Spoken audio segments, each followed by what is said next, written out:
Every year, the best race drivers in V8 Supercars close in on Bathurst. The longest, toughest and most demanding race in Australian motorsport. It is easily the most challenging track that Australia has to offer in terms of the commitment required up the top of the mountain with the elevation changes and the walls being so close. There's just literally no margin for error. 1,000 kilometres of racing, 161 laps, 50 teams, 100 drivers, and one of the world's most unforgiving and dangerous racetracks. It's probably the highest level of competition of any race in Australian sim racing, so it's hugely intense, requires a huge amount of concentration. In 2014, the inaugural V8SCOPS Bathurst 1000 was held, with more heartbreak. Oh, big incident at the top of the mountain. Hayden Dodman is out of the race. Massive, massive damage. Disaster. Oh, who was that that hit him? Philip Johansson, we got the track blocked again, guys. And endurance than ever seen in Australian sim racing. David Baxter into the wall. David Baxter, he's going to come out in front of traffic. Big trouble. But one team proved victorious. Team TTL. Richard Hampstead and John Latham were crowned our champions. But in 2015, V8SCOPS returns to Bathurst. Who will be the next King of the Mountain?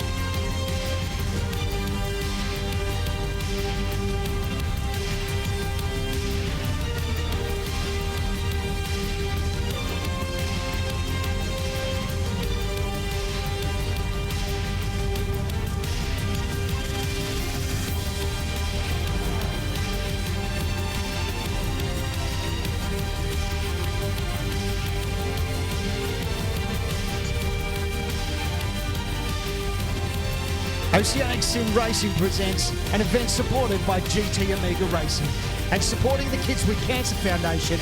It's the 2015 V8 Supercars Online Premier Series Bathurst 1000. Welcome everyone to the biggest event in Australian sim racing. It is the Bathurst 1000 presented by GT Amiga. I am Jay Kennedy. Alongside me in the chairs tonight, I've got Reece Gardner and Clayton Brooks. G'day guys. It is an absolute pleasure to be here, isn't it? Hey mate. Oh, yeah. Oh, totally, Jay. It's. I think we've all been looking forward to this event all year. The Bathurst 1000, round 13 of the V8 Supercars Online Premier Series, and round 2 of the GT Omega Endurance Cup. And it's a pleasure to be supporting the Kids with Cancer Foundation in this event. Yeah, my sentiments exactly, Reece. Been looking forward to this race since Christmas, I think. Cannot wait to get involved in it, and the Kids with Cancer Foundation, great charity to help out along the way. So it's a win-win for everyone.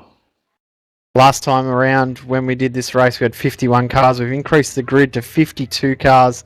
We'll have 104 drivers take part in tonight and tomorrow's action. We're going to bring over 13 and a half hours of broadcast of this event too. So it's going to be a big few days for for all of us here, including Seb. We'll also have Sam Sutton join us as well. And we'll have Sandman for the end of the race tomorrow. So you'll have all the excitement right at the end. Cannot wait for that. But we probably need to talk about the last round of the Enduro Cup before we get into this one. What an epic race we had at Spa for the 4-hour. Yeah, we certainly did, Jay. Sorry, Brooksy.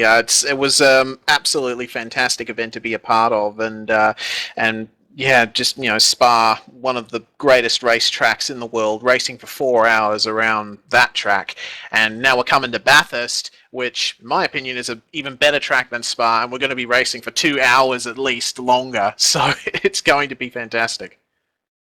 It certainly is. Spa kicked up a great race, didn't it? Love the inclusion of safety cars into the Premier Series. Certainly we're going to see safety cars on track tomorrow. It's going to just be an epic race. There's a lot of speed at the front of the field too, so I can't imagine someone running away with this one. I think it's going to be close right to the end.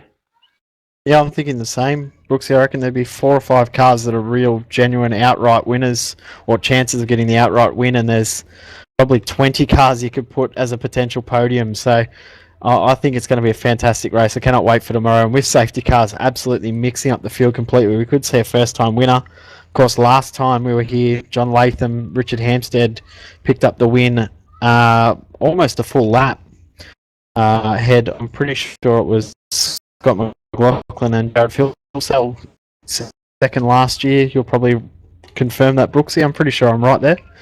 Yeah, mate, it's been burning the Jared ever since, actually. Yeah, it was a great strategy from the TTL guys last year. They pitted quite early and got out of sync with everyone else. No safety cars in that event, which they sort of were able to just undercut every time and grow that lead. So, great strategy play by them last year. And Jared and Cattell are going to be all guns blazing trying to get that number one spot back off them. Yeah, certainly. It's a very, very, very strong field lining up for this Bathurst 1000 event this weekend. Of course, there's many teams to look out for. Two of them, I think, being ANZ Motorsports and Dayco Motorsport Yellow.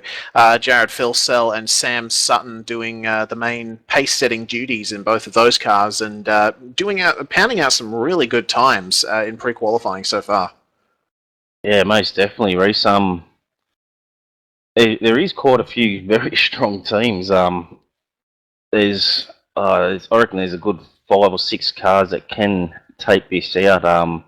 One pairing that's very strong is the Lee Day George Maris pairing. They're very, very similar on race pace, so they'll be very consistent the entire race through as well. I think another one to look out for is going to be the SSR car number 6 of Michael Schreier and David Moore as well. Those guys have shown some really good speed, and Michael Schreier is always there or thereabouts, and David Moore giving him that extra consistency along the way too. I think they'll be a pairing that'll be right up near the pointy end after tomorrow as well. They're running the PRA livery too, those guys. So yeah, also running car number 6 as well. Yeah, it might be a very good omen because we know how good those PRA cars are going in real life. Yeah, guys, another team that I would definitely be watching out for in this race, especially after their performance at Spa, is the number 10 car, Team Pagny and TTL. It's got Matthew Hill and story-decorated iRacing pro driver PJ Sturgios. Of course, PJ and Hilly finished, I think, 3rd at Spa after a very, very strong race. So I think they'll be looking to repeat that at Bathurst. Yeah, they certainly will. It was a great drive by PJ at Spa. For someone that's not used to this car, he was able to keep the likes of Madison down and that at bay for quite a long time. So I'm sure he's done a bit more practice even for this one, a bit more time to prepare, and expect big things from those guys. And another name that you may notice in the field that's been on your screen, name returning to the V8 Supercar that hasn't been in the car for a long, long time, and that's Michael Fabian returning to the Overclockers AU car, Mad Cow Racing, filling in for Leighton Fine. So Fabian was one of those drivers that we always expected to get a win, and he was so close on so many occasions towards the end of our Monday night broadcasts on picking up one of those wins. So hopefully his return to the car will be quite a good one as well. Yeah, I hope so too. Watching Fab's race was very, very, very, very exciting to watch, and I'll definitely be keeping an eye on him here. Yeah, I used to love racing with Fabs. He got quite a bit quicker than me pretty quick, but when we were around the same speed, great racer, and he was very, don't really want to classify him as it, but it's like a Sean Kelly, just never been able to break through for that win, but he's always there or thereabouts. Got quite a few liveries that are going to be a little bit different than what we're used to seeing. We'll have a look at those in a minute, but I think it's time for the part of the weekend or our broadcast that we absolutely love. Reece, you've put together another epic fact file video. It's time to go to that. Good morning / afternoon / evening, everybody. My name is Reece Gardiner, and this is my V8 Supercars online Premiere Series fact file for the Mount Panorama circuit. Nestled in the vast, picturesque New South Wales, right next to the big town of Bathurst, to many motorsport fans, Mount Panorama needs no introduction. It is the Australian racetrack, the place where people plan pilgrimages, the Southern Hemisphere's answer to Spa, Suzuka, and the Nürburgring, all in one insane piece of road. It is fast, it follows the terrain, walls are close at all times. Only the best triumph here, both in real life and in sim racing. Mount Panorama is subject to more waxing lyrical and commentary cliches than any other track in Australia, but suffice to say that that is not without very good reason. Like many of the tracks we visit for V8SCOPS, Bathurst's history of motorsport goes much further back than is immediately apparent. There has been motor racing activity in the area surrounding Bathurst since the start of the 20th century. The first circuit used in the region was the Peel Circuit in 1906, connecting the towns of Peel, Clear Creek and Kelso. The second was the Yetholm Circuit, a triangular loop around the localities of Kirkconnell, Meadow Flat and Sunny Corner. This track entered use in 1914 as the host of the first Australian Motorcycle Grand Prix. The third was the Mount Horrible or Sunny Corner Circuit in 1926, which combined parts of the former tracks and extended all the way up to Palmer's Oakey to create a massive 100-kilometre loop. And finally, from 1931 to 1937, racing was held on the Vale Circuit, a track shooting through paddocks pretty much right next to the future site of Mount Panorama. Bathurst as we know it had its beginnings in the Vale Circuit period. The Mayor of Bathurst, Martin Griffin, wanted to create a permanent home for motor racing in the region to construct the greatest circuit in the world. Unfortunately, Griffin had the problem of the world being in the midst of the Great Depression. The New South Wales state government was not willing to commit funds to something like a motor racing circuit. So Griffin hatched another plan. He and the Bathurst Council approached the government with plans for an employment relief scheme, a tourist drive going up and down the Bald Hills. The economic benefits were obvious, and this plan got greenlit. But as the new Mount Panorama Scenic Drive was constructed, it was noted that it would make a very good motor racing circuit.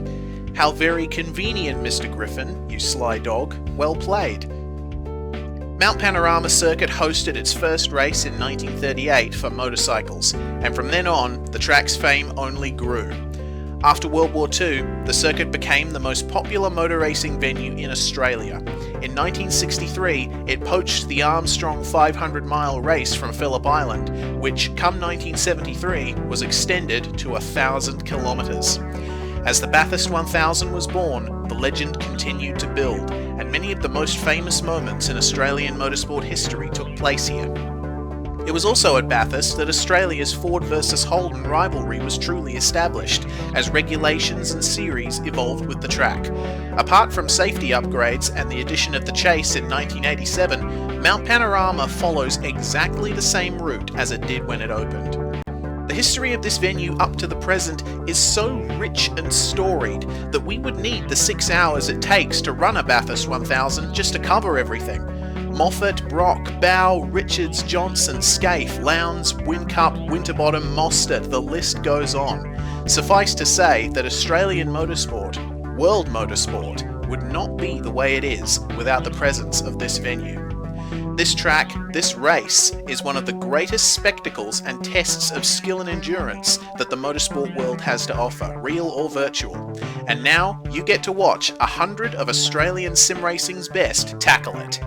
Join us this weekend for iRace for Fun's Roof C-Spec Challenge, the Star Mazda Australian Championship, and the V8 Supercars Online Premiere Series in Round 2 of the 2015 GT Omega Endurance Cup, the Bathurst 1000, supporting the Kids with Cancer Foundation.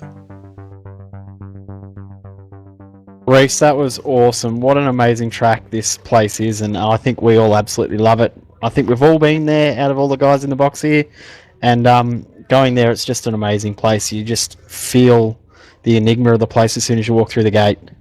Yeah, certainly, Jay. It's a lot is said about Bathurst in that vein. Like it's a legendary place. It's hallowed ground, and you know, if you're cynical, you usually think, oh, it probably isn't like that, but really it is. Everything they say about the place is 100% true. And yeah, if you're a motorsports fan, you have to visit there at least once. I think for me, when I went there for the first time back in 2012, the elevation, just nothing you can ever see in photos, videos, online gaming, whatever, does justice. The actual elevation changes of the place, and to walk a lap of the track is absolutely amazing. And if you have never done that, make sure you do it. It's absolutely life changing. I think for me anyway, it was. Yeah, it is literally a roller coaster, and yeah, oh man, it just makes me even more hyped up for this event this weekend. The sheer skill and concentration of it is pretty mind-blowing, actually. This sort of kind of track, 6.5 hours of it is going to be sheer torture on some of the guys tomorrow. Yeah, the guys have been doing quite a lot of practice too, and if you haven't driven the track before in iRacing, it is an absolute workout. You do get a little chance to rest up Mountain Straight, back down Conrod, but you don't really get a real chance to have a rest because it's such hard work around this place. And I've full credit to the guys that actually finish the race tomorrow, because that's a big enough achievement in itself. But guys that finish on the lead lap, I think will have done a fantastic job.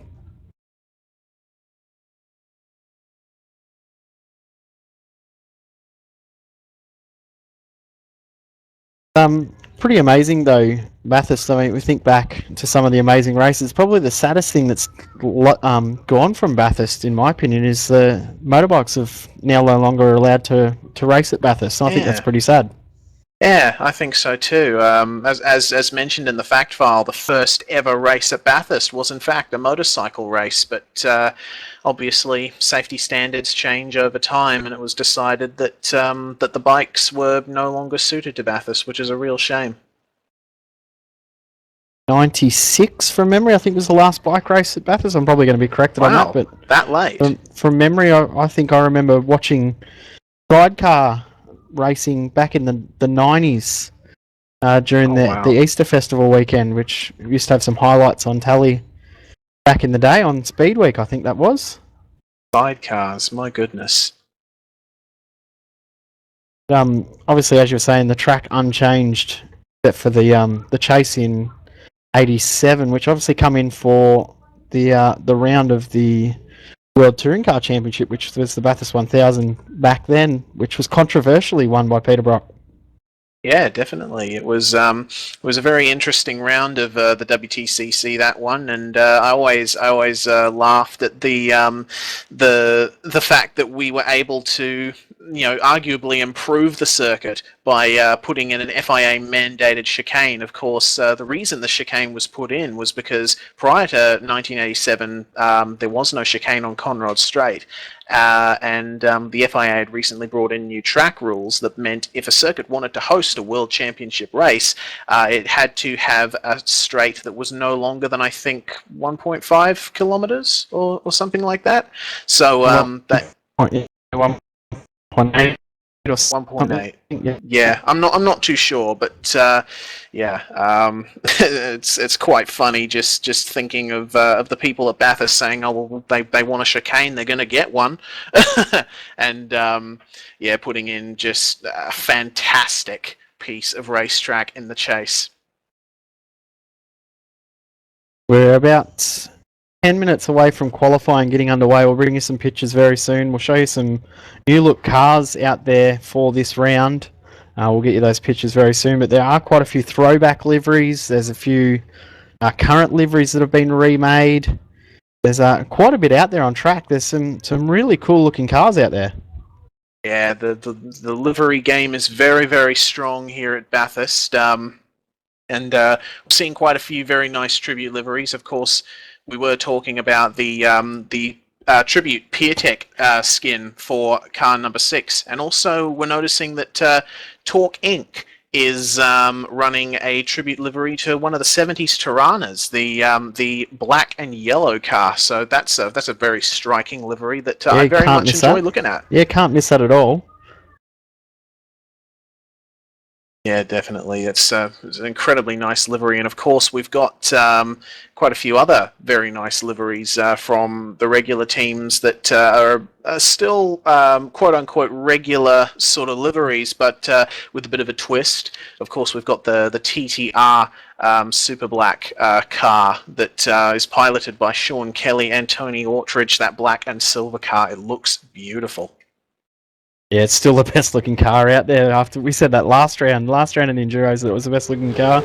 I think we'll stick with that sentiment too. Also got a few different colour schemes, but the same cars. New cars that we haven't seen in this event before as well, which is always great to see.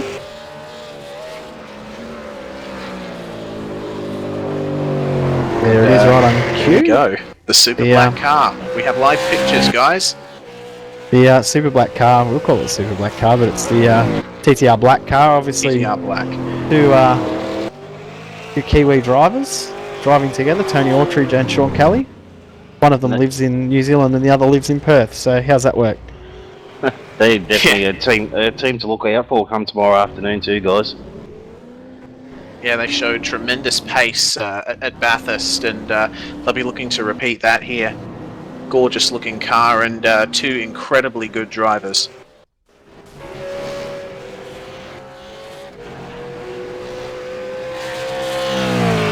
We're just having a few issues with our connection to the server, so apologise when we get a few glitches with our graphics, but as always the internet does some funny things sometimes. So bear with us, guys, sorry about that. It's just part of the broadcasting game, unfortunately. We do apologise. We will try and get everything back up and running 100% as soon as we can.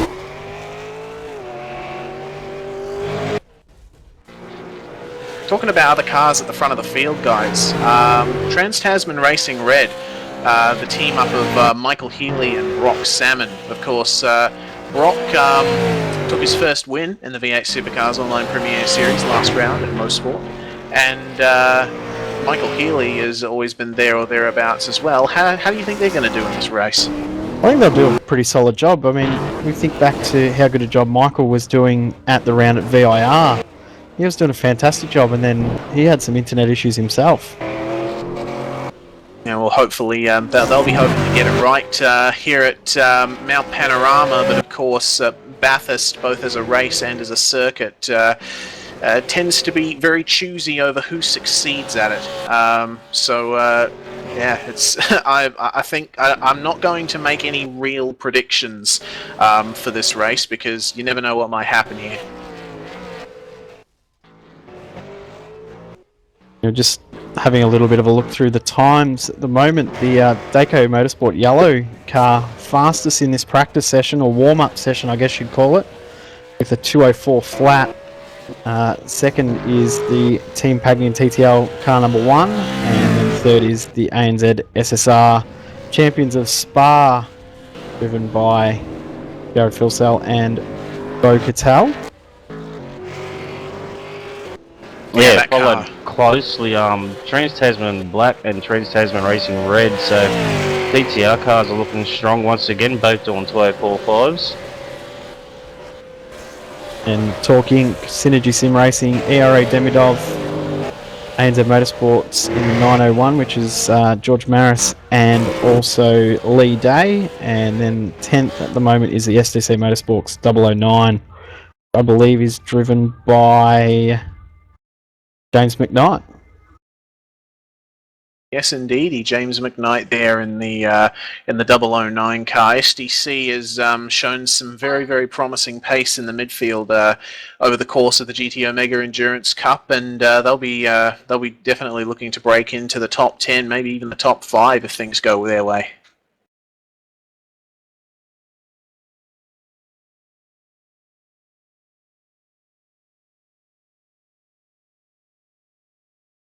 There are 50 teams now in the session, so we won't have the full 52, I don't think, happen in qualifying, but they're only in a half-hour session, so the guys are really going to have to work hard to get their laps in and get their laps in nice and clean as well. yeah, upwards of 50 cars on a very, very tight, narrow track like Bathurst. Over the course of half an hour, it's going to be quite hectic.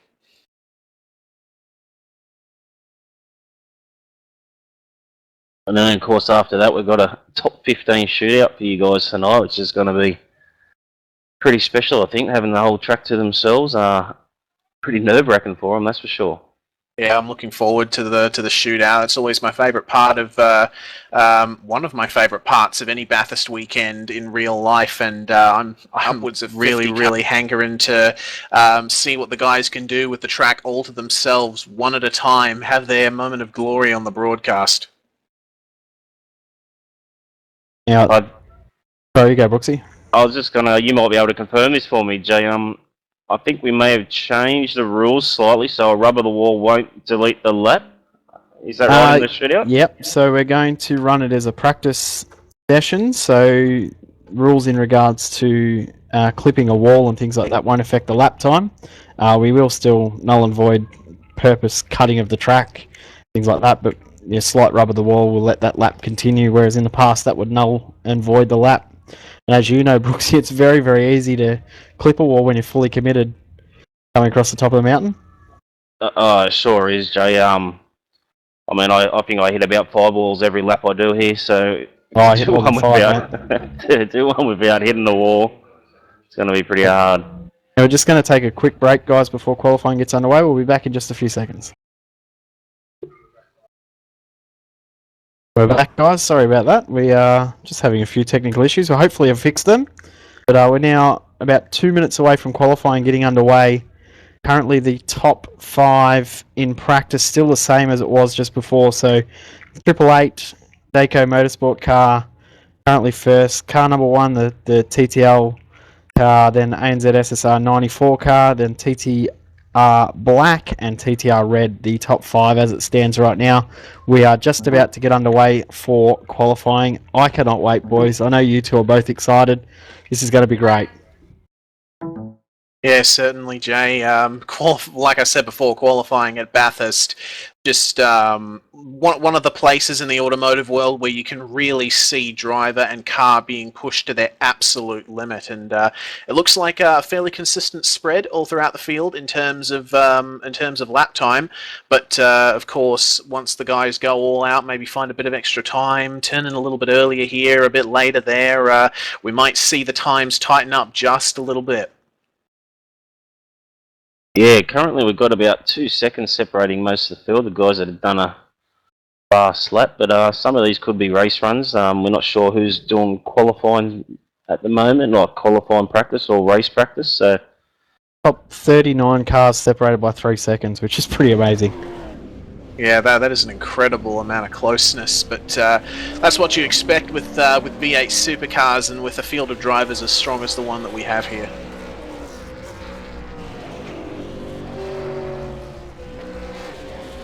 we think we may be on top of our little technical glitch, guys.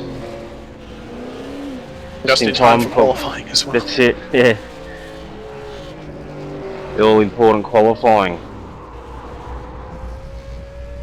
Most definitely, this is the part that that we really want to send out to you guys watching around Australia and around the world. Hello to all of our viewers, both Australian and international. Welcome to the broadcast.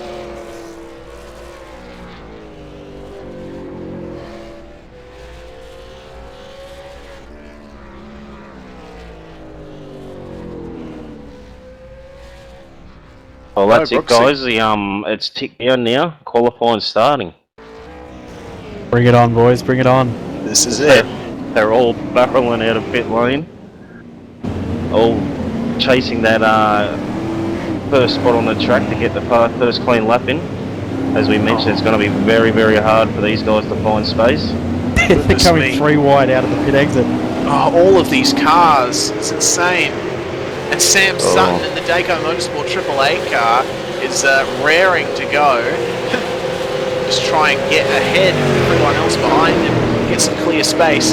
Sam Sutton has been right up there in pre-qualifying and has topped the practice session with almost a 2:04 flat. Be interesting to see what he can do. Corey Preston, I think we're focusing on. Yep. He's the leader of the pack, so he'll put down the first lap. But how close are the guys behind him? Not leaving a gap or anything, they're just going to push on. You think this was the start of the race? Come on guys, it's only a qualifying session. He's only half an hour though. Yes. Not much time to actually get a lap in.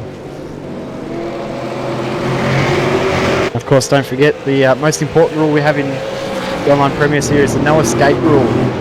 Car makes contact with the wall, you cannot escape your car. If you do, you are forbidden to continue in the session. So, guys has caught out quite a few guys, so we'll see if a car hits the wall and blows up at the top of the mountain. That will be them done for the session, just like in real life. If you destroy your car, that's your session done. And dynamic tracks as well in this qualifying session, guys. So as the rubber goes down, it's going to quicken up throughout the session. Yeah, notice that the track wasn't swept after the practice as well, so there's marbles all over the track. Guys will be making sure they don't run offline, because it does make a massive difference. We saw in the Spa 24 hour we did last weekend that it makes a massive difference towards the end of your run. If you do run offline, pick up marbles on your tyres, it makes it really hard. Corey Preston has started his first flying lap. Yeah, Corey Preston in the JMSR 6 Boost Racing Ford Falcon Car 98, coming up Mountain Straight for the first time, leading the pack. New sponsor for this car this weekend, with 6 Boost jumping on board. Yeah, the 6 Boost previously sponsored other cars in the series, so it's good to see they're still involved. I think they sponsored TTR and TTL, so you see them still around.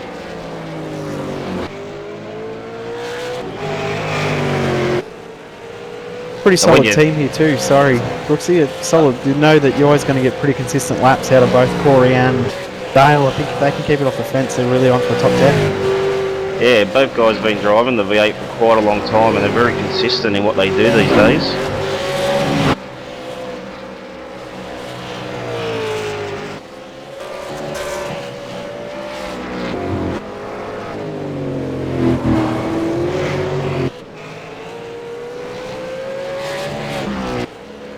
Looking like a pretty clean lap here from Preston as he heads down through the elbow. It looks nice and smooth. He's done a good job so far. Oh, just up behind. That was Scott Connors rubbed the fence on the way out of the elbow. Had a big moment. Of course, we should also mention as Corey Preston comes into the chase for the first time on the flyer, Madison Down, of course, the championship leader in V8SCOPS, is absent, and the reason for that is that he's off driving a real car, Cobra Nationals at Wakefield Park. So unfortunately he couldn't be here for V8SCOPS, but hopefully regardless we will have a very action-packed race. As Corey Preston runs wide at the final corner, his time is a 2:05.503. It's not a bad banker.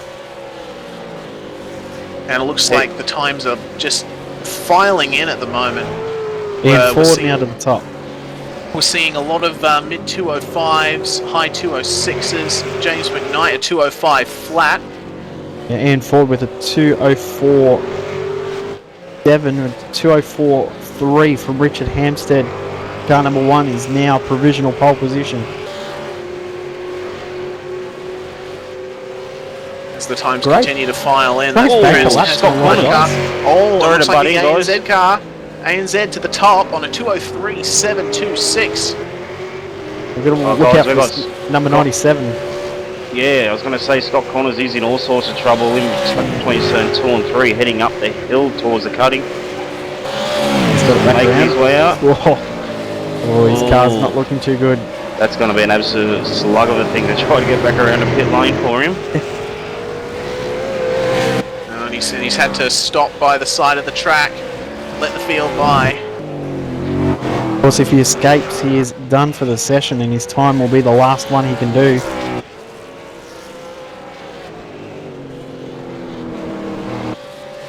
Yeah, we took away there a bit with the incident with Connors, but that's a unbelievable time there from Bill Self. First lap out at 2:03.7.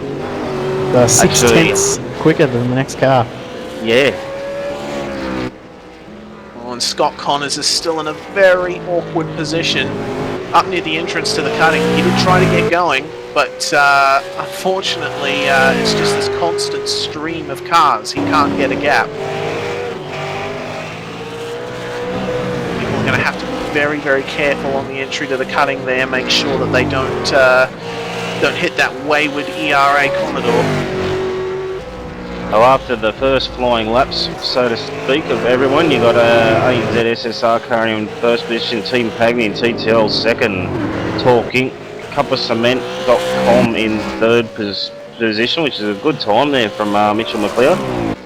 Trans Tasman Racing Red in fourth, ERA Demidov Innovations in fifth, Maverick Welding in sixth, SDC Motorsports in 7th, 8th went to Multi 21 guys, and Trans Tasman Racing Black and another SDC Motorsports Red in the top 10.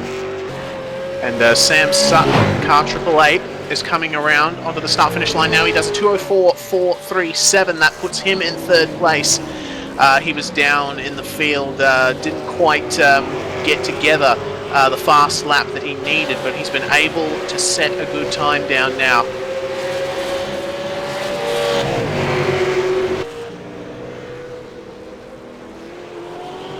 Watching McLeod, who's got a massive gap to the next car ahead, so he's got clear track absolutely everywhere. He's pushing on for another lap, so we could see an improvement for his time. We were talking about this car earlier. This is a throwback to the 1975 Tirana driven by Peter Brock in the Bathurst 1000 of that year. A very good looking car too. Very, very striking. Oh! What an understeer moment out of the chase. And he'll drive it in the pit lane, I think. Yep. That's lap over for Mitch McLeod. The car just in front is Henry King, the Simworks Falcon there. He's got the Bottle livery from David Reynolds of a couple of years back. Yep, which of course was a throwback to... I can't remember what car that was now. I think a car from the 60s, which was the 52D. They of course couldn't put the D in the entry, so it was 52 in the entry book, but on the car 52D, and of course running the same number. It was a really cool looking livery as well. Yeah, even though I'm a Holden guy, that was always one of my favourite liveries. Just put a lot of pressure on for the win of the Bathurst race in 2013, which famously had a lot of retro liveries. That was probably one of the best finishes I think I've ever seen to Bathurst, that one, Joe. Yep. Big changes in the field now with Phil Sell and Hampstead still first and second. Ian Ford up to third, Brock Salmon fourth, drops Sam Sutton back to fifth, and Mitchell McLeod back to sixth.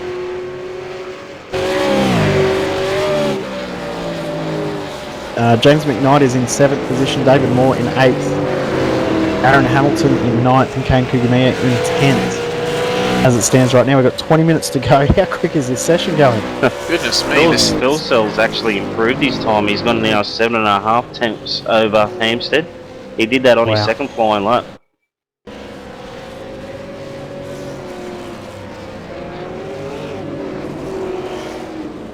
Good lap from Ian Ford. He's only 3/100ths away from Hampstead. Of course, the guys, doesn't matter a great deal about where you finish in that top 15 we saw at Spa. It doesn't matter what position you're in. Getting in is enough to put pressure on other drivers. So all these guys will want to do is make that top 15 shootout, which we will have for you later on tonight. Of course, other action we will have is the Roof Cup and also the Star Mazda support races, which will come up after this.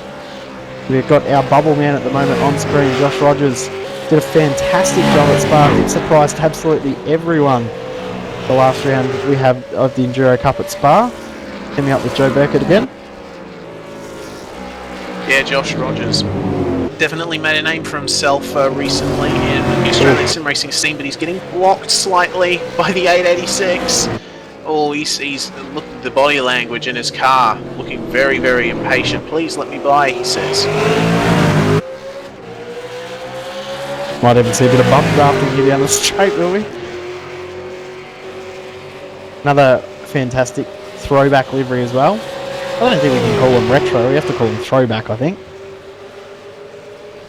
Whatever the right word is for them, they look fantastic. All these old school liveries done on the new cars. Of course, we'll see a few at the real life Bathurst 1000 next weekend.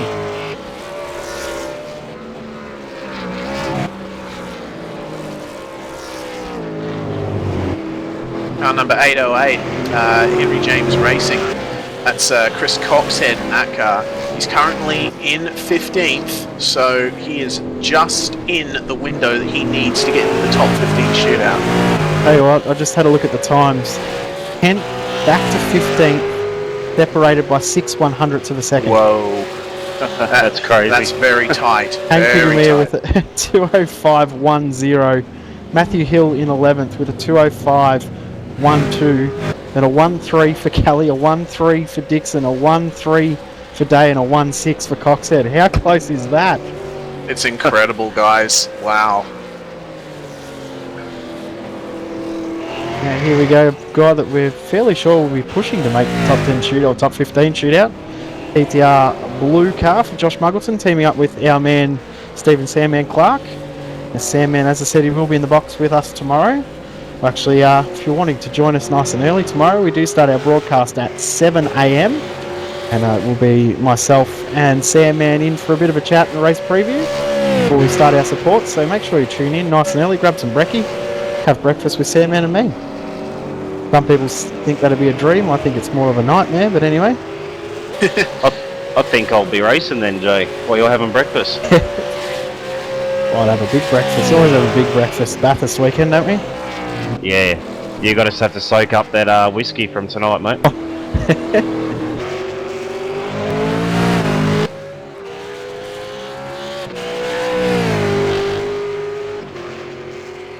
So we've got 17th position on screen. We've got Brent Hobson, newest member of Synergy Sim Racing, teaming up with Scott Griffiths this weekend in the 25 Commodore. Another great looking livery. He's been a good find for the Synergy guys. Brett Hobson, he's really coming on quite strong. He's finding a lot of pace real quick.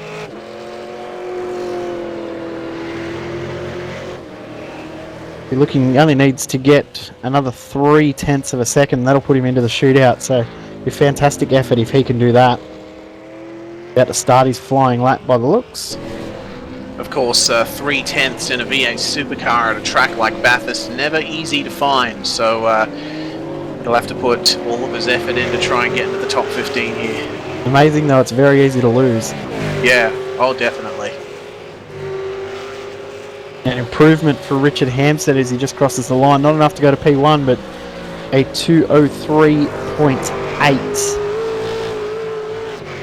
0.3 as Sam Sutton moves up to third with a 2:04 flat. That's only 4 and a bit, or 5 and a bit hundredths off what he set in practice. Watching Ian Ford myself as well, who's about to finish his flying lap, giving his teammate Aaron Hamilton a little bit of a tow down Conrad Straight.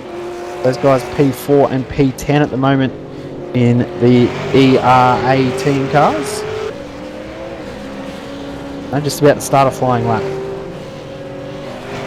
Must have gave up across the top of the mountain, but I did notice when they crossed the start-finish line, it was actually a car facing the wrong direction.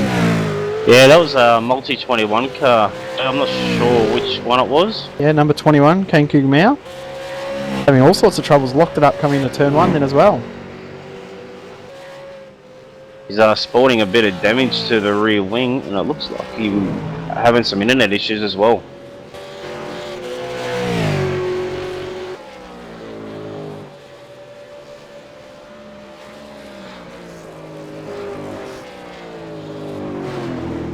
Just love the sight and the sound of the V8s around this place. Yeah, there's some kind of magic in it. Just makes me want to be there. Now on screen now, Simon Black in the Oceanic Sim Racing GT Amiga car. I'll say a big shout out to our fantastic sponsors for the GT Amiga Racing Enduro Cup, and a big congratulations to at a mental blank. Help me out here, Seb. I'm not You know sure what I'm who, trying to who say? you're looking for. Give me a second. Shane, that's correct. Shane from GT Omega Racing. Hello to Shane, who probably won't be watching. He just became a dad over the last couple of days, so big congratulations to him. That's why he's been a little bit quiet on our front in his support, but a big thank you to the support of GT Omega Racing. And we will obviously be looking forward to crowning the GT Omega Racing Enduro Cup champion at our next round of this series at Phillip Island in a few weeks' time. As Matthew Hill piloting the Team Pagnian TTL car number 10 goes to 15th, so they're in the shootout for now. As Josh Muggleton is 14th in car 31. We are just over halfway through the session, guys. Clock is ticking.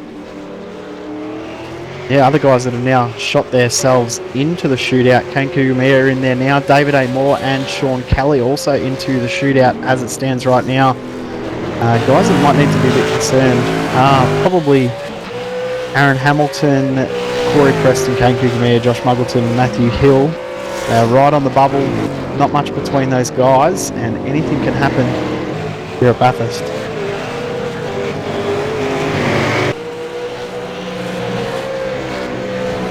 We're seeing the cut-off.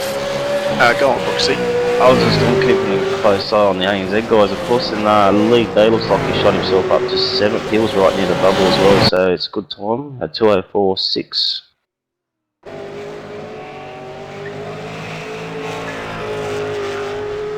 James McKnight currently P8 in the 009 entry, pulls into pit lane, but best lap 2:04.725. Good to see James out on track driving with Marty Carroll this weekend. Those guys will be right up there pushing for a top 5, I would assume, by the end of the weekend. Both those guys pretty solid in their lap times and consistent.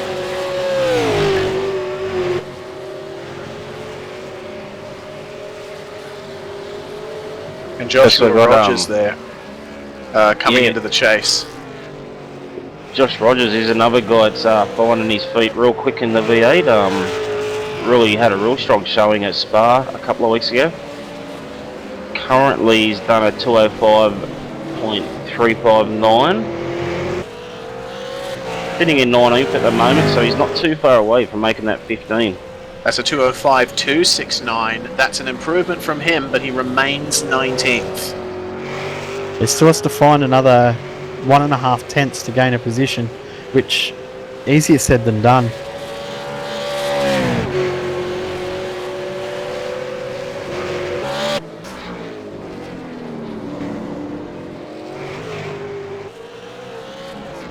Michael Schreier, Synergy Sim Racing 1. Car number 6 comes into the pit lane. He is currently sitting 11th on a 2:04.9. He is currently the last car that is under a 2:05. I'm predicting their race that 2:04.9 will probably be the cut-off for the top 15. There's a whole heap of guys only about 1/10 off there, so I think if they find that little bit of time, you're going to need to get a 2:04 to probably make the top 15. Yeah, I'm thinking the same, Brooksy. A lot of guys that we were expecting up in the top 15 and not necessarily up there just yet. So we've still got just over 10 minutes to go in this session, and plenty can change in that time. Now just a little bit of action I've just noticed out on track. Car 1 has had to been forced to escape. It actually involved in a massive incident at Griffin's. So that is him done.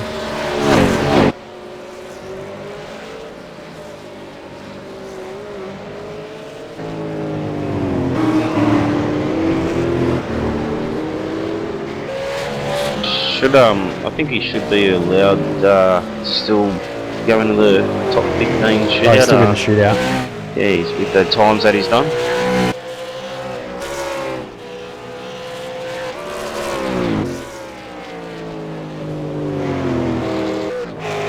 We're having a look now at the Kimmy's Rural Fencing Motorsports car number 68, currently in 23rd. That's Paul Gorrell at the wheel of that car.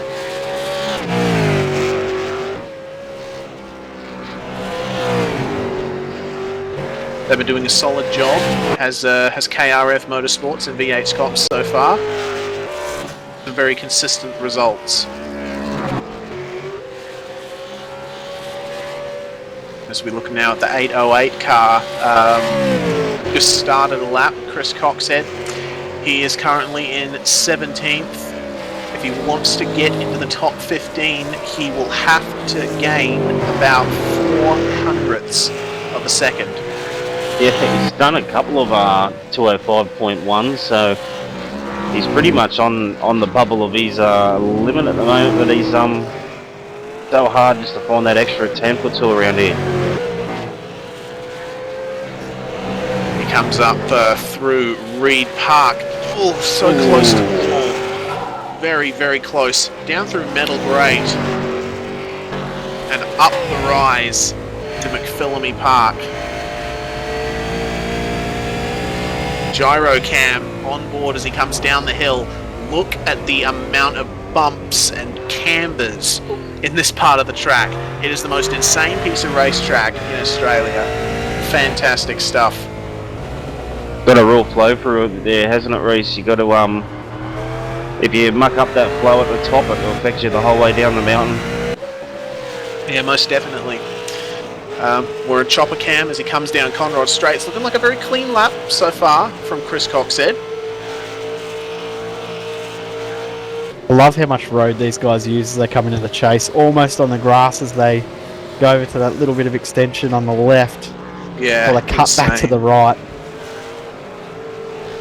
Comes out of the chase, lay down the power, try not to get too much oversteer, manage the way the car behaves over the curb, and brake for the final corner. This is Murray's corner.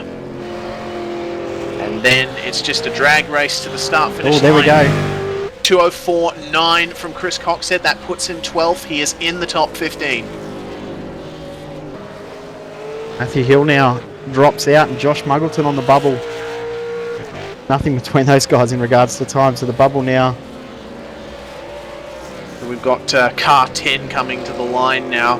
Not sure if this is the start or end of a hot lap. It is the end of a hot lap, but it's a 2:05.2. Unfortunately, that's not enough for Matthew Hill at the moment, as we're coming up on 6 minutes left in this session.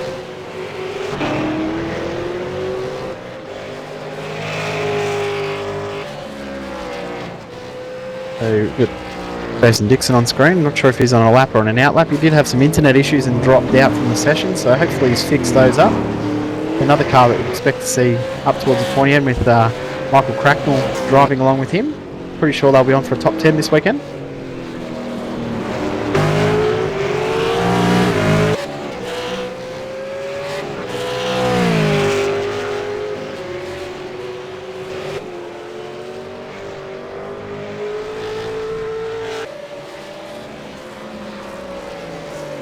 Brenton Hobson about to finish a lap. Currently sitting in 18th position. Needs to find about 2/10 to get himself into the shootout. Doesn't do it this lap. That's a 2:05.8. We have 5 minutes to go. These guys will probably have one chance left now to get a lap in. Yeah, guys are going to have to start thinking about making their way to pit lane to get an out lap and then a fast lap.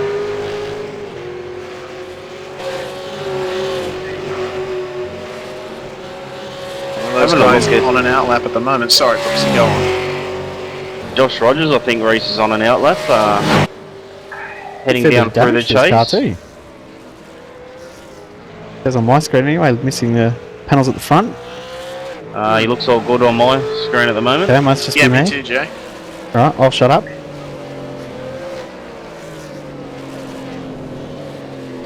He rounds the final corner, crosses the line to start a flying lap, and this would have to be nearly his last flying lap, because this lap, an in lap and an out lap might use up all his time. Yeah, I don't think there'd be enough time left to do all of those. We'll see, but it's currently at the moment the 94 of Phil Sell and Cattell, the 1 of Hampstead and Latham, Button and Maloney in 3rd, Ford and Smith in 5th, McLeod and Dodman back up to fifth position. Brock Salmon and Michael Healy in 6th. Lee Day, George Maris in 7th. James McKnight and Marty Carroll in 8th position. Sean Kelly and Tony Autridge in 9th. And Aaron Hamilton, who now had a mental blank on who he's teaming up with. James Keane, they are in 10th position at the moment.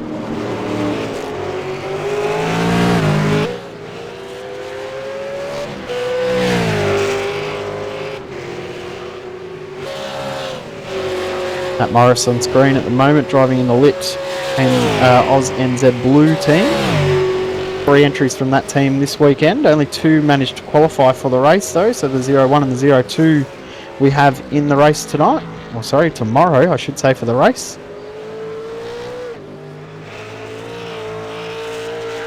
One guy that I think we should be looking at is Sam Sutton, car 888, currently in 3rd place, but he looks like he's on a very quick lap at the moment. Second sector time is pretty quick, 30-second mark, which is at the target time we've been looking at the timing. Nice and smooth through the chase.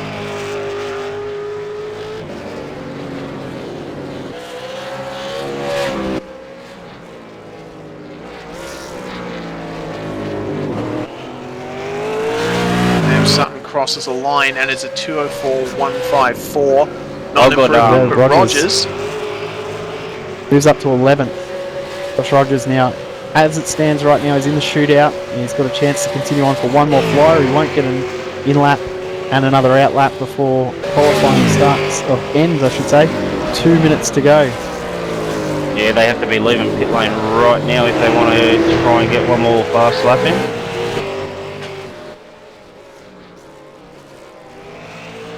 Uggleton is now out of the shootout, but he's on a flyer at the moment. Needs to get a 2:05.106 as it stands right now to make the shootout. No, he's going to start one more lap. And of course, Hey, Matthew Hill in the 10 car, currently 17th. He's just started a lap. This is going to be his final chance to try and get into the shootout himself. Jason Dixon, who is in 19th position, he is on a lap now as well. Dean O'Brien has just moved up the timesheets. He's in 17th. He's got one last chance as well. Look at the times. I don't know if you boys are seeing that 15th through to 20th. 5-1, 5-1, 5-1, 5-1, 5-1. There's nothing between the guys, all on the cutoff. Absolutely incredible stuff.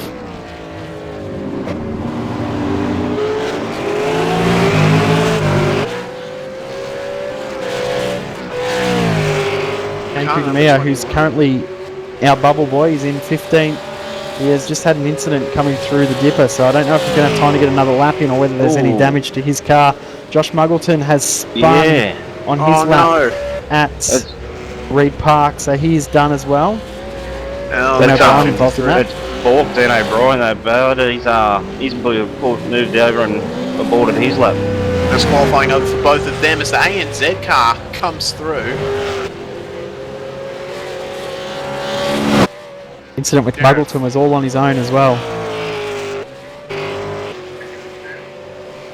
So Matthew Hill now looking like the last guy that can pressure for this top 10 shoot, or top 15 shootout I should say. Into the chase for the final time, 10 seconds to go on the clock, so this is his last attempt.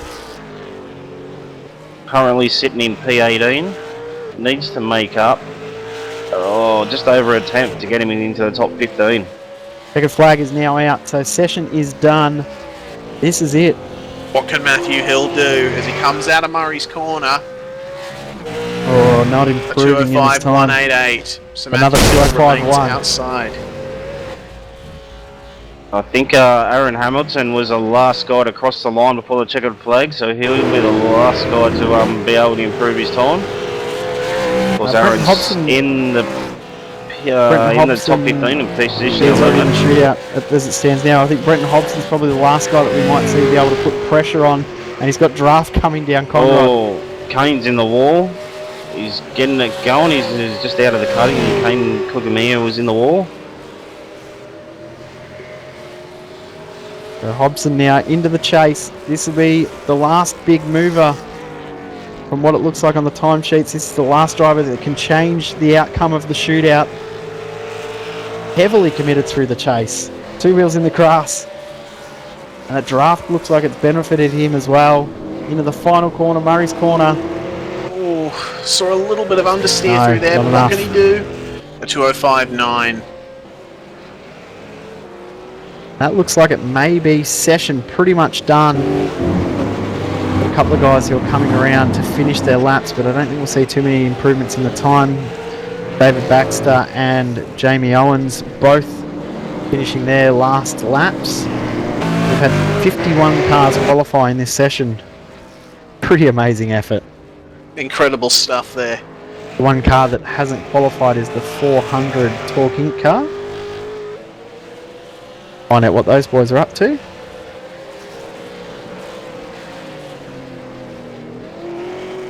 So there we go, guys. Those are your qualifying results. ANZ and Synergy Sim Racing on pole. That's Jared Filsell and Bo Cattell in that car. Lining up second is the number 1 car of Team Pagney and TTL. Richard Hampstead and John Latham are going to be driving that car. Third, Dayco Motorsport Yellow car 888, Sam Sutton and Jake Maloney. They managed to improve to a 203.9 in the dying stages of the session. ERA Dimidov Innovations 1 lines up fourth. Fifth is your Torque Inc. Cuppa Cement car with the 1975, I think, Tirana livery. Number 48, Trans-Tasman Racing Red, Healy and Salmon. They line up 6th. 7th place, ANZ Motorsports 901. That's Lee Day and George Maris. SDC Motorsports 009 is lining up 8th. 9th is Trans-Tasman Racing Black. And 10th, All-Star Motorsports. Yeah, next page we've got 11th position, the ERA Maverick Welding entry of Aaron Hamilton and James Keane. The number 6 Synergy Sim Racing, David Moore and Michael Schreier in that entry. The 808 of Henry James Racing, Chris Coxhead, geez, I'm doing well tonight, and Liam Wild. Their 13th position.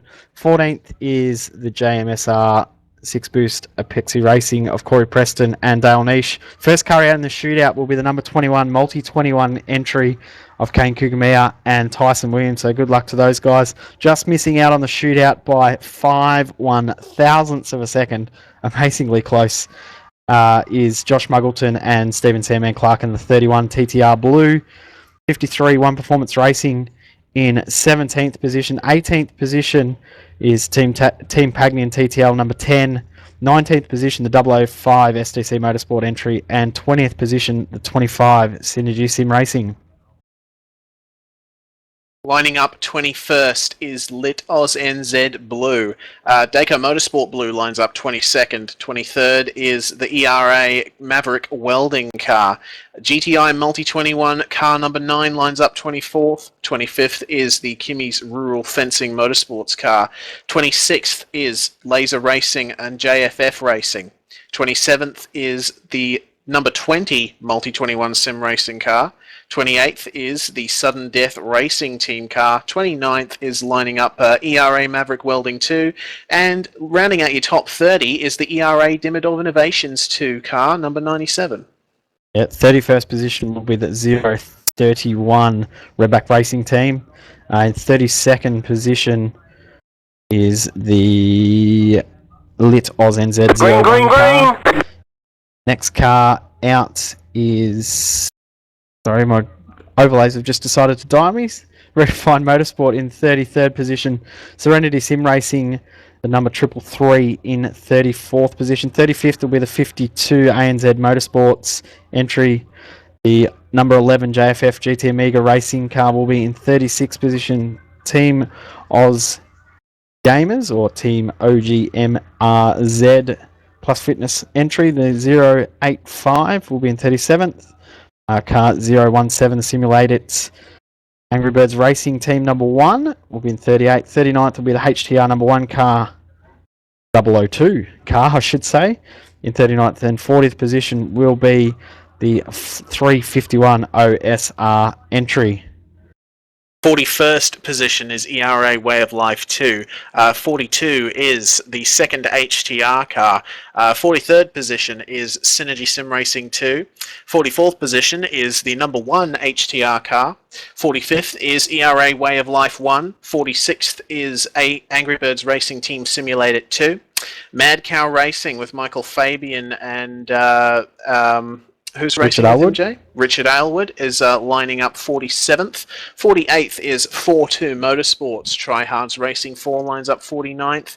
OSR V8 lines up 50th. And 51st on the grid is the Synergy Sim Racing 3 car. Those are all the cars that competed in that qualifying session. And I'm looking forward to the shootout now, Jay. Yeah, cannot wait. Shootout in around about an hour and a half's time, I think, from memory, but we're not far away from bringing action of the support categories, the Star Mazda up first and then the Roof Cup up after that. Looking forward to those events. I don't think any of the boys here are having a drive tonight. I'm not sure. Brooks, are you having a couple of laps? Yeah, mate, I'm about to run down and jump in the rough. Oh, good luck, mate. Yes. I'll be missing my sparring partner, Reese. You're not driving tonight, mate? No, I'm not. Got some scheduling conflicts this weekend, and if I wanted to race on the Sunday, I would have to get up at 5 in the morning to race, unfortunately. The joys of living on the west coast of Australia. But I'll definitely be racing in the Roof Cup again at Phillip Island if I can. I do believe Shane Van Gisbergen's racing this race tonight, so he'll be one to watch out for.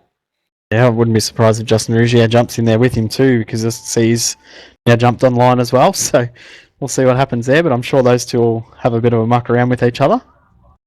Yeah, without a doubt. Koenig is in there, and I was born, the guys are looking pretty quick, so it will be a good race. I cannot wait for that. I think we might take a little bit of a break though, and then we'll be back and we'll start the action of the Star Mazdas. You're watching the GT Amiga Racing Endurance Cup presented by Oceanic Sim Racing and out online. This is the Bathurst 1000.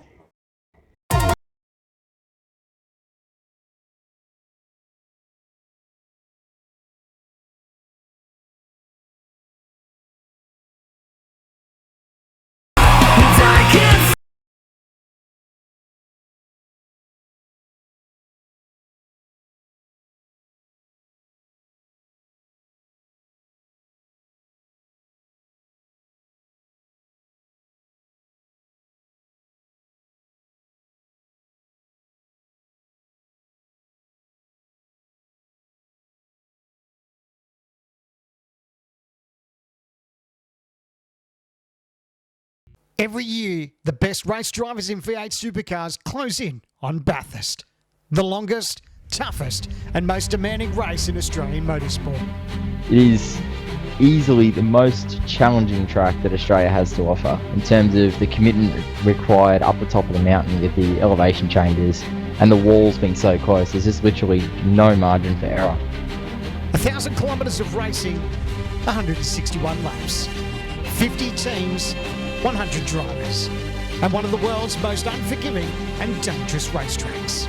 It's probably the highest level of competition of any race in Australian sim racing, so it's hugely intense, requires a huge amount of concentration.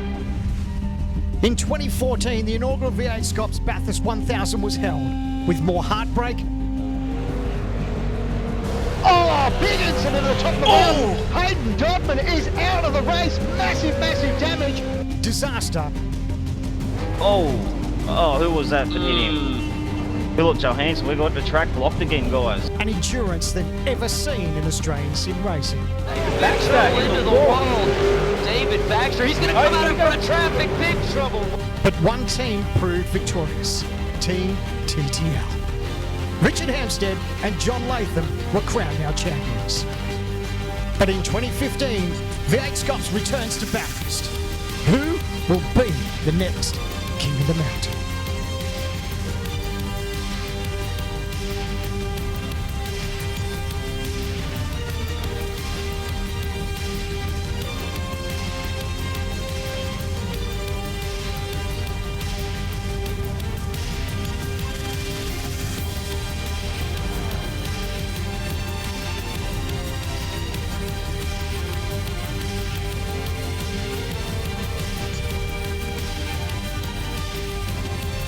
Oceanic Sim Racing presents an event supported by GT Amiga Racing and supporting the Kids with Cancer Foundation. It's the 2015 V8 Supercars Online Premier Series Bathurst 1000.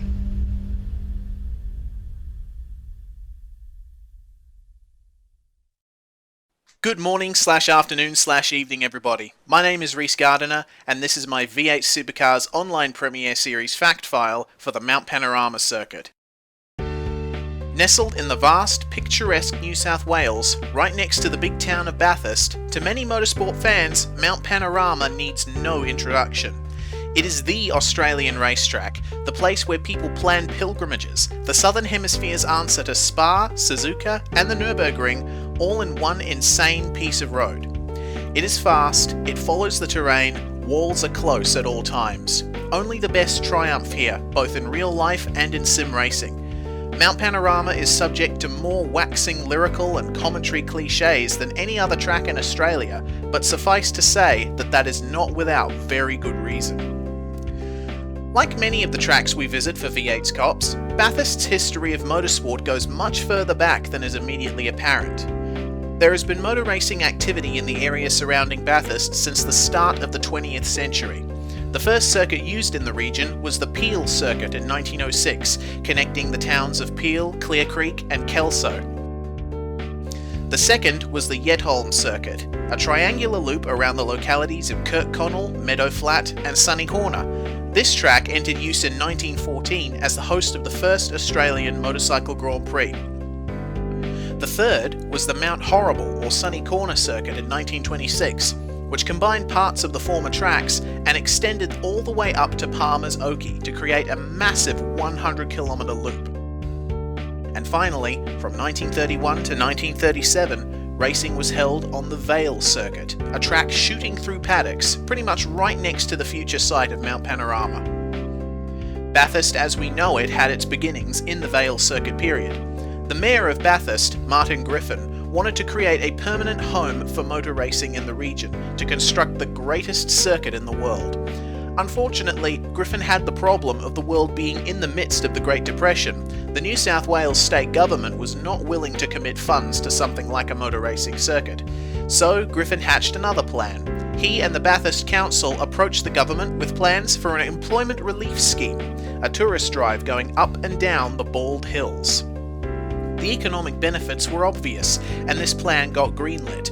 But as the new Mount Panorama Scenic Drive was constructed, it was noted that it would make a very good motor racing circuit. How very convenient, Mr. Griffin, you sly dog. Well played. Mount Panorama Circuit hosted its first race in 1938 for motorcycles, and from then on, the track's fame only grew. After World War II, the circuit became the most popular motor racing venue in Australia. In 1963, it poached the Armstrong 500-mile race from Phillip Island, which, come 1973, was extended to 1,000 kilometres.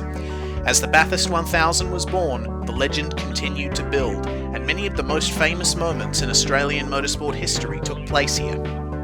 It was also at Bathurst that Australia's Ford versus Holden rivalry was truly established, as regulations and series evolved with the track. Apart from safety upgrades and the addition of the chase in 1987, Mount Panorama follows exactly the same route as it did when it opened.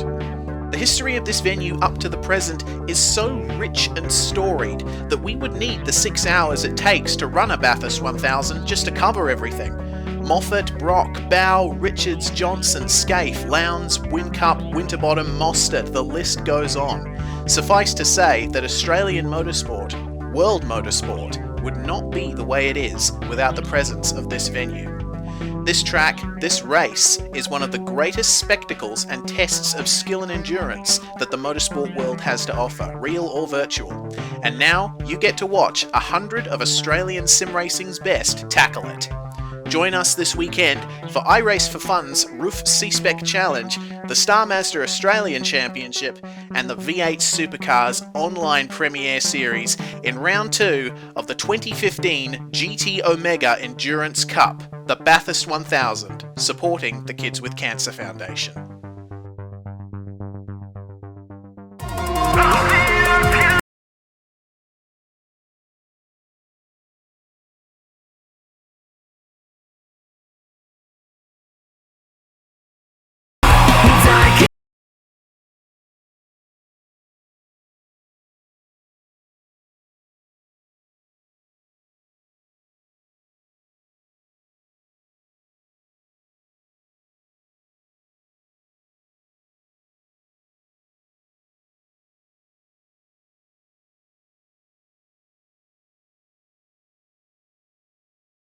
Welcome back to V8s and Lions coverage of the GT Amiga Endurance Cup. This is the Bathurst 1000. Jay Kennedy and Reece Gardner are still in the chair, and we're about ready to get underway for the Star Mazda support races, which are qualifying in the next little bit.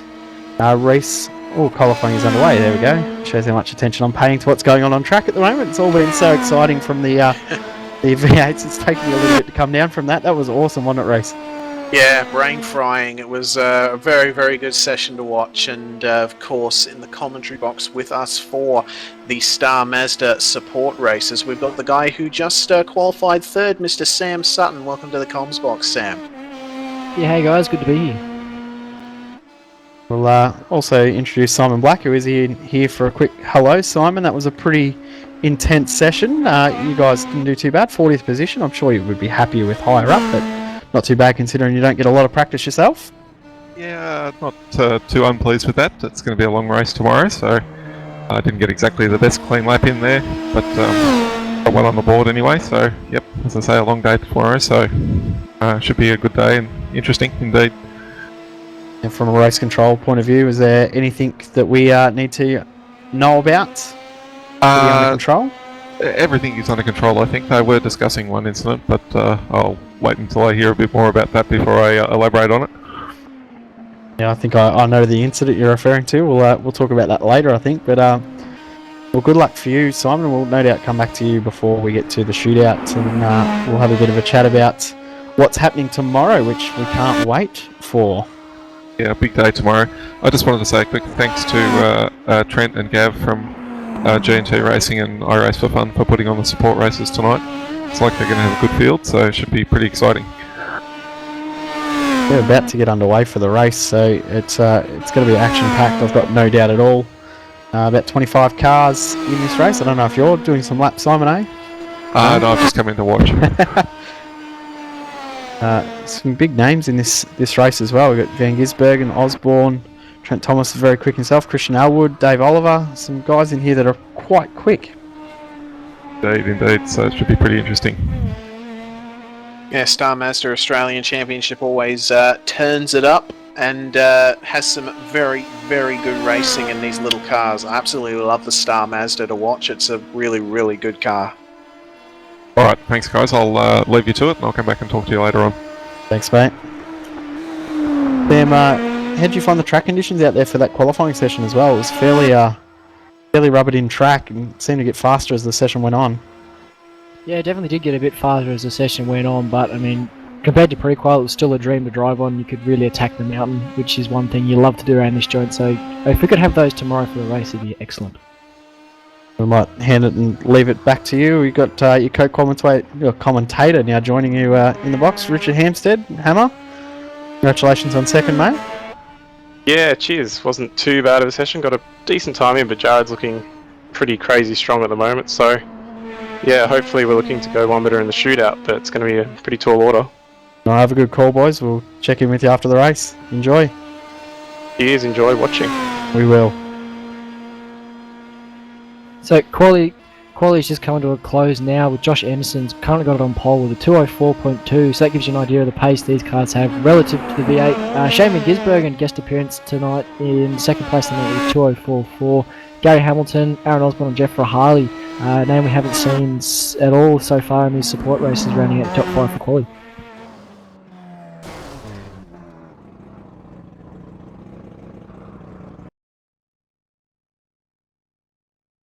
So we've got the quota results coming up now. Of course, Joshua Anderson on pole with a wonderful 2:04.2. Shane Gisbergen in second. Gary Hamilton in third. Aaron Osborne in fourth. Jeffrey Harley fifth. Trent Thomas in sixth. AJ Bear in seventh. Philip Stoneman bringing in eighth place. Scotty Harris ninth. And Dave Oliver 10th. How much on to the rest of the top 20? I having technical issues here, so we'll just, you might have to finish that off for us, Sam. Right, I'll finish it up for you, mate. So in 11th, we've got Christian Aylward, Mark A. Rayner in 12th. 13th goes to David Jellings, Ben Daly Jr. in 14th, Brock Creamer in 15th, Wayne Taylor 16th, Michael B. Harris in 17th, Andrew Stokes 18th, Nathan Connor in 19th. 20th goes to Sean Thompson, and that rounds out your 20 strong field of Star Mazdas tonight.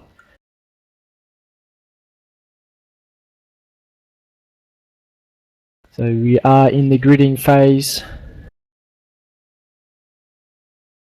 We're trying to get on the right car here.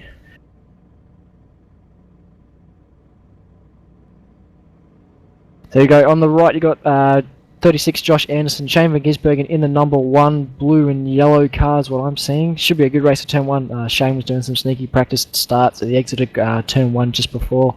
These cars are tricky to get off the line. You can do the dump it and go method and it gets you off smoothly, or you can try and be sneaky and ride that clutch perfectly, but it's again a risk versus reward outcome there. You almost good to go, Richard? Yep, we're almost good to go. Looking forward to the race. Going to be a pretty crazy battle on the first lap, especially down Conrod Straight. Heaps of slipstreaming. Yeah, these guys are running the medium downforce package as Star Mazda run a fixed setup for every round of this series. These guys should be pretty much flat across the top. Lights are up and the revs are building. Green, green, green! Looks like a good jump from Josh there. All falling into line at the back of the pack. Not much going on so far into turn 1. Yeah, looks like Josh got a really great start there compared to Shane, although Shane's got a pretty good run out of turn 1. We'll be all over him by the time he gets to Griffins. We got some contact at the back of the pack. Hearing someone may have gone around. Looks like all cars are getting up Mountain Straight. No, there's a guy on the pit wall, sorry. Just at the front, Shane Van Gisbergen's pulling alongside Josh, trying to go around the outside. But there's contact. But yeah, Wayne Taylor was in the fence just before then, Hammer. Oh, sorry. Oh, but Shane Van Gisbergen's made it through at the front. Yeah, plenty of grip on these cars. These guys should be able to go flat out across the top of the mountain if they're not in the draft, so should be some great pace across the top compared to that V8. Yeah, some great racecraft between those two guys going around Griffin's Bend, just managing to stay off each other's wheels. Yeah, cars are very narrow, so you should be able to get car too wide in places we can't hammer. The beauty of having grip, downforce, and a car that's nice to drive. Yeah, that's it. These guys will be loving how this car handles around here compared to the V8. Compared to us, we're a bit unfortunate actually. Yeah, I think the one issue with this car is it gets up on 3 wheels in some places when you're in the power, namely the cutting and possibly the dipper. So bit of wheel spin, bit of red line just because of that single pegging. So we've got a nice 5-car pack at the front here. Yeah, and by the time they get down to the chase here, all these guys will be right on each other as Josh Anderson pulls out beside Shane Van Gisbergen coming down Conrad. Will they be game enough to go too wide through the chase? That's the big question. I'm sure Shane's got the talent. I'm not sure about Josh though. Will he do it? If Griffin's Bend was anything to go by, I'm sure they both can pull it off. Lane breaks pretty late, and Josh tucks in behind. Yeah, Gary Hamilton actually lost a spot out of that to Aaron Osborne, I believe. Oh, his run was really wide into the dirt there.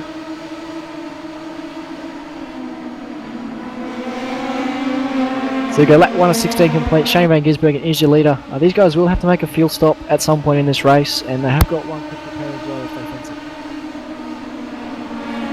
We've actually got a car in the pit lane. Dave Oliver, he's coming in early to get that fuel stop done because they can pit at the end of lap 1. So this is a strategy move from Dave here. See if it pays off. Yeah, I'm surprised not to see a couple more guys do that actually, but I guess they're all looking to take advantage of the big draft you get down these straights as they're going side by side up the front again. Yeah, we've got some broken cars coming into pit lane as well. Number 11, David Jellings. The number 27, a Brock Creamer as well. And and Josh 19. Anderson's. Josh Anderson's just lost second spot to Aaron Osborne there. Tried to go around the outside of Shane Van Gisbergen into Griffins, but it didn't come off, unfortunately, for Josh. Yeah, nice train forming here behind Shane as well. He may be playing some games, you never know. Shane could just be backing him up, letting him see what happens, maybe cause a crash and then scoot away at the end of this race. Could be. I think the draft is pretty tight. You know, if you pull away a couple of tenths down across the mountain, you lose it straight away down Conrad Straight. So it's very difficult to pull away. Scott Harris has just had a big moment coming across the top of the mountain there. Yeah, run way out off into the dirt through our skyline there.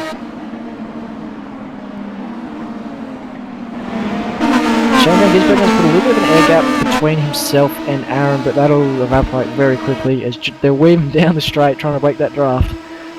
No, I don't think that's a very, in my experience anyway, that's not a very useful technique. you stick pretty well, as you can see. These guys are almost back on chain by the end of Conrod Straight, so... Josh Anderson has looked to the outside of Aaron into the first part of the chicane and doesn't get it done. Yeah, it's a bit of a hard... You've got Trent Thomas, bit of contact there with Jeff Rahali. He's got a bit of a broken front right part of his wing. Yeah. It was Gary Hamilton, not Trent Thomas, actually. And Gary Hamilton's just escaped back to the pit lane, so that's his day done. So we got a GT Omega replay coming up for that incident exiting the chase. Looks like Jeff's behind him. He's just tried to send it into the chicane, and he's tried to do a Lee Ellison roll, Gary Hamilton, but it didn't quite work, and both cars got a bit of damage out of that. Yeah, fortunately for you, Lee Ellis won't be racing tomorrow, so you're in the clear. Yeah. Well, Shane Van Gisbergen's run pretty wide through Griffins, and Aaron Osborne's got the run on him into the cutting. Oh, they're going side by side here. And Aaron Osborne wisely pulls out. Oh, I'm sure they could try. I mean, it'd be nice to see them get a shot, but it wouldn't end well. No, although I've seen, we've seen Shane Van Gisbergen and Scott McLaughlin go side by side through the cutting, and it's not ended up too well in the race last year, unfortunately for Scott and his fans.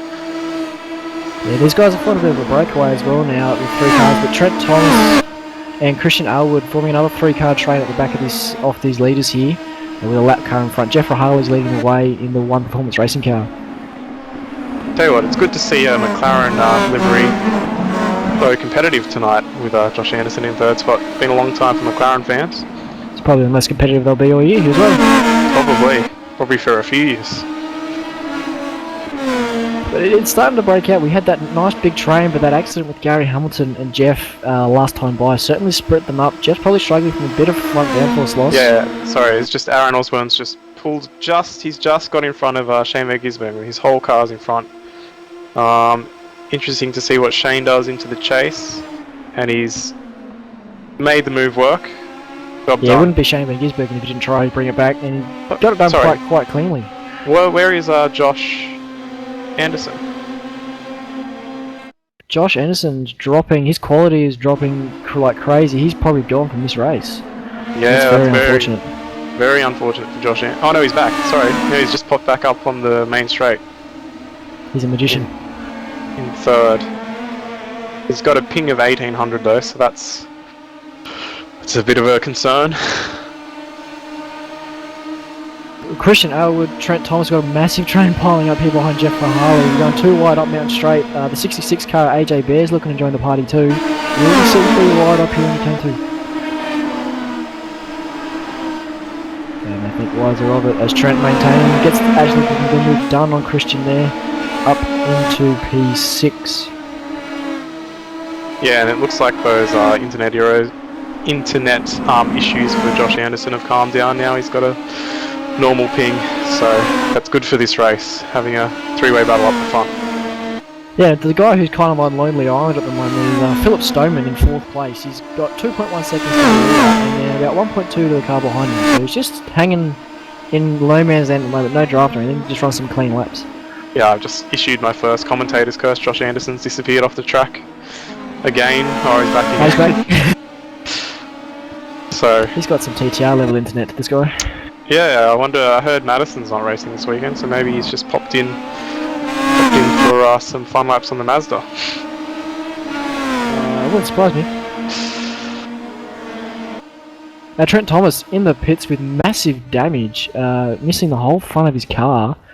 Yeah, we'll grab a GT Omega replay of that one, and just looking at it, he's got on the curb on the entry to Skyline and put it in the fence extremely hard. Yeah, that's so easy to do up there. It's a very, very big curb at the top of Skyline, and if you hit it wrong, it just sends you sideways. So it looks like that's what happened to Trent Thomas, unfortunately. As we're looking on the onboard on that replay, but down into the final turn, Aaron Osborne had a look down the outside of Shane Van Gisbergen, not getting it done, so still status quo up the front.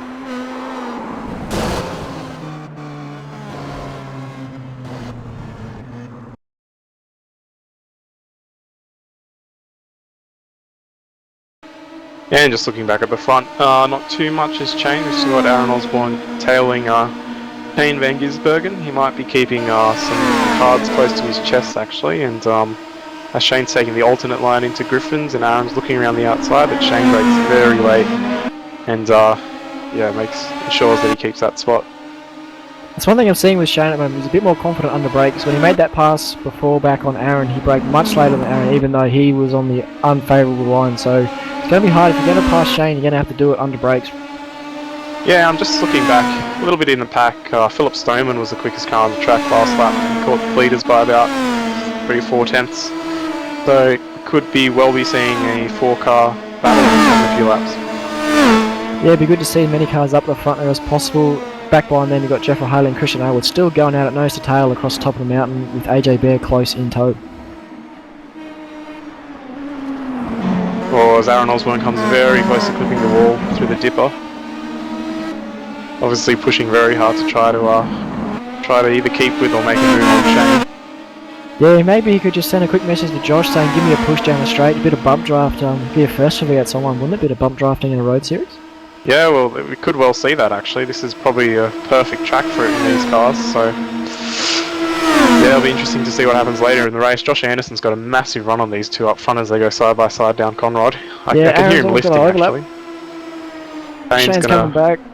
Yeah, can Aaron get the crisscross? He can, but yeah, Shane's there. Yeah, Shane probably just slowed him up enough for the apex, but Josh got a run as well because of that now. And Aaron's for the pits. Yeah, Aaron's in pitting. Good idea actually.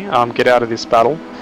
Try to get some clean laps in, and yeah, I think this lap certainly we'll at least get to see Shane's true pace if he is, just holding up these guys a little bit, or if not, because he'll need to push hard to make sure that Aaron doesn't get the undercut on him. Yeah, well, it all depends on when Aaron pops out as well. If he pops out in traffic, then it's Shane's race basically to lose at the moment.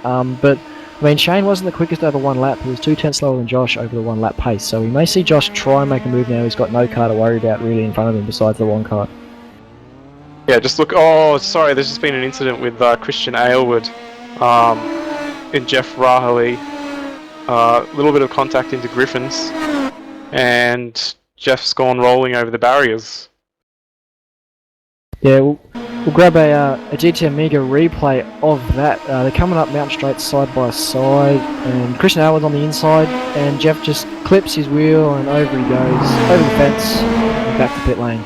Yeah, a bit of a tough one that. I think Jeff tried to make a very ambitious move around the outside, probably didn't leave Christian quite enough space, and they've just made wheel-to-wheel contact, and Jeff's gone barrel rolling.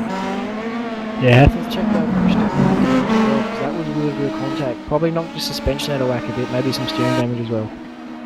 Yeah, I think there was a little bit of lag involved too, though, because on my screen they didn't actually make visible contact, so he might have got away with that.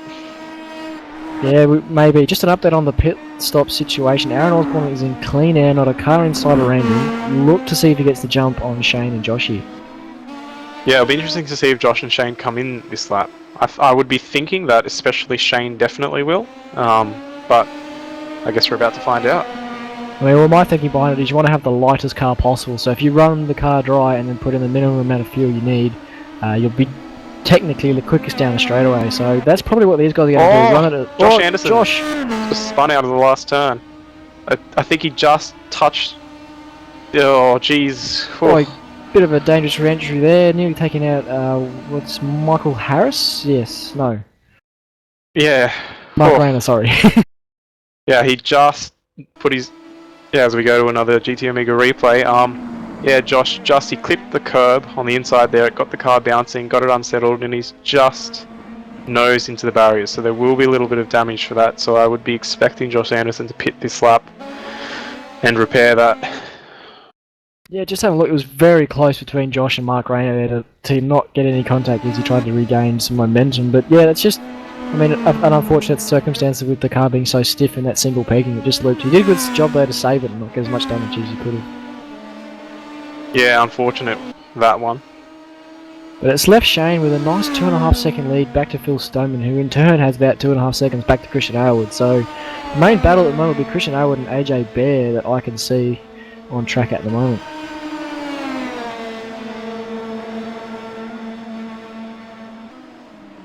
Yeah, so it'll be interesting to see when Shane eventually comes in, how he comes out with Aaron Osborne.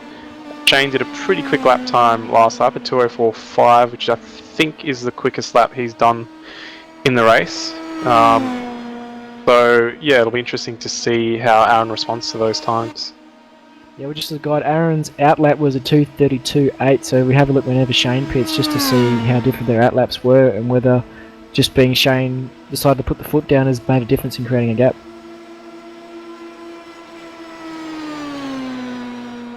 Looking back a little bit further in the pack, P3 and 4, AJ Bear and Christian Aylward.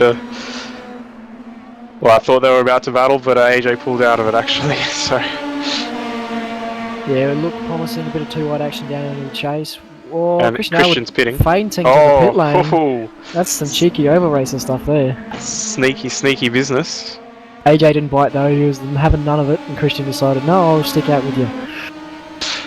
Yep, it's not something we often see in road racing. The feign. Speaking of pit lane, Josh Anderson's just pit lane, and car 23 Michael Harris is crabbing all over the road. I don't know whether he just hit something or he's got a lot of right hand down on his car at the moment.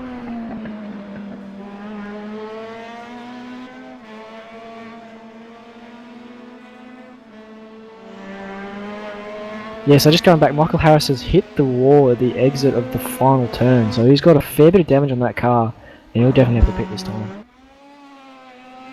Yeah, once again he's just clipped that inside curb and it's unsettled the car, so that's a pretty treacherous little curb in these cars, by the looks of things. Yeah, I think any curb in this car as well, and that final curb is a tricky thing in every car, so you never want to touch it. As Josh Anderson's come out in front of Dave Oliver, and this is not going to be good for Josh at all. In fact, he's a long way behind Aaron Osborne now. They're a full turn ahead.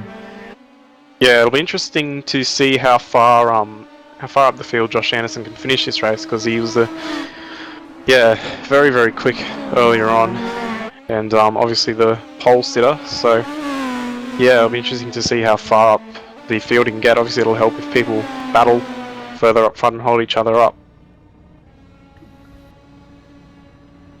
Yeah, so Michael Harris has obviously had another major accident while trying to limp that car back to pit lane, and he's in the pits again this time with a busted rear wing and everything. We'll grab a GT Omega replay of that. Yeah, I'm just looking at it. He's at the top of the mountain. Car's just gone. Oh, I don't know what. He's just driven straight into the fence. Yeah, it's like he's done a Murph but without hitting the first wall. Yeah, it's just like straight ahead. Yeah, it's almost as if he was just looking away from the screen or something. We did have to hold the wheel right to go straight ahead, so maybe didn't like turning left as much as he wanted, and it just scooted him into the wall. Nathan Connor and Aaron Osborne coming down Conrad. Aaron's got the move done, so he's making up some good ground. However, his last lap was a 2:05.3, while Shane this time has done a 2:04.2. That was good enough for basically pole, what he's just done in that time by. So we'll see if Aaron can match it, because at the moment it's not looking good for Aaron. Yeah, that's a... And we look... Sorry. Oh, we're looking back at Anderson and Oliver. I think Anderson is... Oliver's been just hanging on the back. He had a look into the last turn. Anderson blocks him into turn 1. Sorry, takes the alternate line. Yeah, sorry. He's not going to be able to get away from him down this straight, though.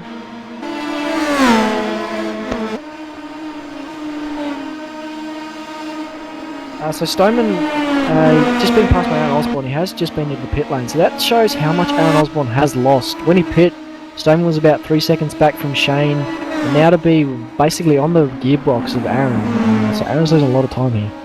Yeah, things are looking very good for Shane and Gisbergen at the moment. I think Aaron's possibly made the wrong strategy call here by pitting early and getting that extra fuel in the car. Yeah, he probably needed a buddy to help him with the draft and pulling along, but yeah, last lap by 2:04.9, so almost a whole second slower than Shane for Aaron. Yeah, it's a very impressive time by Shane on the last lap. Yeah, if he keeps that up to the end of the race, I think he'll be pretty untouchable. Yeah, he's looking untouchable at the moment. 5 seconds over Christian, who's having a good old battle with AJ Bear down Conrad into the chase. AJ sticking his nose out. Christian holds the oh no, he backs out of it, and AJ Bear is through. It's a very nice move there by AJ. Of course, a lot easier to do with these cars with that downforce on board. Yeah, I'm just looking at these times. Christian and AJ both did 2:04.3s last lap too, so I think Aaron Osborne's going to be threatened by these guys when they pit eventually. Yeah, and Christian's just been a sneaky guy again. Have another feint to the pit lane, hoping AJ would react and just dive in, and then Christian can scoot away. But it's interesting to see. I've never seen anyone do it in a road series, that feint to pit lane. No. Sorry, I'm just looking at Shane Van Gisbergen's last lap time. It was a 2:04.1, so he's just absolutely blitzing the field at the moment. So Nathan Connor's just coming to the pit lane as well, very slowly. Maybe he put the pit lane on a bit early, but he doesn't seem to attack the pit lane as much as he should. Yeah, just looking back. Yeah, for second place, AJ Bear and Christian Aylward took Mountain Straight side by side. Christian took the outside line and kept that position. Yeah, this is a seesaw battle at the moment. I think these two, it'll separate in the pit stops. Back and forward till the end of the race. So at the moment, the gap from effective first to second is 31 seconds. I haven't personally done a time for the pit stop, but I imagine it'll be around the 25 seconds to transit and stop. It'll be a very short stop, so not looking good at all here for Aaron. No, I think Aaron will probably come out around AJ Bear and Christian Aylward. So I think Shane essentially has this race in the bag at the moment, and that'll be a 3-car battle for the second. Yeah, even Marco Rayner's made a fair bit of ground on Aaron and Philip Stoneman, so I think sticking out as long as possible, getting that light car and staying in the draft is paying off for these guys. As Aaron gets very close to Andrew Stokes coming down the mountain, looking to make a move out of the elbow down Conrod. Yeah, Aaron will be all over Andrew coming down Conrod with the draft. Interesting. Oh, Andrew had a little bit of a... Sorry? Speaking of Conrod in the chase, AJ Bear and Christian Aylward have yet again switched positions coming down the straight. Christian now goes to pit lane. He's in. I was going to say that's a big feign. And we're looking back at Osborne. He's passing Andrew Stokes into the chase. I think Andrew let him have it. He knows he's not in a flight position. He's very out of place at the moment. He hasn't pit yet, so he just let him go. And Shane Van Gisbergen is also in the pits, we've heard. So both ANZ cars in the pits on the same lap. See what the gap is relative to Shane and Aaron, because Aaron's just rounding the final turn now. Shane's away, and he's got the second pistol, so he's off the limiter straight away. So this will be a big gap for Shane Van Gisbergen. Aaron's only just coming through turn 1 now, as Shane's for a good couple hundred metres down down Mountain Straight. So 5.7 second gap between the leader and second place, effectively. Yeah, I'm just trying to see where Christian Aylward's quite a few seconds behind Aaron Osborne, actually, and he's just come out right in front of Josh Anderson. Yeah, something must have happened in that pit stop where he put on too much fuel, or he took tyres as well, maybe. That's a possibility. But yeah, definitely not where Christian should have popped out. No, so it'll be interesting to see where AJ Bear comes out in regards to Aaron Osborne. I think those two will be very close, so long as AJ doesn't have any issues in the stop. Yeah, AJ may have pulled a sneaky here. Oh, Josh Anderson. Side by side through. He's got it done. Good move. McLaren car's clearly not got the real McLaren engine on board. He's got some great power. Yeah, no, he just looks like Christian had maybe some issues on cold tyres, ran a little bit wide through the cutting, and didn't get the exit that Josh did, and he just breezed past him. Yeah, I think taking tyres is not a smart idea, considering the track's 26 degrees, so very similar to what we had, Richard, just before. And he's got Dave Oliver all over his gearbox, having a look, exiting the dipper, might send it into the Forest Elbow. Thanks, better. Yeah, Dave Oliver's done some pretty good laps on last time as a 2:04.2, so he's one of the quickest guys on track at the moment. So yeah, we could have a. Well, you could get a paper between these two at the moment. Dave's almost pushing him down Conrod Straight. Well, I think this is the ANZ SSR Alliance coming into reality. Dave giving them a push down. They're going side by side. Sideways through there would be interesting. Side by side. Well, the alliance isn't working too. Oh, around the good move. Yeah, well done, Dave. That's good move. Very well done. Yeah. So he, I thought they were helping each other out, but apparently not. So AJ's in the pit lane now. He should be the last guy to make a stop. And he's down and away, and Aaron's cleared off. He's out of turn 1 and heading up Mountain Straight. Okay, so Aaron's obviously not lost as much time as we thought he had. but he's still a fair way out in front of Christian. Yeah, AJ is going to be a little bit in front of Josh Anderson. I think Josh Anderson will be all over him by the time they get to Conrod though, because of the cold tyres. Well, yeah, I mean, if you didn't take tyres, we'll definitely know in the first few quarters. If you did, you'll see Josh probably monstering him while we kind of get to the filming and Skyline. As we've got 5 to go now, Shane Van Gisbergen out in front with a very comfortable lead over Aaron Osborne, and Philip Stoneman rounding out the podium in close proximity there. Yeah, so unfortunately I think the race is done for P1 so long as Shane just keeps it all together. I think he's got this one in the bag. Aaron Osborne, I think he should finish pretty healthily in front of Josh Anderson and AJ Bear, but we'll have to see what happens there. Well, Philip Stoneman's in this race legitimately too. He's not out of sequence here. Him and Mark Rayner have done a great job with their strategy to bring themselves up. If you cast your mind back and figure it out, Mark was actually behind Christian and AJ, so he's now in front by a significant margin. Oh, sorry, yeah, I hadn't even realised that. That's a great strategy call by those guys. That's put them well and truly in contention for second. Yeah, I think Aaron's realising the draft may be his biggest enemy at the moment, and he's just trying to break it for Philip. Definitely, these guys should be close with about 2 or 3 to go. Looking a little bit further back, Christian and Davo are going to be side-by-siding into the chase again. They must not have got the memo about the alliance. You meant to work together. Oh, and Davo's let him... Oh, yeah, no, Davo's... I think he braked a little bit early and Christian... Yeah, basically gave that spot to Christian. Well, that's a lot, very alliance-like. Yeah, well, I mean, if these two work together and, you know, bumped each other up the straights, they could really push forward, I think. So, surprised not to be seeing them doing that. Yeah, well, as we saw, AJ's now stayed in front of Josh, so he may possibly... I can't tell exactly if he took tyres or not. We'll have to look at the pit stop times. But doing a great job at the moment, AJ. Josh is right there on his gearbox as well. A lot of 2-car battles just popping up all over the place now. Yeah, as Josh Anderson, he's just went side by side there, but he's just blinked.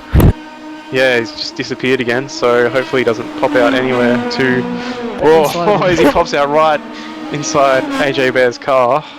And there you see that pop back up, no grip thing happened there to Josh, just completely sideways exited turn 2. Yeah, so that would have cost him a little bit of time there, probably a second, and let Christian Aylward catch a fair bit up. Lucky that they both got away from that with no damage as far as I can see. I think for AJ the worst thing possible happened there. He popped up inside of him, never a good thing to happen. Oh, Christian's got the run, so... Oh, geez, that's a bold move through Skyline. AJ Bear was on the radio there, I'm not sure if he caught that, Sam. Yeah, I think he just said Josh disappeared on him, so he just let him have it for safety, and Christian is right back in this now. Yeah, well that's the thing, he might have let Josh through, but now he's going to have to deal with Christian Aylward, who's going to have his draft everywhere, and also Dave Oliver. In his battle for second, third and fourth, we closed up again. Philip Stoneman and Mike Rayner definitely catching, thanks to the draft, Aaron Osborne. Yeah, and you can see him weaving a little bit down the down Conrad Straight to try to, you know, break the draft, but I don't think it's working too well for him. Yeah, well, last time by, Shane had a 7-second lead over Aaron. It just keeps ballooning this gap at the moment. Shane's putting on a great performance at the moment. Definitely showed he was toying with him at the start.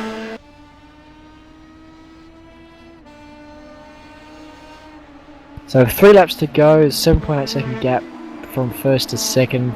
Third, fourth, very still contested. AJ Bear, Josh Anderson, Christian Aylward and Dave Oliver in a ding-dong battle for fifth. This is going to go right down to that last lap, last turn.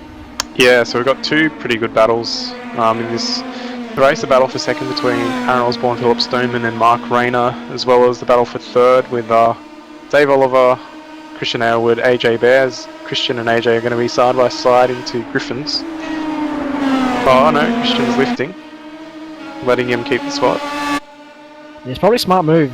Christian's going to play the long game. He wants to be behind AJ on the last lap coming down Conrad Straight. That's the way to get in front of him and win that position.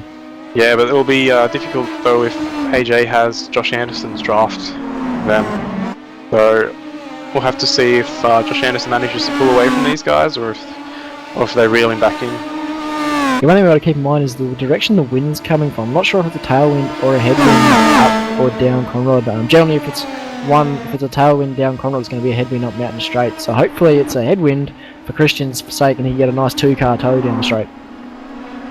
Yeah, well, I think the wind is the weather dynamic in this session. No, it's not. So the wind's from the northwest. I don't have a map, so I can't tell which way that is on this track. Northwest would be, yeah, it would be a sort of a headwind down Conrod. So it would be helping him out a little bit, I believe. Yes, Christian just went wide there in Forest Elbow and lost a lot of time to AJ. Just fall back a little bit to Davo, but AJ's ranging nicely back onto Josh Anderson. His battle for 5th still very much alive. Josh Anderson's once again trying to break the draft, but you know AJ's still got a huge run on him. Aaron Osborne. Yeah. He gets loose exiting the chase, and that's let Phil and Mark go. So from 2nd to 4th in one corner. And once again, he clipped the curb on the inside there, and it just got the car unsettled. And yeah, he couldn't hold it without running off the track. So with 2 to go, is that aggression dial on Aaron Osborne going to go overload and just try and send it on these 2 guys to get that spot back? Because he looks very pacey right now out of turn 1. Yeah, well, he's got a couple options. He can try to work with Mark Rayner, but he's clearly not doing that. And no, just go for it. Mountain Straight. Oh, this is going to be outside. He's got it done. Oh, well, that's great. He's going to try the over on Phillip. Oh, this is nervous. Oh, too wide. Good. Whoa. Phillip sends it back on him around the cutting. He's hanging on there. And I think Aaron's got that done. What a move. That's a good piece of driving from Aaron there, and that just shows he's got a bit of experience in this car, and I don't want to even try to do that again in another car. That's ridiculous. No, crazy. There's not many cars he could get away with that in, and yeah, getting past both those guys in 2 corners is pretty impressive bit of driving there. Yeah, good bit of heads-up driving there from Aaron, just seeing the gap and going for it. Like Anna says, if you don't go for a gap, you're only a racing driver. So he did very good there. That's it. So the next question for Aaron will be if he can pull away from these guys. Well, just in this little short stint down the mountain, he's got a nice air gap. I mean, the draft will take it away, but he's got great pace across the top, which has been saving him for the most of this race. Yeah, it's like that moment he had at the chase last lap's really spurred him on and pushed him harder as Rayner's got a run on Stoneman here down Conrod. Yeah, we're coming to the white flag. Shane's just coming through the chase now. So Mark's probably decided, no, it's time my turn to make a move. I don't want to be passed anymore, and he's going down all around the outside into the chase. Oh, he lets him have it. Gets out of it, yep. But he's got the run on him into the last turn here. Goes to the outside again, it's lifted. Will he do the Ricardo and take the inside? No, he won't. No, I think he'll just sit there for the next lap, but this time, coming down Conrod, he won't back out, he'll just put it in there and hope for the best. I mean, you've got nothing to lose. But it's 10.3 seconds first to second. Yeah, just behind these guys too, AJ Bear and Josh Anderson are closing on these guys at a pretty rapid pace. They caught Phillip Stoneman and Mark Rayner by over 2 seconds. Yeah, Davo's dropped off that group quite a distance, so 3-car battle for 5th, 3-car battle for 2nd. Yeah, I'm just looking at Davo's time. He did a 29.6 last lap, so I'm just looking, he's run off at the chase and he's actually made contact with the wall just before pit entry. AJ and Christian going 2 wide through Griffins, and 2 wide, you got to do the cutting 2 wide. No, AJ's backed out of it. Christian up into 6th, eyes forward now to Josh for him. Or can AJ come back down Conrod? Josh got a nice air gap though. Yeah, AJ is going to be all over Christian down Conrod for sure, though I don't think he'll be able to pull far enough away to break that draft. So I think Josh has got 5th place pretty much safe. Aaron looks safe in 2nd. Shane Van Gisbergen, where is he going? He's miles up the road. And there's not much else going out on track. Big gaps everywhere else from 7th down. Oh, spinner in front of Davo. That was close. He needs some new underwear. Yeah, Brock Creamer had a moment there, and Davo's just managed to avoid him.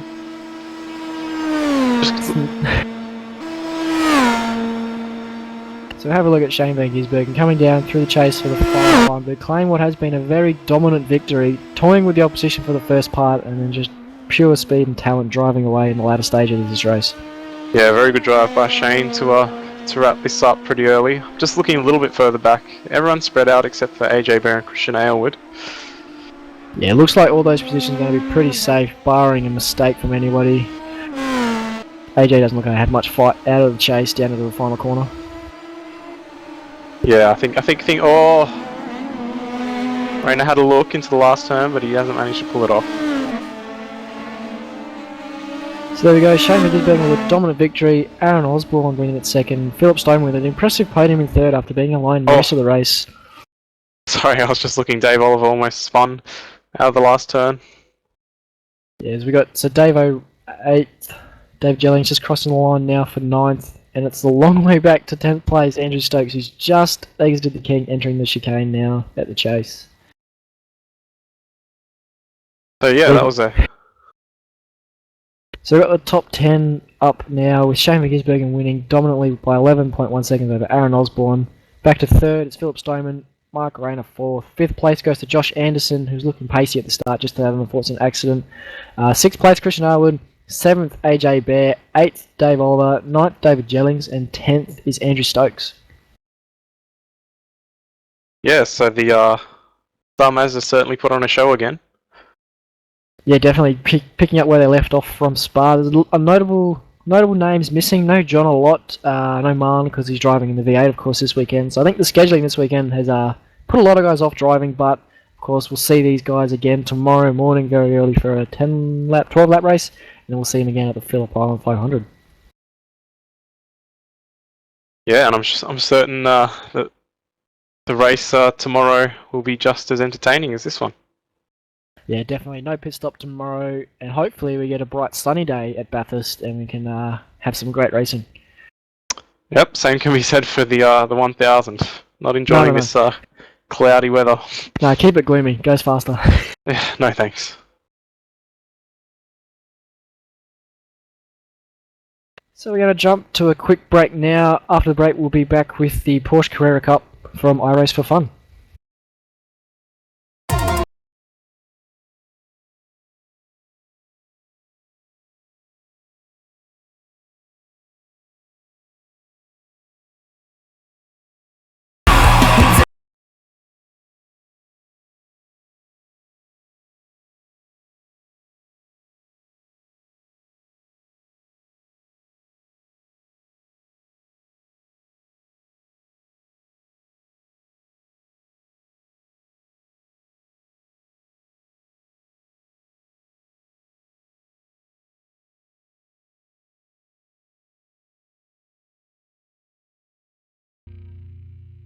Every year, the best race drivers in V8 Supercars close in on Bathurst.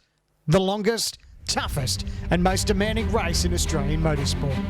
It is easily the most challenging track that Australia has to offer in terms of the commitment required up the top of the mountain with the elevation changes and the walls being so close. There's just literally no margin for error. 1,000 kilometres of racing, 161 laps, 50 teams, 100 drivers, and one of the world's most unforgiving and dangerous racetracks.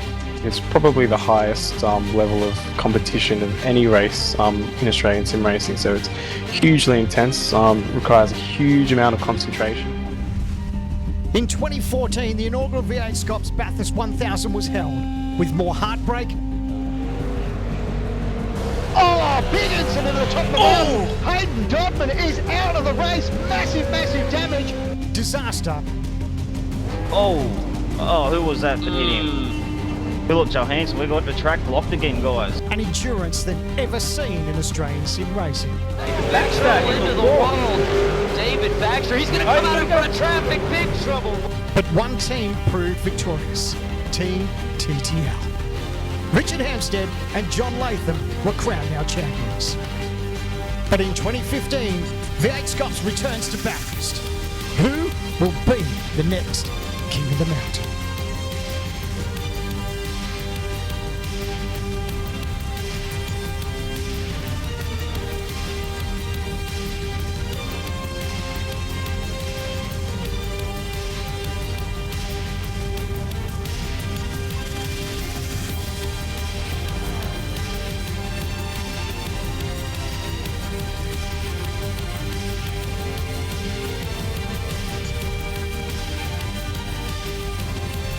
Oceanic Sim Racing presents an event supported by GT Amiga Racing and supporting the Kids with Cancer Foundation.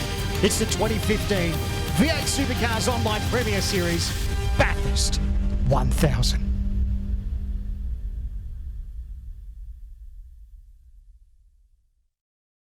Good morning / afternoon / evening, everybody. My name is Rhys Gardiner, and this is my V8 Supercars Online Premier Series fact file for the Mount Panorama circuit. Nestled in the vast, picturesque New South Wales, right next to the big town of Bathurst, to many motorsport fans, Mount Panorama needs no introduction. It is the Australian racetrack, the place where people plan pilgrimages, the Southern Hemisphere's answer to Spa, Suzuka, and the Nürburgring, all in one insane piece of road. It is fast, it follows the terrain, walls are close at all times. Only the best triumph here, both in real life and in sim racing. Mount Panorama is subject to more waxing lyrical and commentary cliches than any other track in Australia, but suffice to say that that is not without very good reason. Like many of the tracks we visit for V8SCOPS, Bathurst's history of motorsport goes much further back than is immediately apparent. There has been motor racing activity in the area surrounding Bathurst since the start of the 20th century. The first circuit used in the region was the Peel circuit in 1906, connecting the towns of Peel, Clear Creek and Kelso. The second was the Yetholm circuit, a triangular loop around the localities of Kirkconnell, Meadow Flat and Sunny Corner. This track entered use in 1914 as the host of the first Australian Motorcycle Grand Prix. The third was the Mount Horrible or Sunny Corner circuit in 1926, which combined parts of the former tracks and extended all the way up to Palmer's Oakey to create a massive 100-kilometre loop. And finally, from 1931 to 1937, racing was held on the Vale circuit, a track shooting through paddocks, pretty much right next to the future site of Mount Panorama. Bathurst as we know it had its beginnings in the Vale circuit period. The Mayor of Bathurst, Martin Griffin, wanted to create a permanent home for motor racing in the region, to construct the greatest circuit in the world. Unfortunately, Griffin had the problem of the world being in the midst of the Great Depression. The New South Wales state government was not willing to commit funds to something like a motor racing circuit. So Griffin hatched another plan. He and the Bathurst Council approached the government with plans for an employment relief scheme, a tourist drive going up and down the Bald Hills. The economic benefits were obvious, and this plan got greenlit. But as the new Mount Panorama Scenic Drive was constructed, it was noted that it would make a very good motor racing circuit. How very convenient, Mr. Griffin, you sly dog. Well played.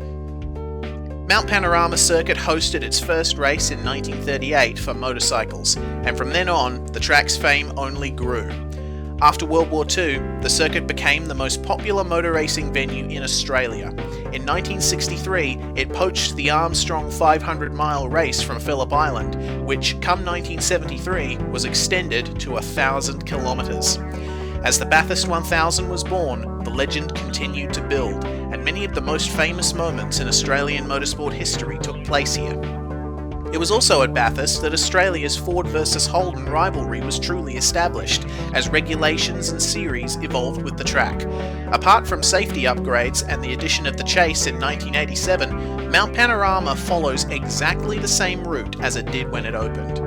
The history of this venue up to the present is so rich and storied that we would need the 6 hours it takes to run a Bathurst 1000 just to cover everything. Moffat, Brock, Bow, Richards, Johnson, Scaife, Lowndes, Whincup, Winterbottom, Mostert, the list goes on. Suffice to say that Australian motorsport, world motorsport, would not be the way it is without the presence of this venue. This track, this race, is one of the greatest spectacles and tests of skill and endurance that the motorsport world has to offer, real or virtual. And now, you get to watch 100 of Australian sim racing's best tackle it. Join us this weekend for iRace for Fun's Roof C-Spec Challenge, the Star Mazda Australian Championship, and the V8 Supercars Online Premier Series in Round 2 of the 2015 GT Omega Endurance Cup, the Bathurst 1000, supporting the Kids with Cancer Foundation.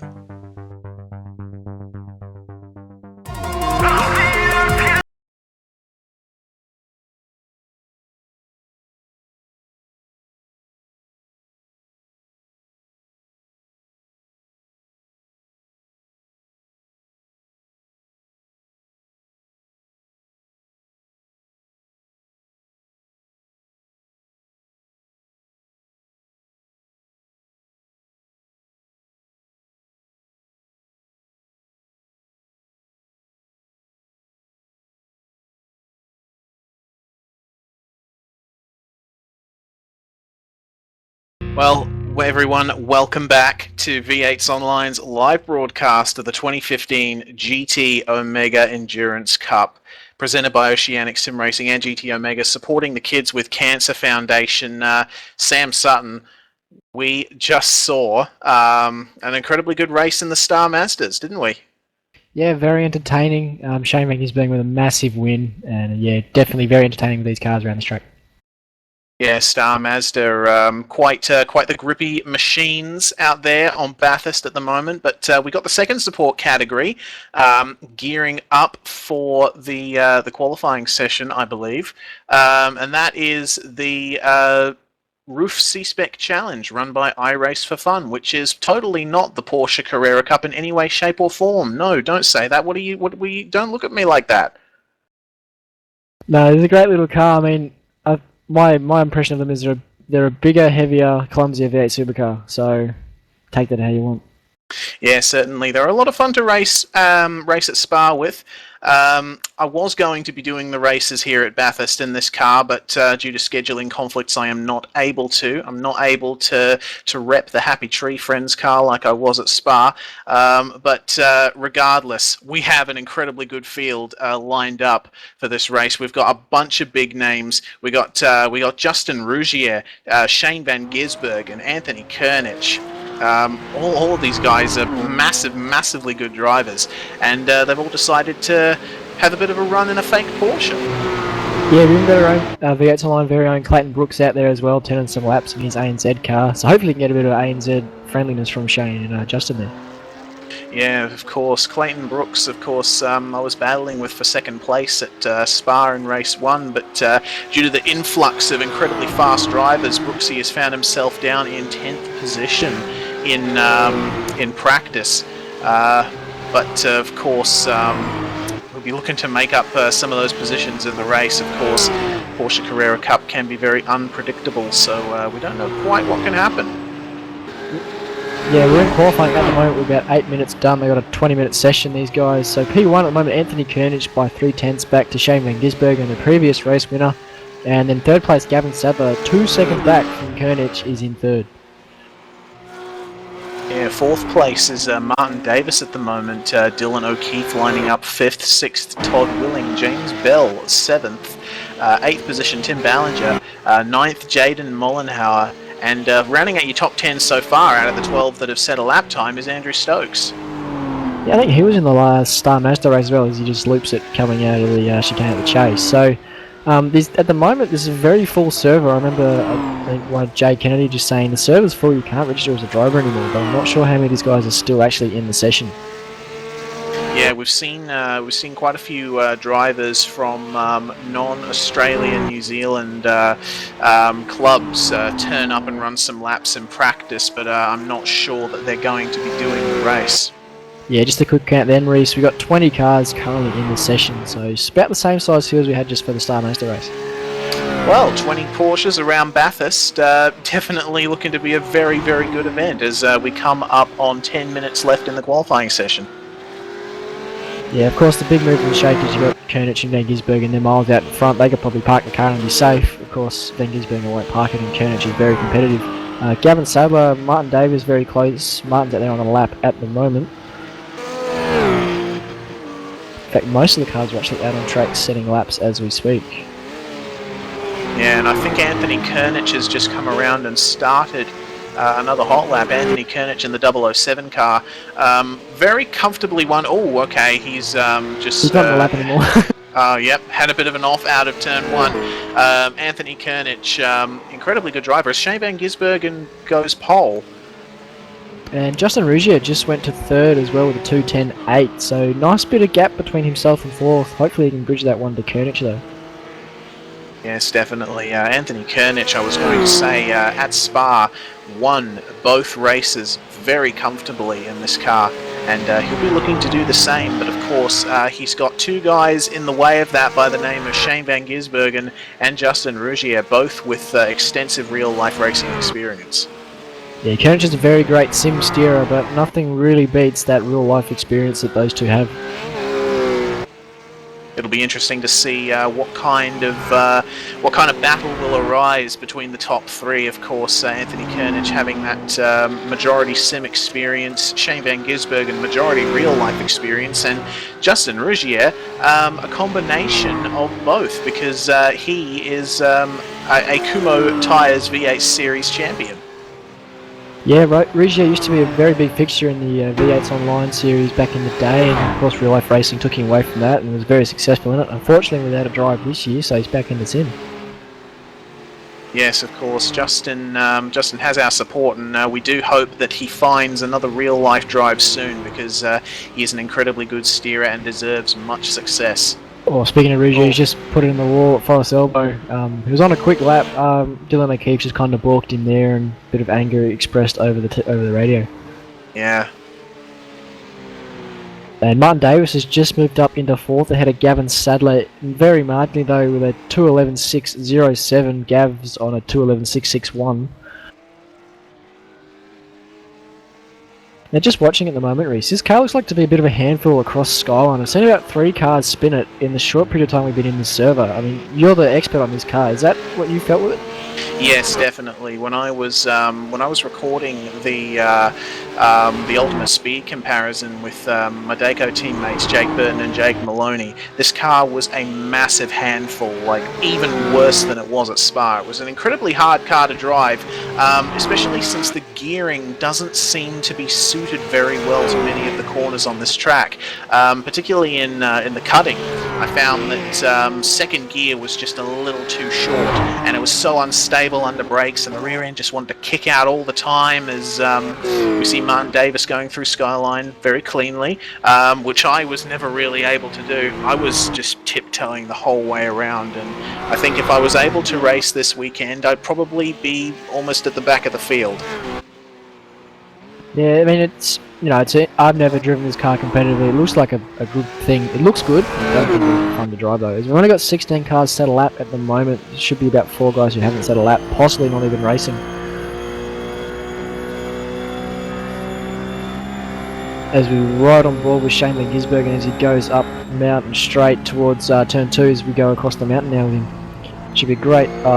Bird's eye view really of how he wrestles this car around the mountain.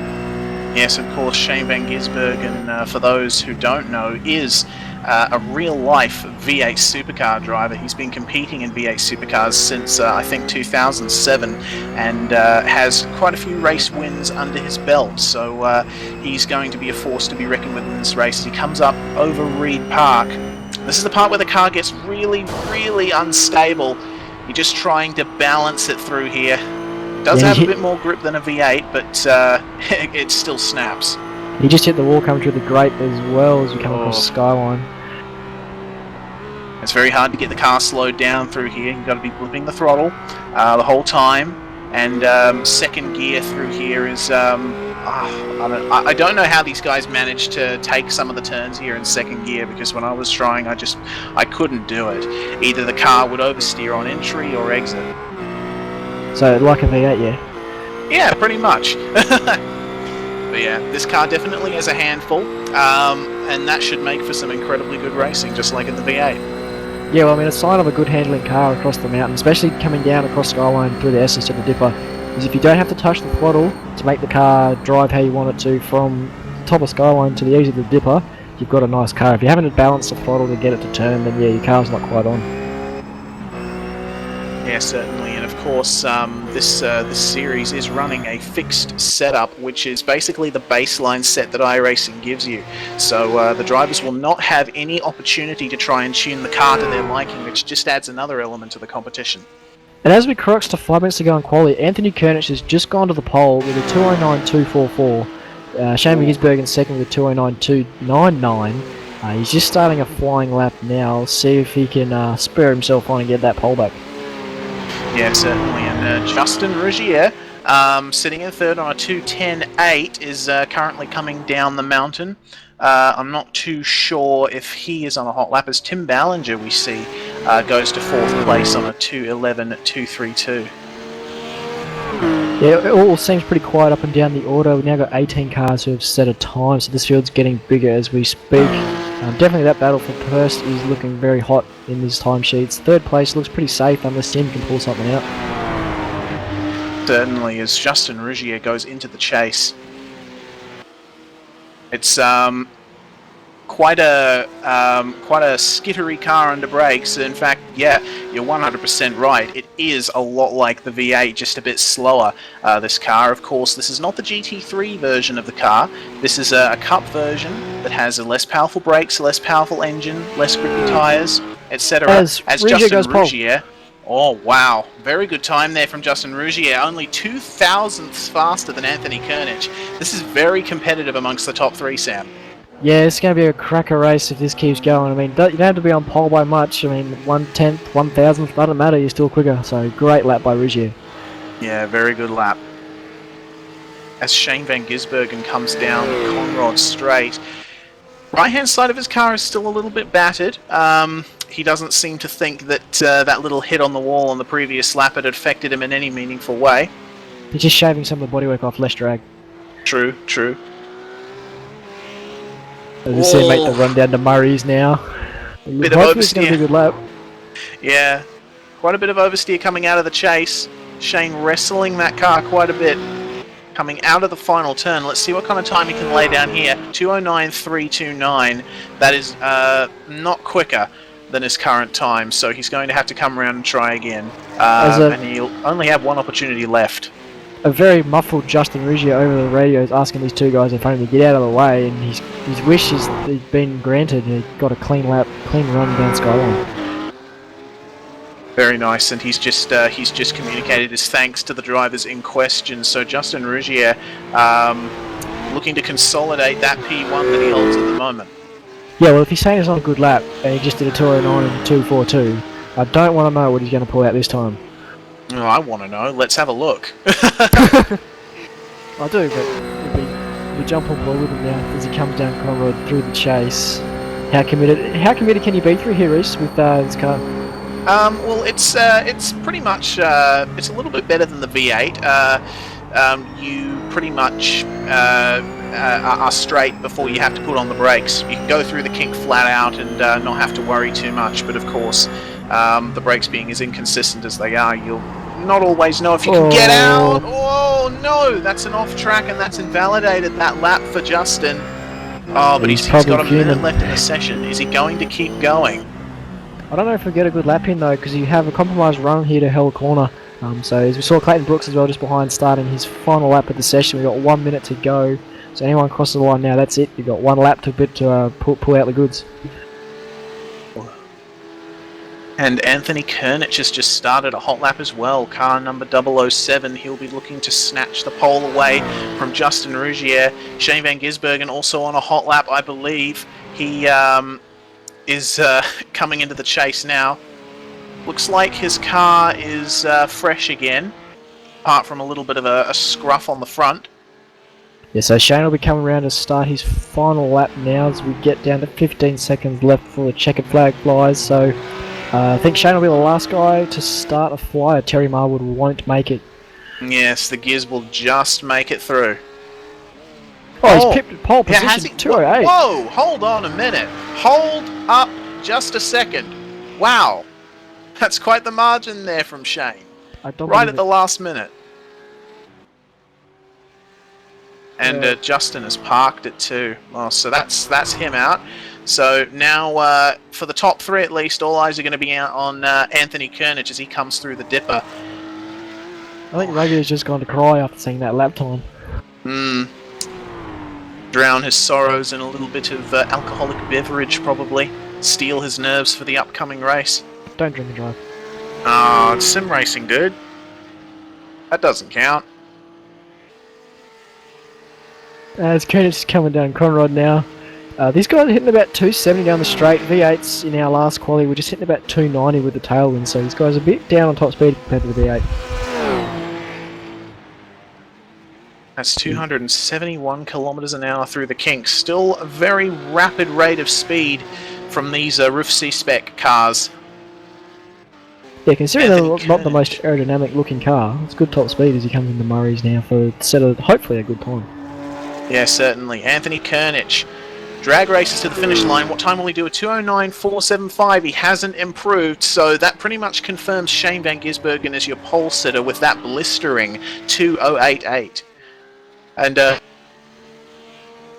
Clayton Brooks just moved up to 6th place there at the 11th hour with a 2:11.6. Clayton Brooks has moved up to 6th. So he got 18 cars setting times. I think Reese just died.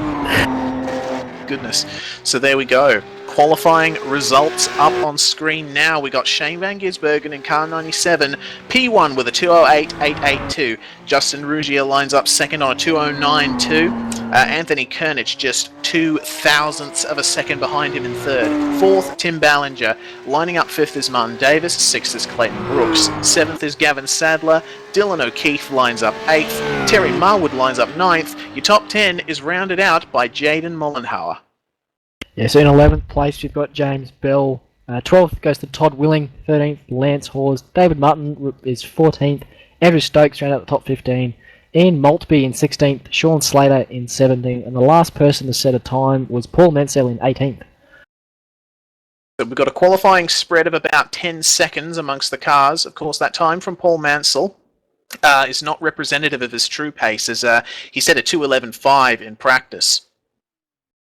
Yeah, I mean, quality can do funny things to people. I know I struggle with qualifying at the best of times, so it's sometimes hard to pull out a good lap when you need to do it. I'm just counting 2 cars who haven't set a time, one of them being Luke Ray, and I can't pick out the other name at the moment.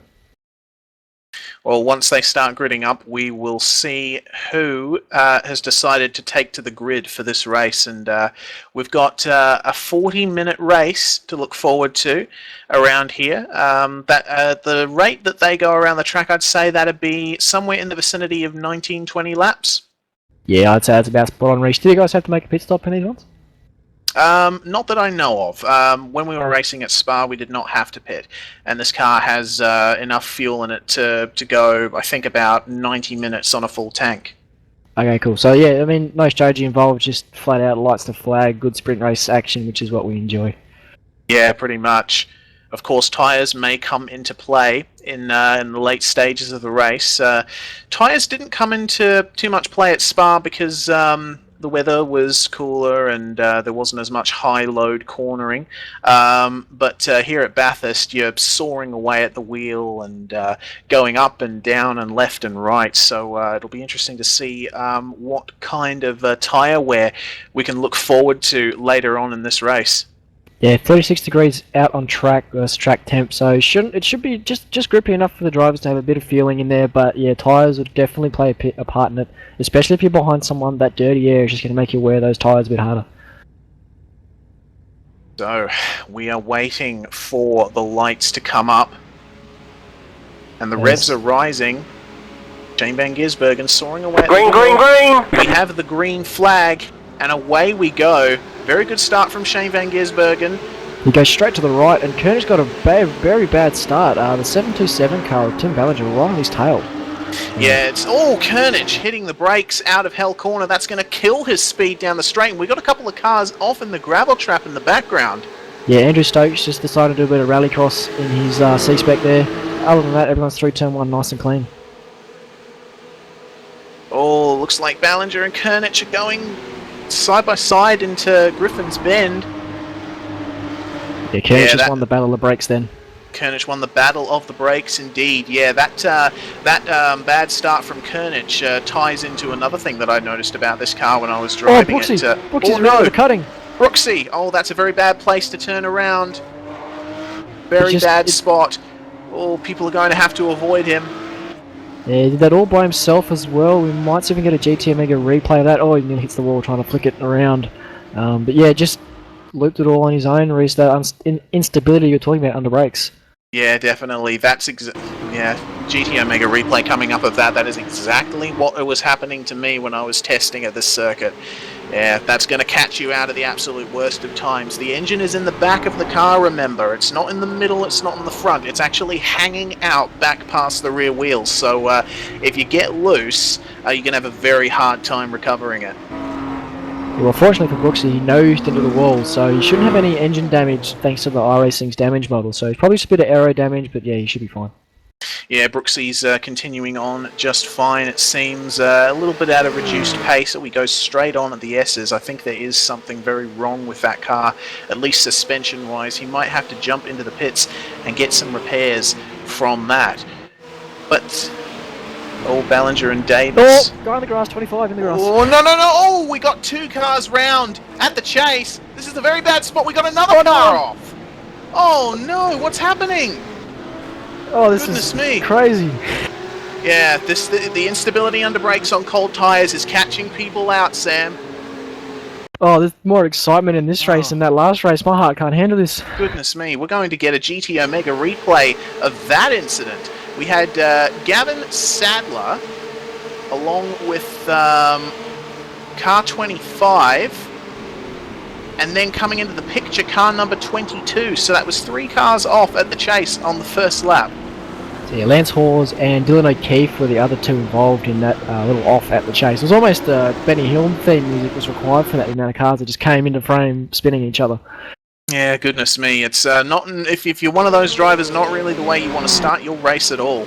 But we have got 40 minutes of racing left to go, and we got the battle for the lead. Shane Van Gisbergen blinked there for me just for a couple of seconds. But the top 3 are line astern as they come across the top of the mountain. And I wanted to say, before Brooksy's spin, Kernage's poor start. It's very difficult to start this car from a standing start as well, because the clutch bites very, very easily. So you really have to let the clutch out slowly if you want to get a good start in this car. Unfortunately, if you dump the clutch a bit too fast, you're just going to bog down. Okay, so I couldn't be good at starting this car because dumping is the easiest way for me. Yeah, there's no way that dumping the clutch is going to work in this car. No way at all. You just cannot get the wheels spin in first gear because the revs just drop way too low. Oh, we got contact back in the pack. Oh! The dipper, track's jammed. This is, oh no. Oh dear, that's another car that drivers are going to have to avoid. David Mutton, car 212 and car 91. Who are those? Car 91 is Ian Maltby.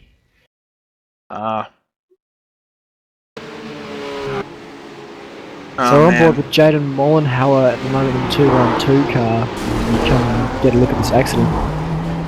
Yeah, the number 35 car, Andrew Stokes, had actually spun already, coming through the S's into the dipper.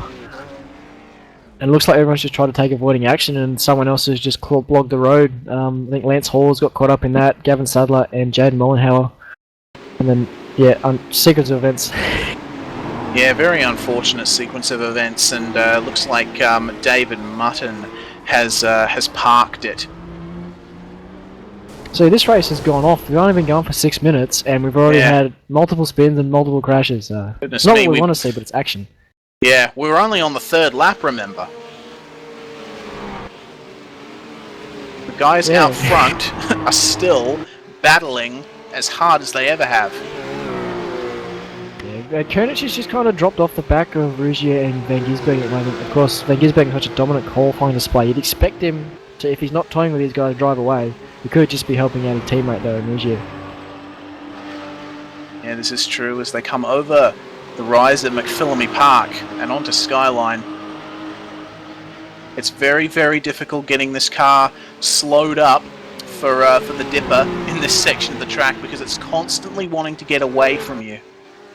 No, it's just, I know the Roughs have their very unique Porsche style handling of curbs, but is it alright to actually hit the curbs, especially down through the S's in this car? It depends. It really depends on the type of curb. I tended to stay away from them in this car because it tends to bounce quite a bit when it hits the ground and really unsettles itself. Whereas at Spa, with the flatter curbs, I could take them just fine. Yeah, so following that very rough-like habit of pogo sticking, probably. Yeah, very much so. Oh, had a little bit of a wiggle there from Shane Van Gisbergen on the exit of the chase there. Yeah, and at the moment, this is really the only battle besides Tim Ballinger and Martin Davis out on track. A lot of damaged cars trawling around at the moment. Dylan O'Keefe just takes the jump. Oh dear. I'm not sure if that was deliberate or not, but We'll never know. Yeah, definitely, and he's staying out on the track. That's Oh man, he's just driven into what? What is going on? What's happening there? Goodness me! The front of his car is very screwed up there as Dylan O'Keefe parks the car in the pits. He just drove into the door of Todd Willing. What did they put in these guys' water before they got in these cars last night? Goodness me, I'm not too sure, Sam. I have a feeling that that jump that he took at the chase maybe screwed up his steering to the point that he really couldn't steer away from him. Either way, it's a interesting incident. I mean, it gives us a bit of a laugh and possibly the viewers, but it's very confusing at the same time. Yeah, most definitely. It's turning out to be a very odd race so far, outside the top three. Yeah, it must be the altitude just messing with their brains. Terry Marwood, we're hearing something might happen to him. I'm not sure. He's in a good battle here. Todd Willing, actually. No, I'm not sure who that was in front of Terry Marwood, but they just put it in the fence at the cutting. It was Mark Higgs, so he's a lap down, so he's not in the fight at all. He's probably just getting out of their way. But the two team bosses at I Race for Fun here having a good battle in the back of the field here for 7th and 8th. Yeah, most definitely. It's very nice seeing these guys on top of organising the events, doing the racing in it as well. Yeah, I mean, of course, you'd want to race something that you would enjoy running at the same time. So for these guys, they put on a lot of series, the RS for Fun guys, and it's good to see them bringing out the action themselves. 4th and 5th tightened up with Martin Davis on the tail of Tim Ballinger. Yeah, Tim Ballinger, I can see, has a bit of aero damage on his car. That's probably going to be inducing a little bit too much drag for his liking. You can see Martin Davis there really wanting to get by him. Definitely got that straight line speed advantage. Oh, yeah. Tim Ballinger. Yeah, that draft would help him too. Oh yeah, and Tim Ballinger messed up the exit of the chase slightly, so Martin Davis is going to take him around the outside of the final turn, or is he? Overshot it just slightly, and they go side by side down the front straight. Martin Davis once again has the straight line advantage, and Tim Ballinger tucks in behind him as they go into Hell Corner. Yeah, there's definitely something going on with it's Koenig and Ruggio closed up very much in second place here. Oh, it's very tight between these two. Shane Van Gisbergen is about half a corner ahead of them at the moment. So I'm not too sure what happened to Rugier and Koenig to fall that far back from Gisbergen in a single lap. Yeah, I think Rugier had a moment because Koenig was about this far back from Shane at the start of the previous lap. Definitely doesn't seem to have the pace of Shane at the moment, and Rugier has probably just had a little moment, but hopefully he should drive away. Yeah, we'll have to see about that. As these IRSO Fun boys as well are going hard at it, Marwood and Sadler, I don't think there's any team orders going on here. They're definitely going at it. Yeah, they're just having fun out there. That's what you're going to do, Luce. Yeah, most definitely. That's the whole reason why any of us get into sim racing in the first place, is to have fun. Give a bit of airtime to these Irish Fun guys, their sponsors, Next Level Racing and Pagnian Imports, of course, who also look after TTL, I believe, as well, so a bit of airtime for those guys. Yeah, looked after me as well. I purchased my Thrustmaster T500 RS from Pagnian Imports and received some impeccable service, so I would definitely recommend them. Shameless plug, baby. Shameless plug. Shameless. Of course, while we're talking about sponsors, we cannot forget GT Omega, the sponsor for the Endurance Cup that we're running in V8SCOPS. All of this racing that you see here at Bathurst, at Spa a couple of weeks ago, and in Phillip Island in a couple of weeks' time, is a part of the GT Omega Endurance Cup. GT Omega, an incredibly good company, makes racing cockpits, racing chairs, and they have some very fine products, and we appreciate their support.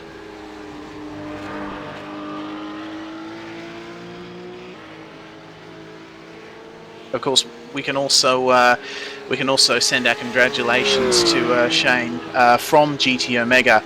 He has just become a father, so massive congratulations to him, and yeah, hopefully you can raise a fine sim racer.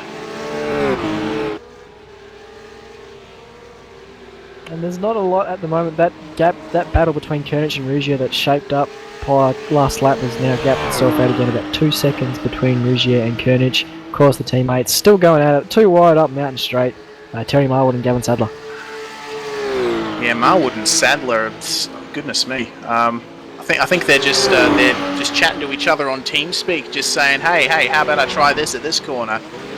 Oh, it looks like Sadler had the rears locked as well, backing it in motorbike style. Yeah, man, the rears are very, very easy to lock on this car. The director's making weird noises. We're not sure what is happening. Clayton Brooks down the inside of the 911 Luke Ray gets it done. That car does not look pretty at all. Goodness me.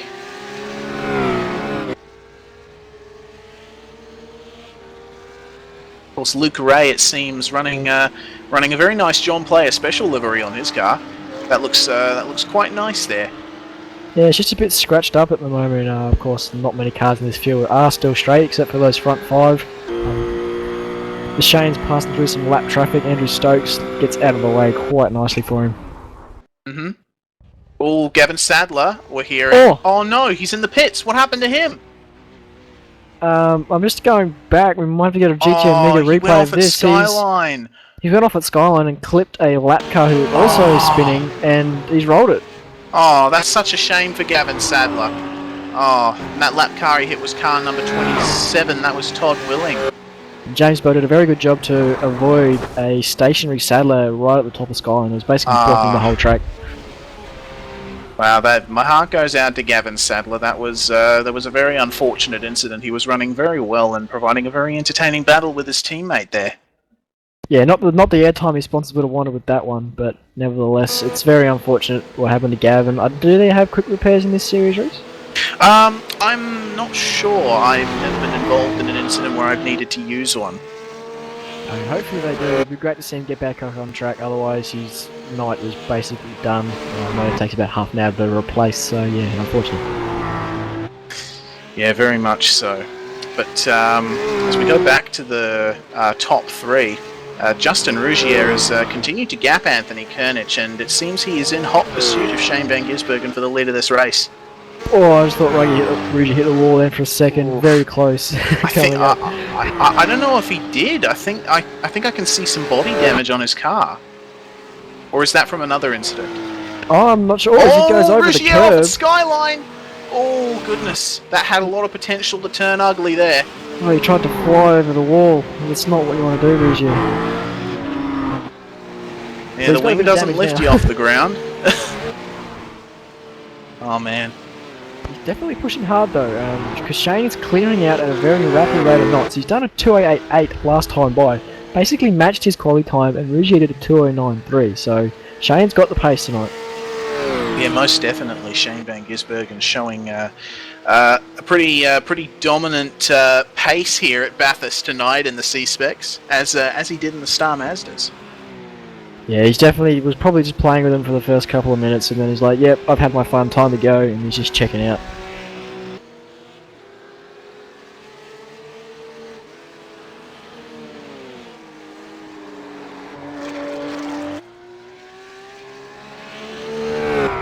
Well, of course, we have to give a shout out to all the people watching the broadcast. It's awesome to see the amount of chat going on in the broadcast chat. If you like, check out V8's Online's Facebook page. Just go facebook.com/V8sOnline, and we will you'll be able to see all of the stuff that we do on our channel and get updates from us whenever we decide to do something new. Yeah, and if you like, post a picture of yourself enjoying the broadcast. Show us what kind of viewing circumstances you have on the other side of that screen.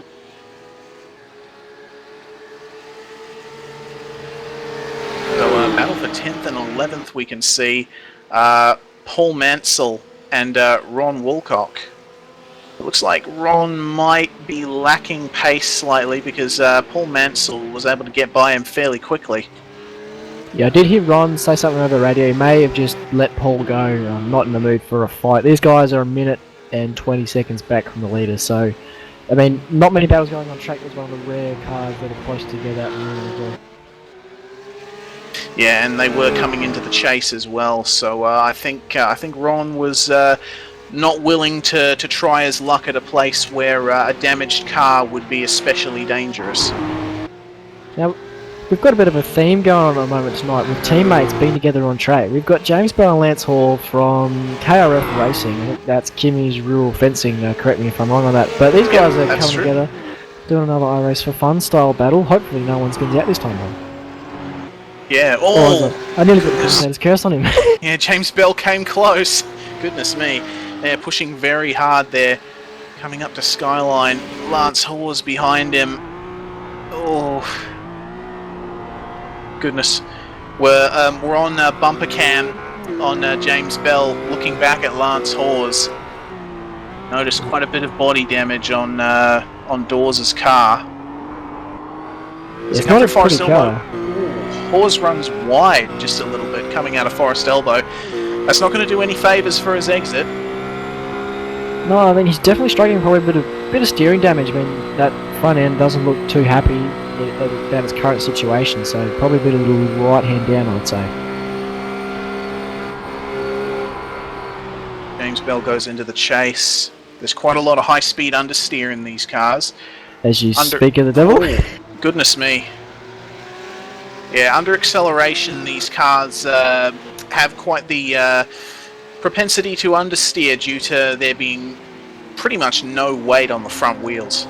So a bit like a snowplow then, Reese. Yeah, pretty much.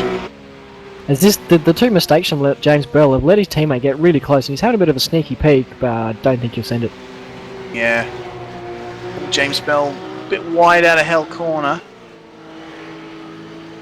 You come the drag up Mountain Straight. Now the wind's pretty similar to the start Mazda race if you were with us earlier, so these guys should have a headwind coming down Conrad and a tailwind up Mountain Straight tonight.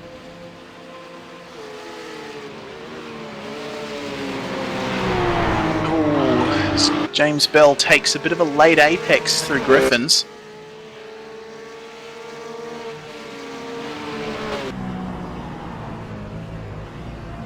So we've jumped on board now with Lance Hall from the gyro cam, just to give you an idea of how much these cars bounce around across the mountain here. Yeah, especially in a car as bouncy as the Roof C-Spec. Pretty much running on pogo sticks for suspension, this car. Quite a handful. The V8's pretty close to that too. Yeah. Well, just be thankful that it's not the old V8 with a Watts linkage on the rear. Yeah, I mean, you know, pogo stick's not a great thing. You try and chin it out of the car and you're just like, it's not getting any better, and you give up. So, I mean, the rough, it's just by the nature of it being such a stiff car, is pogoing everywhere. Now, that gyro cam must have had a bit of a roll over there going down through the dip, but it's deceptive on camera. It's much steeper. Or as Lance Hawes, he puts it in. Whoa, whoa, whoa, whoa, whoa, whoa, whoa, whoa, whoa! Hello! That was quite the interesting incident there. It's never good having an unstable car going through Forest Elbow. Seconds heating up. Rouge has probably made another mistake, and Koenig is back within half a second now. Oh, this is going to be hotting up quite nicely as they come into Griffin's Bend. Love going through Griffin's Bend as we come to the halfway point of this race. Griffin's Bend is just a beautiful corner to go through in almost any car. It's banked, it's quick, and you can get on the throttle nice and easy. Yeah, when you get it right, you feel good about it, and you know your lap's going to be great if you nail that corner. It's a very, very fun corner, and it just makes the rest of the track that much better. And then you get to the cutting and all of your hopes are dashed. Yeah. Yep. We know the feeling all too well. Oh, Ruggie very close to the ball there, comes through great. Goodness me. Anthony Koenig, I'm sensing a little bit of understeer on his car going through McPhillamy.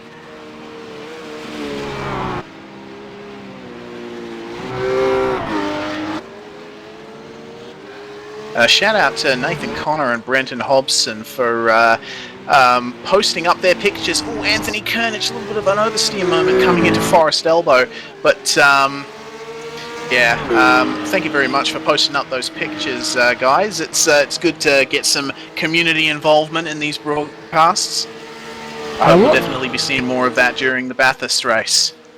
Sorry to cut you off there, Reece. Not long ago we had Martin Davis pass Tim Ballinger, but now it's reversed and Martin Davis got a fair bit of damage on the front right of his car.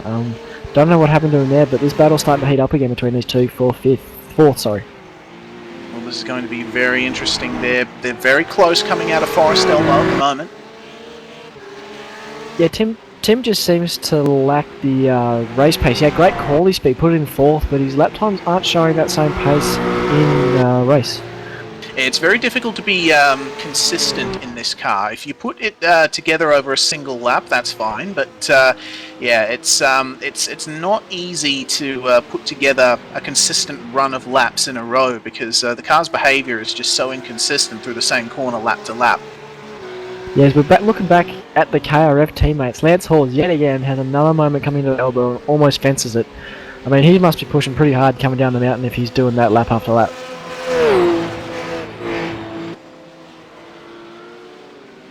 As Shane Van Gisbergen is just dealing with a bit of traffic. That was Gavin Sadler, I believe. So he must have had a quick repair if he's back out on track this soon. Yes, definitely. Oh, goodness. Shane Van flirting Gisbergen with the limits. Oh, man. Oh, he's getting very close to the wall. I think he's just throwing caution to the wind and having a bit of fun at the moment, honestly. Jump on board with V8 Supercar driver Shane Van Gisbergen as he takes us around a virtual version of Mount Panorama Bathurst. Absolutely insane watching these fast drivers go around, how they're able to just hold the limit like they do. He's probably not even stressing. We're freaking out when he gets that close to the wall and he's like, yeah, I had another inch there, I could have gone a bit closer. Yeah, more than likely. As he runs down Conrod straight under the Petters sign. Hopefully he's topping out here at 2:71 at the tipping point to the kink, coming into the chase now. Braking all the way down to a speed of about 113 kilometers an hour at the apex of the chase.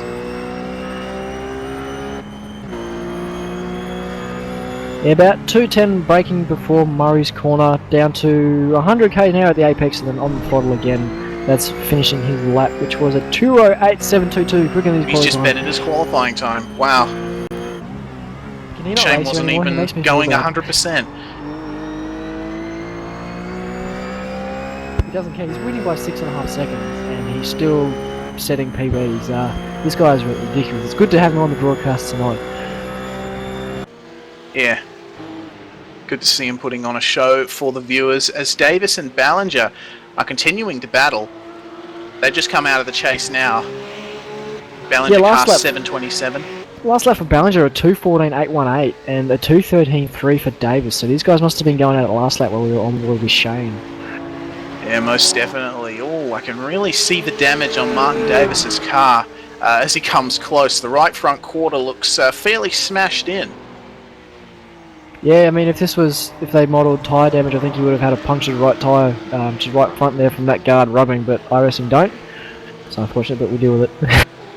As they go by car 38 of Slater. Yeah, very, very making it easy for them, just getting out of the way, holding their line, being predictable, as Reese likes to say. As Martin Davis has a little bit of a look up the inside coming into Griffin's Bend, but of course he's too far back to make any kind of reasonable move happen. Probably just letting Ballinger know that he's there.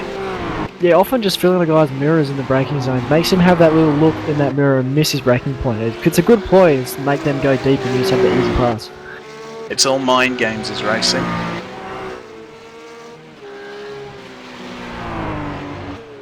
Of course, Slater, Sean Slater in car 39, who was just lapped by Ballinger and Davis.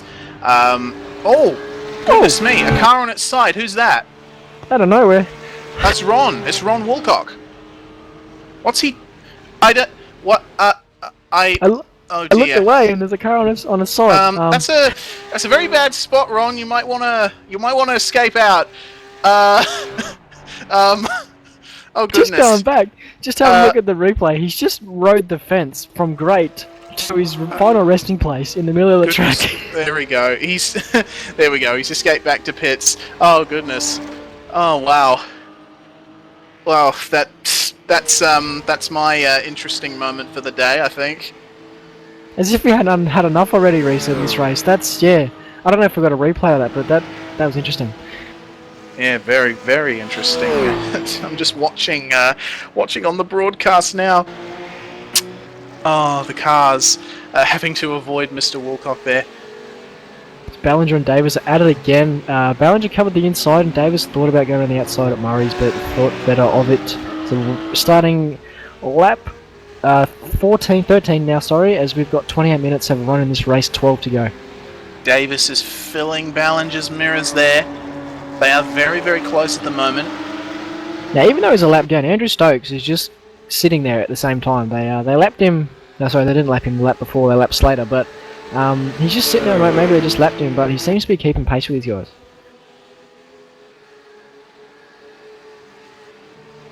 Davis once again saying, "Hello, Tim. I'm here." Of course, what I was going to say before that very amusing incident with Ron Wilcock, want to give a shout out to Sean Slater in the 38 car, I believe, 39, sorry. He's one of V8's Online's longest fans. He's been with us from just about the very beginning, and yeah, it's been really good to have him on board for as long as he has, and good to give him a bit of a spotlight in the broadcast as he races in the support races. So, good on you, Sean. Yeah, and it's the fans that keep things like V8's Online ticking over. You know, the guys wouldn't do it if there wasn't a nice fan base behind it. So definitely having long-time fans out there just keeps you ticking over.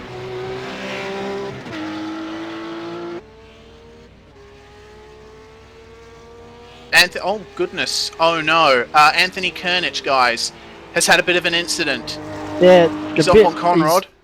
He's just in the middle of Conrod, engine smoking. I think that's him done for the night. Man, I just switched to him, and his car's bodywork was completely out of whack. Get a GTO Mega replay of that. Don't know. He's looking pretty clean coming across Skyline. I think it's down the mountain through the dip. He's hit it in the S's. He's hit the cleanaway tyre bundle in the left hander in the S's, and that's just ended his night. And then he's hit the super cheap wall, and he's hit the Cooper's wall on the way down. Hit every wall he could possibly find. What a shame there for Anthony Kernich. The instability of that car has caught him out as well. So that basically sews up first and second, bar them hitting the wall as I look at Rougier and nearly hit the wall himself. So Ballinger now up to third, Martin Davis very close in tow in fourth, and Terry Marwood, a minute 10 back, is in fifth. Well, at least for the top four, we have some very good racing going on at the moment. Yeah, these guys seem to be inseparable, Martin Davis and Tim Ballinger. Is unlike the last few laps, Davis just stays in line, probably just deciding to break from the norm and make Tim think, what's he doing? And of course, Martin Davis has a very dazzling paint job on that car, so taking inspiration from, I think, Ken Block's Monster Rally cars with that. So that'll be very eye-catching. Which, as a guy in front of him, is what you don't want. Lots of colours in that mirror that distract you. But, it's good for the guy who's got the paint on, but the guy in the mirror probably just wants to turn it up and look away.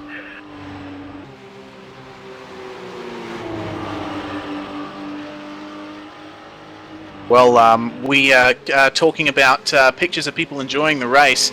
We got a picture of Sam McLeod. That's Mitch McLeod's old man. Enjoying his dinner, watching the broadcast. Sam also races, and it's awesome to have him on board with the V8's Online broadcasts as well. Shout out to you, Sam. Yeah, the McLeod father and son combo do a lot of racing in the spare time outside of Premier Series and all the V8 stuff. So those two are definitely very active, and it's good to see them getting behind the broadcast. Also should mention that Mitch McLeod, who Sam's son races in Premier Series, good friend to many of us, is the guy behind Talk Website Design. He's the guy who basically made the website for the V8 Supercars Online Premier Series, and he did an absolutely fine job. So make sure to check out Talk Web Design if you're looking for a website. As this battle back to the racing, we've got Tim Ballinger and Martin Davis. It's not, I can't look away from it at the moment. It's probably the only real battle on track at the moment, and it's just going at it with 7 minutes left, so about 4 more laps probably. Yes, of course. Martin Davis has been threatening to pass Tim Ballinger for a very, very long time now. He's quickly running out of time to make the move. Yeah, it's going to get to the point where he just sends it. You never know how that works out.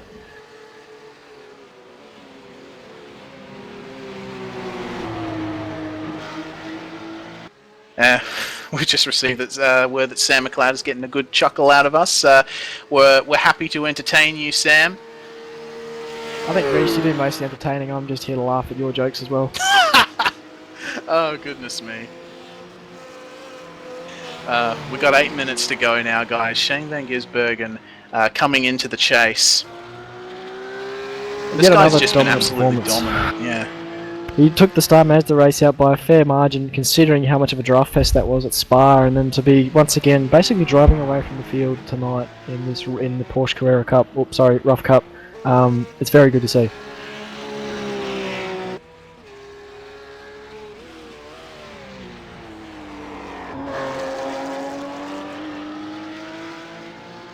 Martin Davis, Tim Ballinger still at it as well. These guys. Martin's got to be sick of seeing that back of that car very shortly. Yeah, and I'm sure the inverse is appropriate for Tim as well. He's getting a bit sick of seeing that monster livery car in his rearview mirrors. I just think that damage to Martin's just hampered him a bit with the straight line speed, because we saw before he was able to just drive by Tim in the straight line, but he's having a bit of struggles now, and it's definitely making this battle probably the place to look at the moment. Yeah, most definitely. We are coming up to the 35th minute past of this race.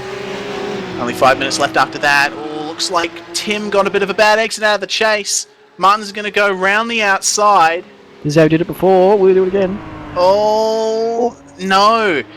Oh, he can't get that grip down. He's doing the oval outside lines better top speed thing, but... Come on. Oh, what's happening? What's happening? Nah, concedes once again to Tim Ballinger. Oh, man. And just remember...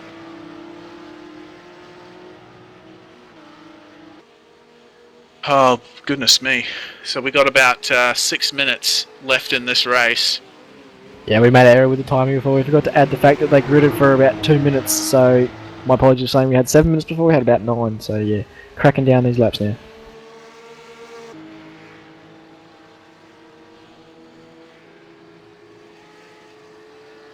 Looks like Justin's car is getting more and more compacted. Every time we look back at it, every time he goes off screen, he pays a visit to Jenny Craig. Gets his car bit of lost weight in his attempts to catch Shane Van Gisbergen. I'm so sorry, guys. He's actually going to as pit he goes lane. into the pits. He had a bit of a fairly decent wiggle under brakes into the chicane at the chase. I think he's wrecked the car. I mean, he's got a minute to the guy behind him, so he can afford to jump in and if they have a quick repair to use it and not lose anything really at the end of the day. Yes, of course. Clayton Brooks has made it back up to 9th place. Very well done, Brooksy. Good recovery from his incident at the start of the race. Yeah, last car on the lead lap as well. Paul Mansell. He's actually just passed Paul.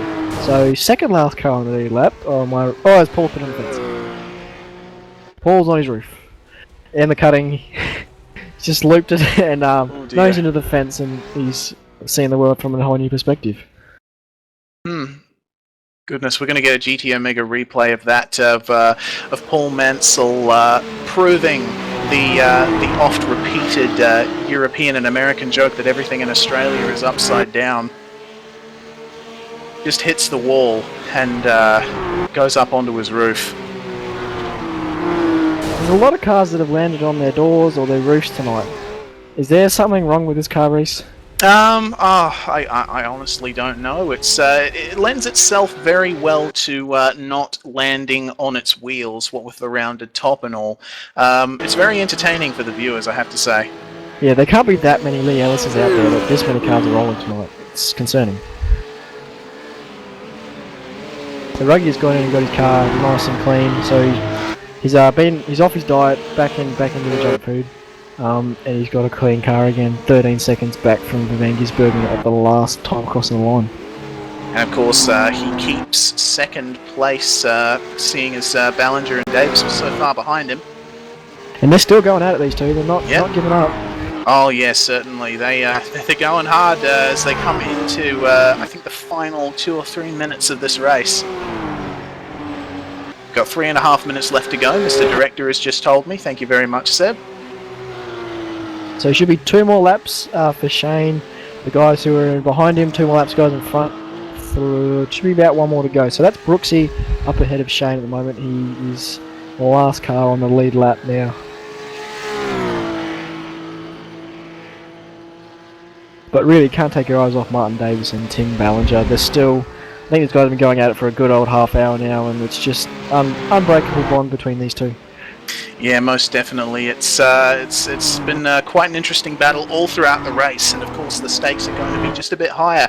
Because remember, with Anthony Kernish's incident, this isn't a battle for 4th anymore; it's a battle for 3rd. Now, just going to have a look back at the Terry Marwood Lance Hawes at the moment. That's closed up a bit too for 5th place. About 2 seconds between the two. Lance has passed his teammate James a few minutes ago. He's shown some great pace as Ruggier has had something happen, I believe.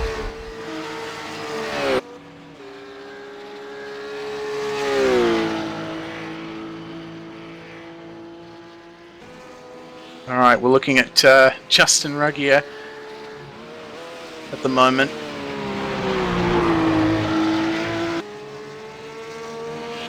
Car has, I'm so sorry, the director is forcing me to say a lame joke. I zoned out and did not hear what he was saying, so I'm currently in a very awkward position. Justin Ruggier's car just consumed a little bit of cheesecake, I suppose.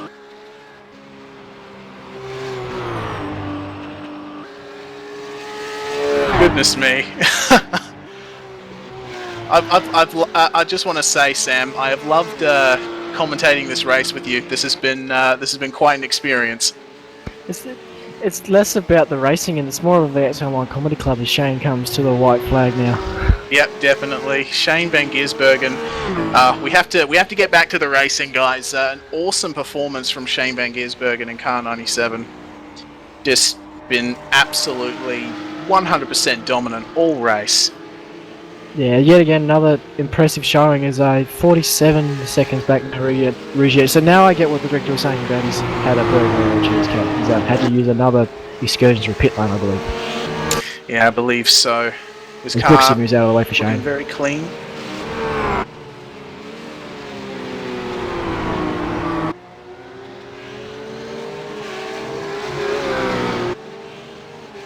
So, apart from the Tim Ballinger, Martin Davis, we've got Jaden Mollenhauer and James Bell at the moment pretty close with a Sean Slater. Terry Marwood in the wall. That's 5th place. Oh no. Shame for him. We might have to grab a GT Amiga replay after the race of that race. Shane is coming across Skyline to fight for the final time.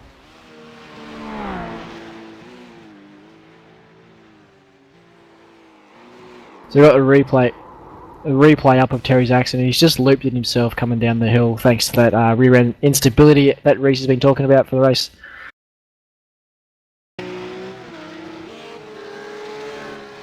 And Shane Van Gisbergen is coming down Conrod Straight. Getting a little bit of a draft from a lapped car, even though he doesn't really need to. That's Sean Slater there. It's that inner racer in him, Reese. He has to go quickest all the time. He'll probably set the fastest lap this lap as well. Yeah, most likely. Actually, he's done a 208.4. Whoa! He's round! Oh, almost. Oh, goodness. Shane, Drama. what are you doing? He set the fastest lap last lap. He's okay. Oh, man. Well, that's quite a way to finish that race, Shane. Definitely brought the attention back on you. Shane Van Gisbergen comes through Murray's Corner, crosses the line to take the win here in the Riv C-Spec Challenge. Martin Davis and Tim Ballinger are still battling, though. Justin Ruggier is going to come home in 2nd. That is pretty much a given at the moment. Yeah, well, Ballinger and Davis are only just coming through the dipper now, so that gives you an idea of how big a gap Shane had, and they're still nose to tail. Martin's going to be getting pretty desperate this time, though. He's got to have a look at the elbow or into the chase. He's really close now. Yeah, this is going to be Martin Davis's last chance to get by Tim Ballinger. Oh, looks... is he gaining on him just slightly? Justin crosses the line in second. A second place confirmed for you viewers. Just had a sneaky look. He tops out at 274 at the tip-in. Ballinger's only about 3k an hour faster, Martin Davis, than Ballinger that time. Not getting it done. Here we go. This is it. Martin Davis once again has a little bit of a better exit than Tim Ballinger. He's going to try around the outside again, perhaps. Oh, no, not able to. Tim Ballinger gets third. Martin Davis fourth. That was an incredibly good battle. Yep, so Hawes and Marwood are still on the circuit racing hard. They're 5th and 6th. Is coming down Comrade now, entering the chase. Jaden Mollenhauer as well, instead sitting on the back straight as well, Comrade, and James Bell is also on Comrade straight. So the guys are about to finish their race off now. Well, it's been quite an entertaining race, all things considered. We've had some very close battles, some very interesting crashes. And I'm definitely looking forward to getting back in the driver's seat for these guys for Phillip Island, if this is what I can expect. Well, I gotta go calm down now and go and do a shootout lap after watching that exciting race, so I don't know. I don't want to do it now. Yeah, man. It's going to be quite the interesting shootout. I think you're going to be out third last in that, so you've got quite a bit of waiting to do, Sam.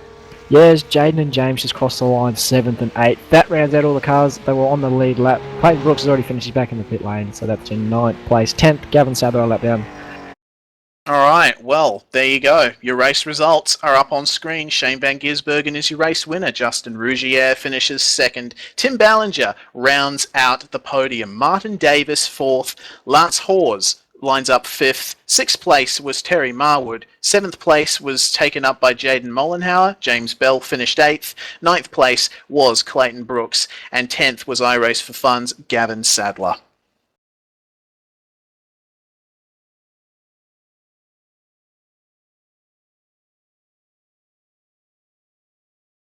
There we go, guys.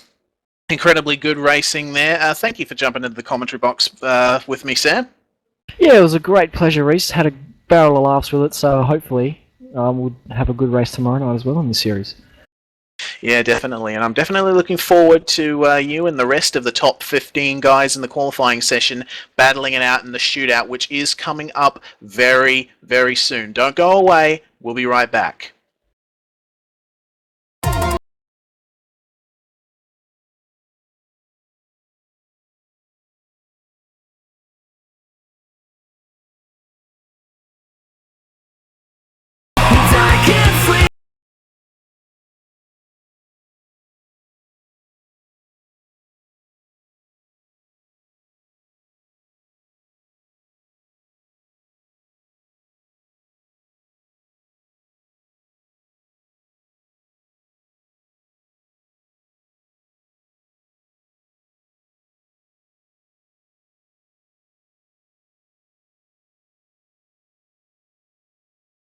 Every year, the best race drivers in V8 Supercars close in on Bathurst.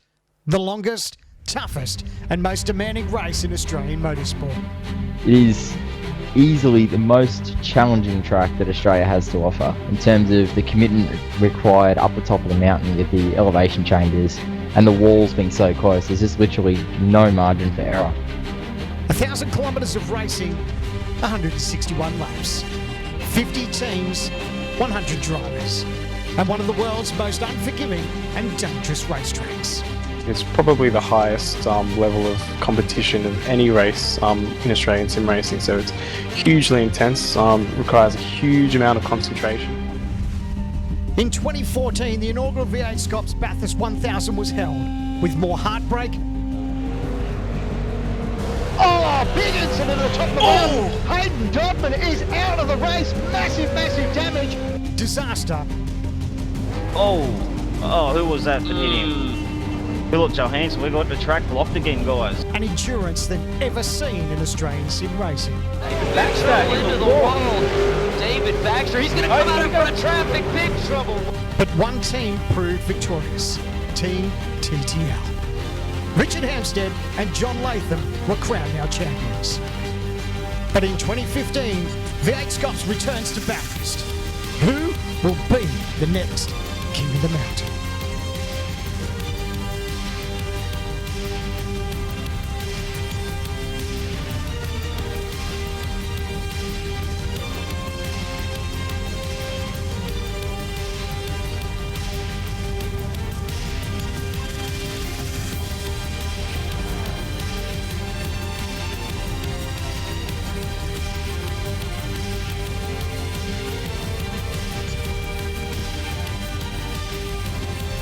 Oceanic Sim Racing presents an event supported by GT Amiga Racing and supporting the Kids with Cancer Foundation. It's the 2015 V8 Supercars Online Premier Series Bathurst 1000.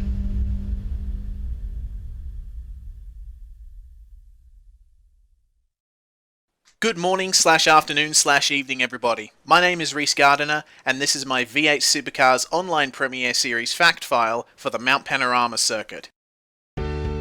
Nestled in the vast, picturesque New South Wales, right next to the big town of Bathurst, to many motorsport fans, Mount Panorama needs no introduction. It is the Australian racetrack, the place where people plan pilgrimages, the Southern Hemisphere's answer to Spa, Suzuka, and the Nürburgring, all in one insane piece of road. It is fast, it follows the terrain, walls are close at all times. Only the best triumph here, both in real life and in sim racing. Mount Panorama is subject to more waxing lyrical and commentary cliches than any other track in Australia, but suffice to say that that is not without very good reason. Like many of the tracks we visit for V8SCOPS, Bathurst's history of motorsport goes much further back than is immediately apparent.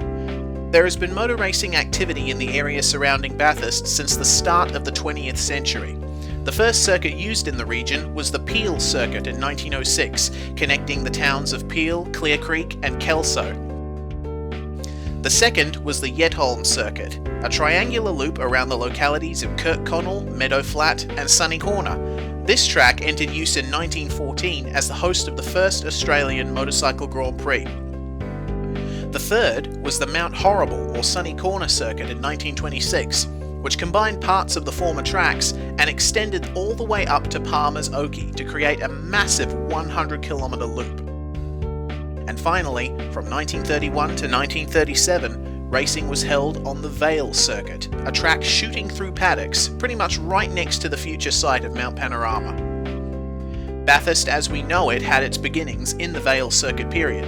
The Mayor of Bathurst, Martin Griffin, wanted to create a permanent home for motor racing in the region, to construct the greatest circuit in the world. Unfortunately, Griffin had the problem of the world being in the midst of the Great Depression. The New South Wales state government was not willing to commit funds to something like a motor racing circuit. So Griffin hatched another plan. He and the Bathurst Council approached the government with plans for an employment relief scheme, a tourist drive going up and down the Bald Hills. The economic benefits were obvious, and this plan got greenlit. But as the new Mount Panorama Scenic Drive was constructed, it was noted that it would make a very good motor racing circuit. How very convenient, Mr. Griffin, you sly dog. Well played. Mount Panorama Circuit hosted its first race in 1938 for motorcycles, and from then on, the track's fame only grew. After World War II, the circuit became the most popular motor racing venue in Australia. In 1963, it poached the Armstrong 500-mile race from Phillip Island, which, come 1973, was extended to 1,000 kilometres. As the Bathurst 1000 was born, the legend continued to build, and many of the most famous moments in Australian motorsport history took place here. It was also at Bathurst that Australia's Ford versus Holden rivalry was truly established, as regulations and series evolved with the track. Apart from safety upgrades and the addition of the chase in 1987, Mount Panorama follows exactly the same route as it did when it opened.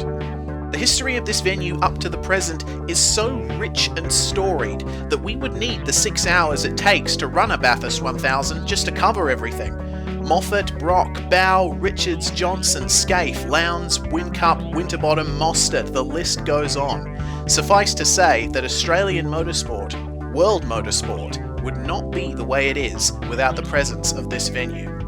This track, this race, is one of the greatest spectacles and tests of skill and endurance that the motorsport world has to offer, real or virtual. And now, you get to watch 100 of Australian sim racing's best tackle it.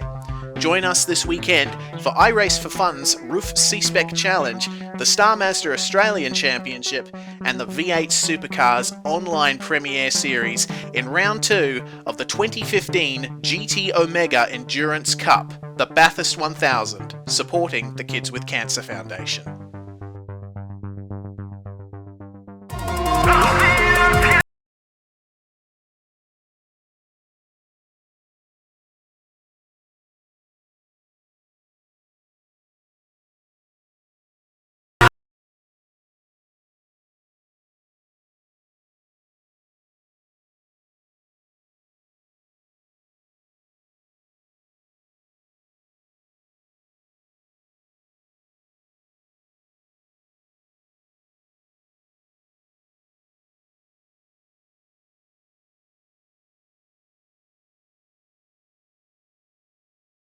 Welcome back to V8's Online coverage of the GT Amiga Endurance Cup Bathurst 1000. It is time for the shootout, top 15 shootout coming up in the next few minutes.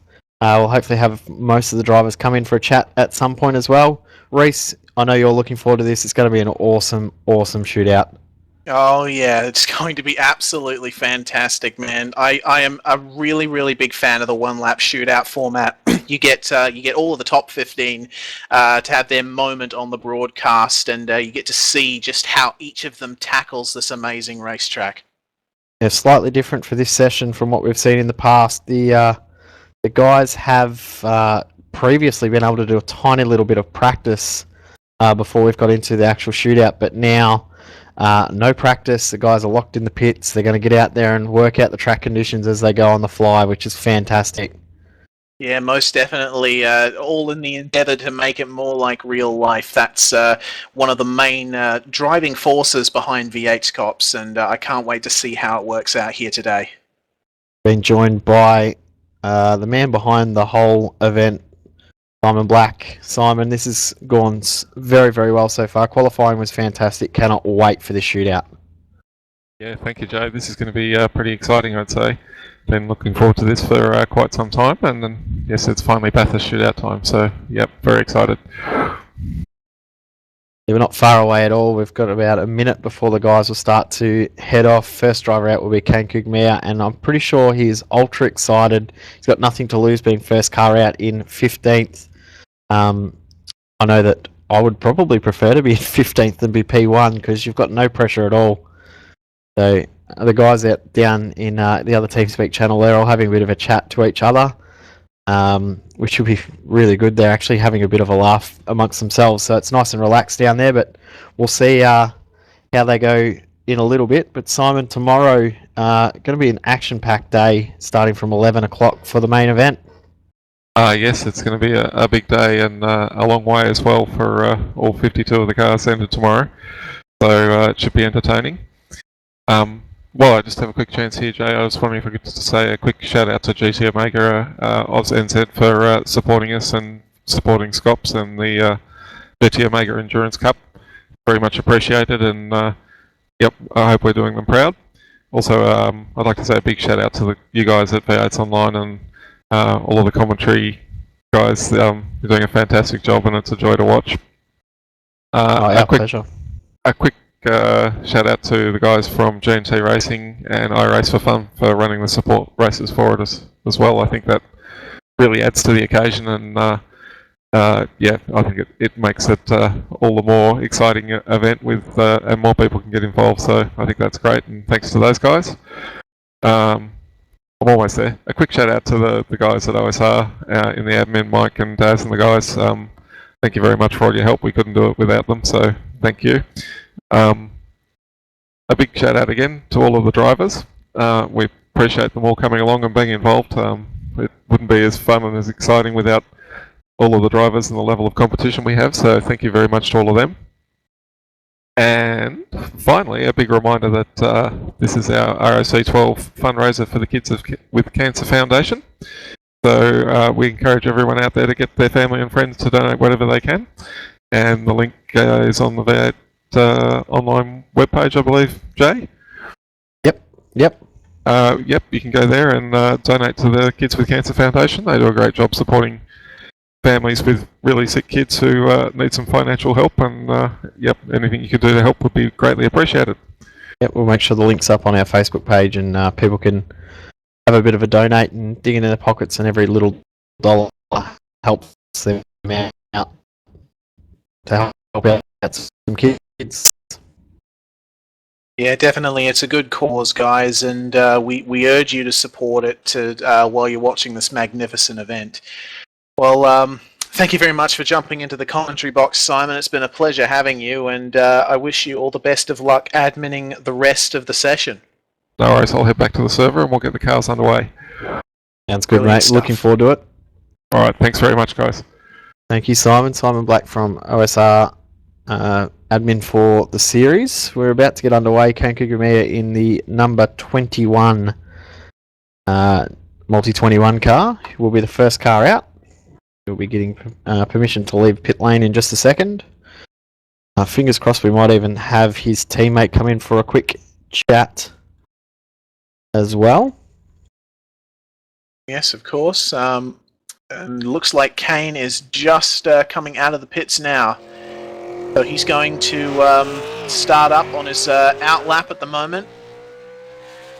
Kane Kugamiya, very, very interesting figure. He's shown quite a bit of pace. Hasn't always been quite there, but he's had some very good results, and he's able to get, of course, into the top 15 for the Bathurst 1000, which is an achievement in and of itself. So I'll definitely be interested to see how he goes on this one-lap shootout. Definitely been improving over the last few rounds as well. He's been doing a really good job, slowly getting himself further and further up the field. So we'll see where he ends up here, but he's done a really good job over the last few events. I believe they got a top 10 in the Spa race from memory. Yeah, I believe they did too, as Kane susses out what the track is like over Skyline. Yes, Multi-21 have been doing a very good job in the Endurance Cup so far, and I look forward to seeing what they can do in the future.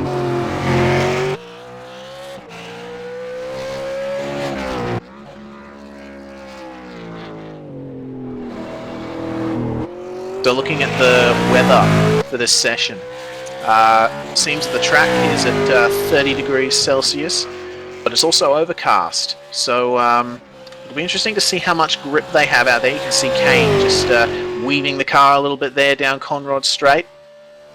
Warm up the tyres. Have a look at how much grip there is out there.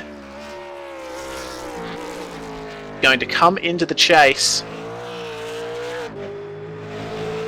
And now we're about to see the start of the top 15 shootout for the 2015 V8 Supercars Online Premier Series Bathurst 1000. Kane Kugamiya exits Murray's corner and starts the lap.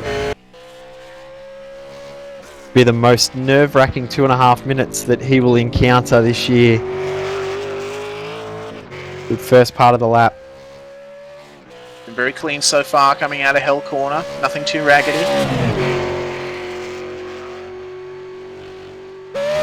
Rise, just a little bit of wheel spin over the top there in 5th gear. Into Griffin's Bend. Getting a nice smooth turn in. Ooh, a little bit wide at the apex, but that can easily be recovered.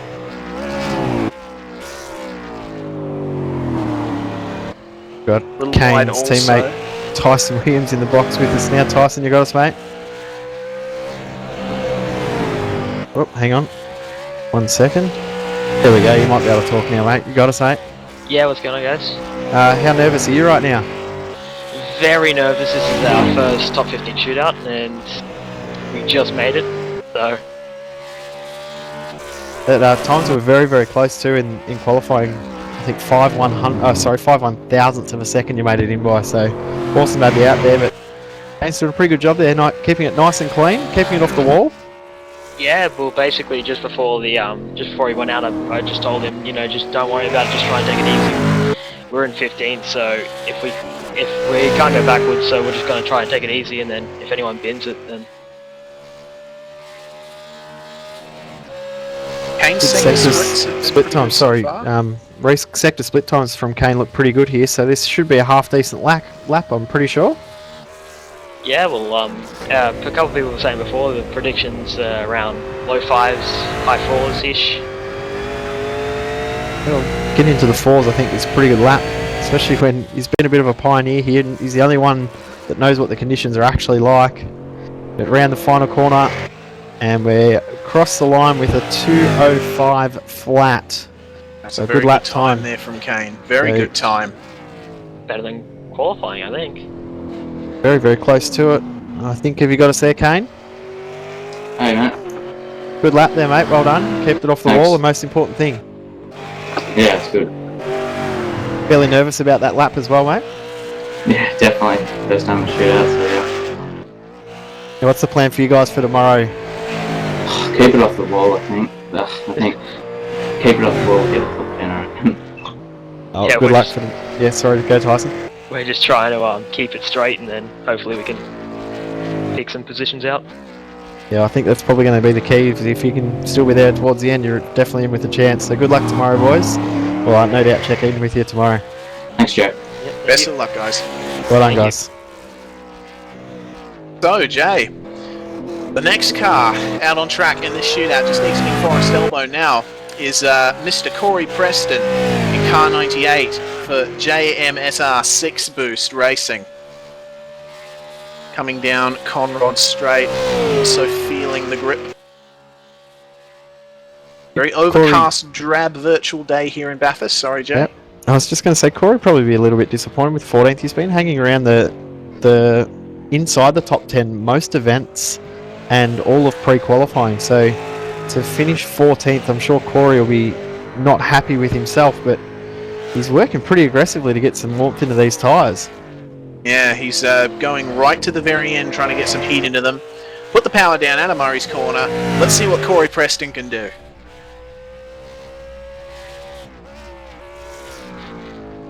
Sector split times are looking for below a 47 for the first sector, around a 30-second middle sector. We'll find out as we get on this lap. There was a bit of a scrappy exit coming out of Hell Corner.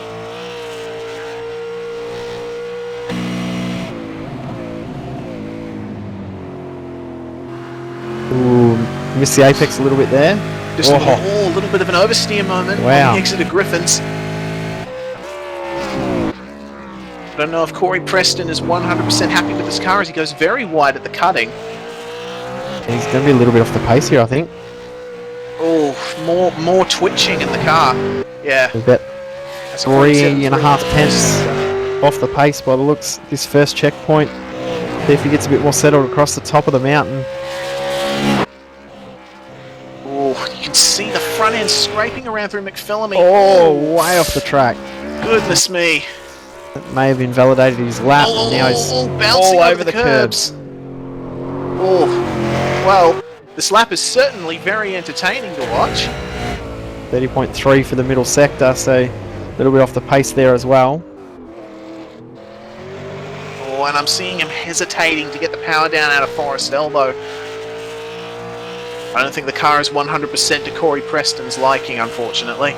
No, I'm thinking that as well. Don't think the weather's matched up what he's had with the setup, and any adjustments he's made haven't worked, so he's not coping a great deal.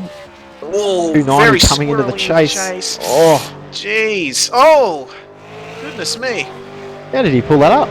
I have no idea, and I think he might have... would he have gotten an off-track earlier on in the lap? I'm fairly sure he has. Well, I guess we'll find out in a couple of seconds as Corey Preston crosses the line, and there is no time. But it's invalidated, so that will put Corey back in the field. Corey got us there, mate. Hang on one sec. There we go. You got us there, mate? Yeah, I do. Off track across the top of the mountain, I'm guessing? Not that I saw, but apparently. Yeah, looked like it ran a little bit wide at McPhillamy, so that may have been where it was, but all in all, pretty wild lap. Not coping with the weather, or setup not quite to your liking? No, I just didn't get the front end dialed in properly. I missed it completely at the cutting, and then yeah, it was just wild, pretty doggish across the top, so it wasn't a great car to drive. Yeah, plans for you for tomorrow. You and Dale, pretty solid pairing. You're both pretty consistent, both lap very, very similar. Yeah, I don't know what we're going to do about setup, but hopefully the weather's a bit hotter for us tomorrow, because this cold weather just doesn't suit our car. Oh, good luck tomorrow, mate. We'll check in with you later on. Thank you. Out on track now is the 808 Henry James Racing entries, Chris Coxhead. Yeah, Chris Coxhead, we gave him a bit of attention in the qualifying session in his quest to get into the top 15. Well, he's here now, and now he's going to show what he can really do as he crosses the line to start his hot lap. Sector times we're looking at, as I said, below a 47 for the first sector and below a 30 in the middle sector. So we'll keep our eye on those numbers, bottom of your screen, throughout this lap. Just teaming up with Liam Wild for this event. Those guys done pretty well in the Euro races we've had previously. Also doing very, very good job in the OSR Wednesday night league races as well. They do a pretty good job, nice and up pushing for wins. I think Chris may have won the race that they had at Bathurst last year from memory.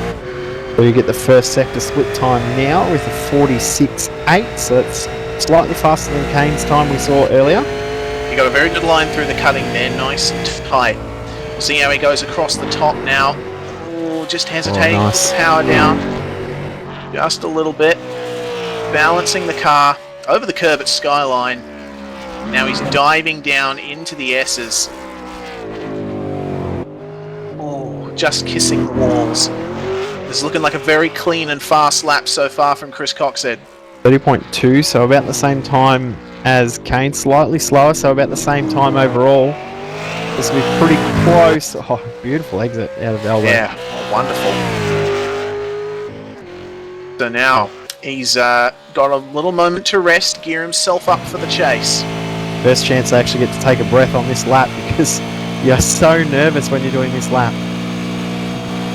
Taking all of the apron, hard on the brakes, down into second gear, hiss the curb, get on the throttle, short shift into third, out of the chase. Oh, that would have been very close to an off track perhaps. Chris Coxhead coming into the final corner, exits. What time has he done? 2:05.025. Yeah, misses out by 8 1/1000ths of a second behind Kane.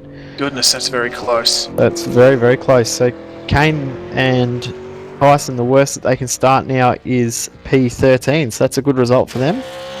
Yeah, very good stuff, but also a very good job from Chris Coxhead as well. That was a very nice lap to watch. Next car out will be the number 6 Synergy Sim Racing Falcon, driven by Michael Schreier. Now, I would be very sure that they would be a little bit disappointed with being P12.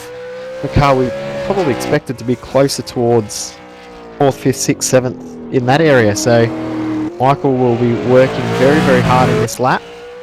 But as we've heard from the other guys, the weather definitely playing havoc with some guys, so we could see something like we saw at Spa, where a completely random car ends up, not random, but you know what I mean? A completely different car from what we expect ends up P1.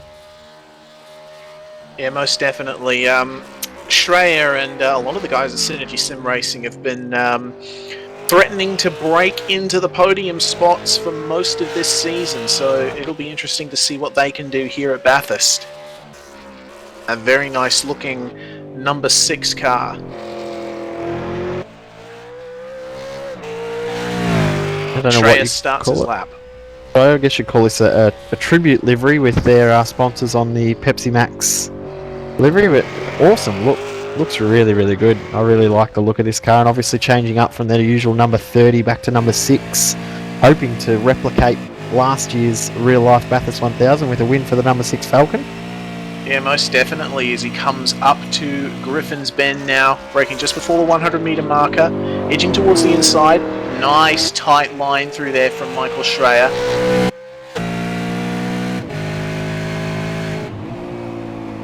Up into the cutting. Car looks nice and balanced so far in this lap, so we'll see how it goes across the top, but looking nice and stable. It's 47 flat for the first sector checkpoint. Down through a metal grate. Using as much of the road as he can up on the run up to McPhillamy Park. And now you see the view of Bathurst. Oh goodness, that was a little bit of a slide there on the entry. Down just past Skyline, through the dipper. 30.3 for the middle sector, so a little bit off the pace here. Gray will need to pick up the pace coming down the mountain. Hit a good exit. And he's going to just stick around the middle, maybe a little to the left down Conrod Straight.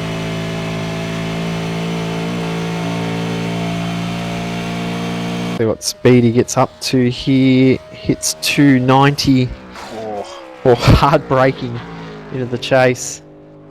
Just manages to pull it up. That looked very, very good though. They're coming down under brakes in the Murray's corner for the final time for this shootout. Across the line with a 2:05.589, which will put him in third position. Now, Michael, you got to say, mate.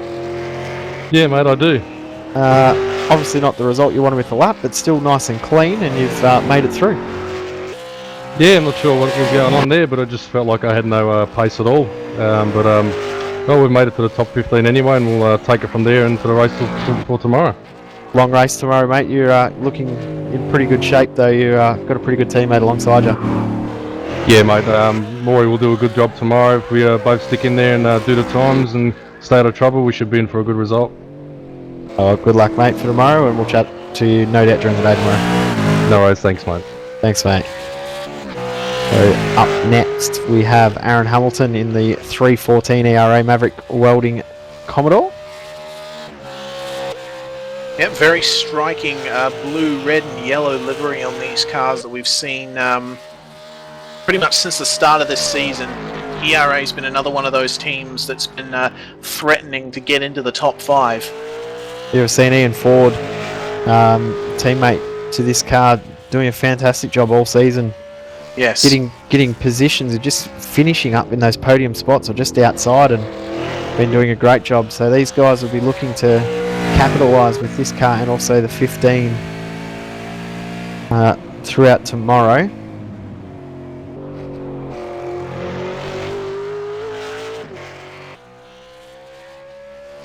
Nice coming up Mountain Straight. Been nice and smooth so far.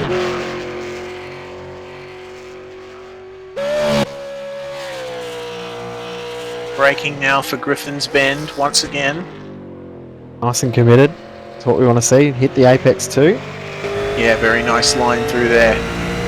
Exit as well, so this looks pretty good so far. So hard on these laps though. Sorry, so hard on these laps. It's so long and there's so many places that you can make those tiny little mistakes. 47.2 for the first sector checkpoint, but slightly off the pace. Oh, Aaron goes a bit tight there at Reed Park. Yeah. Slightly different line to what we used to see. Heaps of curb to help him around the corner. Curb. Also taking a lot of curb at McPhillamy and Skyline. Goodness Car me. actually seems to be handling that quite well too, so...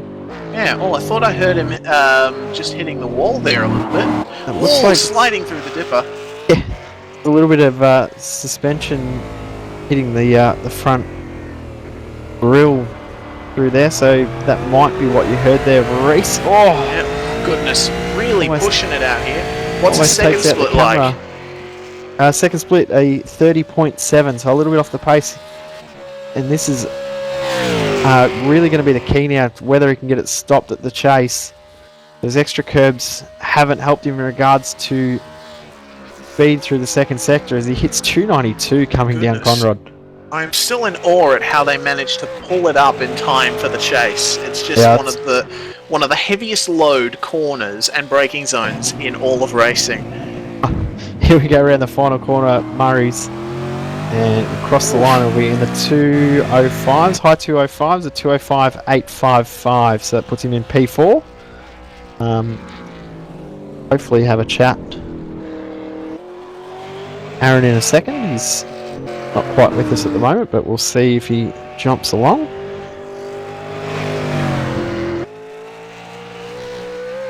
Sure.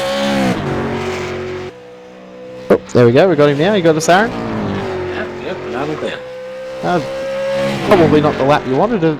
Taking quite a few different lines there and taking quite a lot of curb. Obviously not quite the plan. No, it was the plan. It felt fast. Don't know why it wasn't as fast as it was, but oh well, I'll live with it.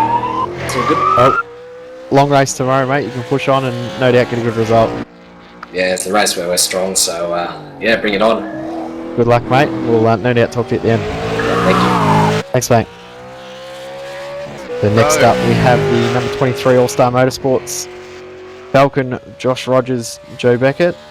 These were the surprise packets from Spa. We were absolutely amazed at their speed and they've continued on in the last round, and also here at Bathurst as well, which is great to see.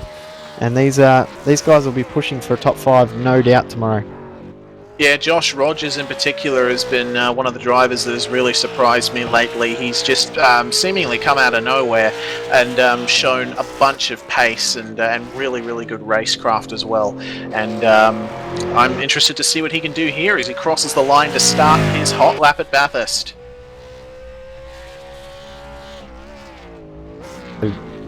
Target time at the moment is a 2:05.1. So 0:1.6. Josh Rogers comes up over the rise. It's been good from him so far. Just past the first turn of the track. Takes a bit of a deeper sort of entry into Griffin's Bend. A little bit more exit curb. He almost had to take 2 bites at that bend through Griffin's as well. We got on the power a little bit too early. Oh. Gone very deep into the cutting. There we go, 46.9, equal fastest first split we've seen. Alright, here we go. This is the make or break section of the lap. Oh, Josh Rogers pushing very hard. Oh. How did he keep it off the wall? That's I have committed. absolutely no idea. And now a little bit wider than he probably would have liked into the S's. A bit nice and tight though through the dipper. 30.3, so slightly down on where he'd like to be, but still pushing. Oh, geez, that was deep. Man, oh man, he's really pushing on this lap. Oh, they get so close to that wall and kicks it a Forest elbow. It's ridiculous. We'll see where he ends up here. This is the key to this lap. Get an idea on the speed coming down here. Hits 291. That was a really sharp turn in there for the chase. Yeah. It almost took a bit of curb there at the chase and unsettled the car slightly, but he still managed to pull it up. Yeah, Josh Rogers has really, really got a handle on this car, it seems.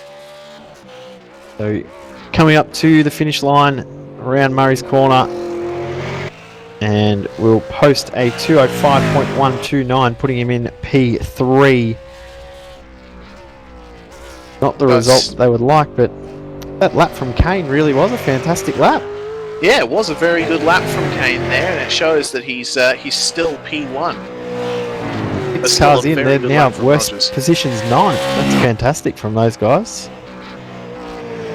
Car out is what we've already voted the best looking livery in the whole of this event. We said that at Spa, we'll say it again this one. The TTR black livery, Sean Kelly at the wheel, the all New Zealand team with Kelly and Tony Autridge. Yeah, and of course, Sean Kelly, he just has a... Oh, this is quite the outlap Sean Kelly's putting on for us. Yeah, Sean Kelly and Tony Aldridge have been those guys that have always been there or thereabouts. Never quite at the top, but always there in some way. And Sean Kelly, a very experienced runner in this series. He's been driving the V8 for as long as I can remember. And I'm really interested to see what he can do. Yeah, Sean came on into the series about the same time we started broadcasting, which is coming up to 4 years this November. So, oh wow, he's very much been a part of the furniture in regards to V8s Online's broadcast as he comes up to Murray's Corner to start this flying lap. Gives the throttle a good stab out of Murray's.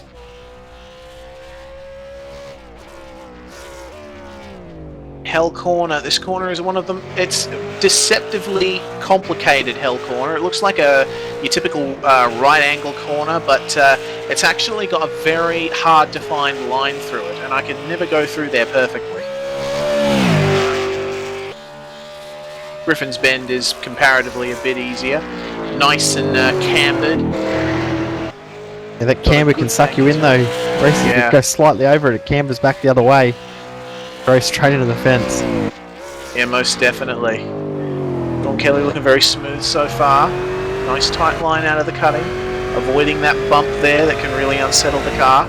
47.1. Now just hearing a bit of interesting news from a couple of observers. The track temperature is cooling, which is making it a little bit tougher to get grip. Oh, That's a very interesting thing to hear. Though, if anything, going out first might have been a bit of an advantage. Correct. Really going to even up and make it tougher for those guys going at the end. It's all locked up there, Sean Kelly. Oh boy.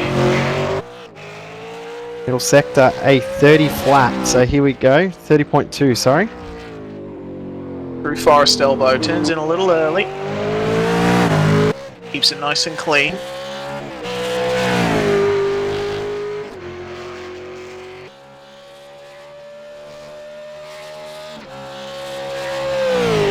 See what speed we get up to coming down Conrad Straight and into the chase.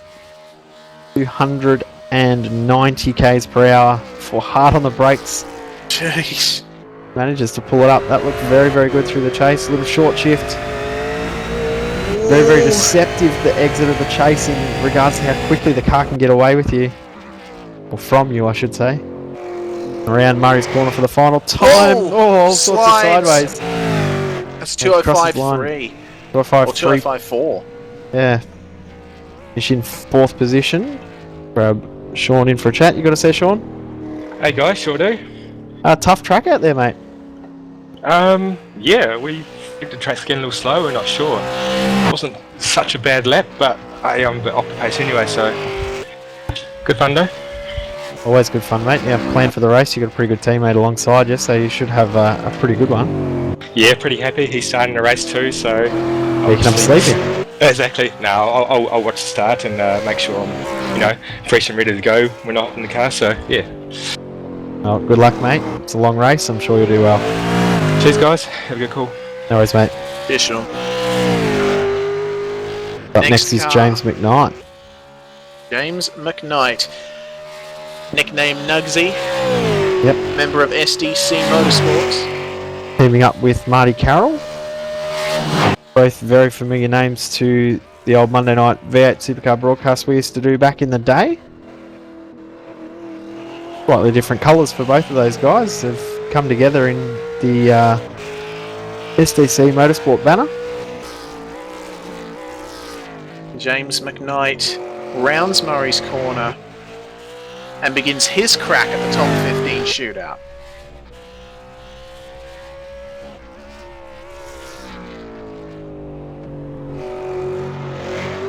Nice exit out of Hell corner there.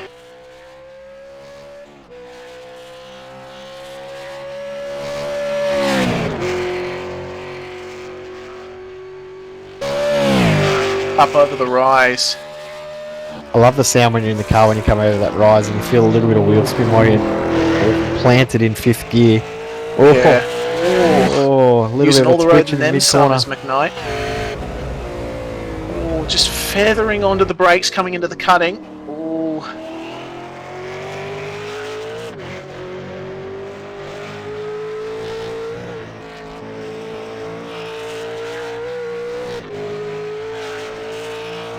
We're coming through top of the mountain now. Over the rise at McPhillamy. One of the most challenging corners on the track, this, not least because of that curve on the exit. It's so hard to get your car right and settled there. You get one wheel off over the edge of the curb, it can throw you around or help drag you off into the dirt. So first sector for McKnight, a 47.1. Second sector, a 30.5. So very off the pace here. And I noticed that he took a very, very shallow line into Forest Elbow as well.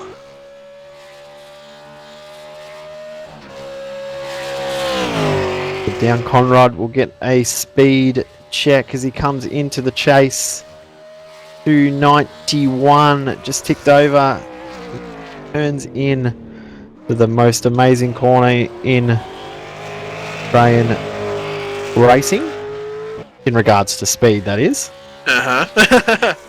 We better cover that. Not to let the angry mob come to your door, Jay. Don't worry, they're already here. James McKnight rounds the final corner. His lap time is a 2:05.73. So, run through it as it stands right now. Kane Kugmiya in the number 21, currently sitting on provisional pole. the 808 entry driven by Chris Coxhead in P2. All-Star Motorsports in P3 with Josh. Sorry, I've lost my train of thought there. Josh Rogers in P3. P4 is Sean Kelly in the TTR Black. P5 Synergy Sim Racing, Michael Schreier entry.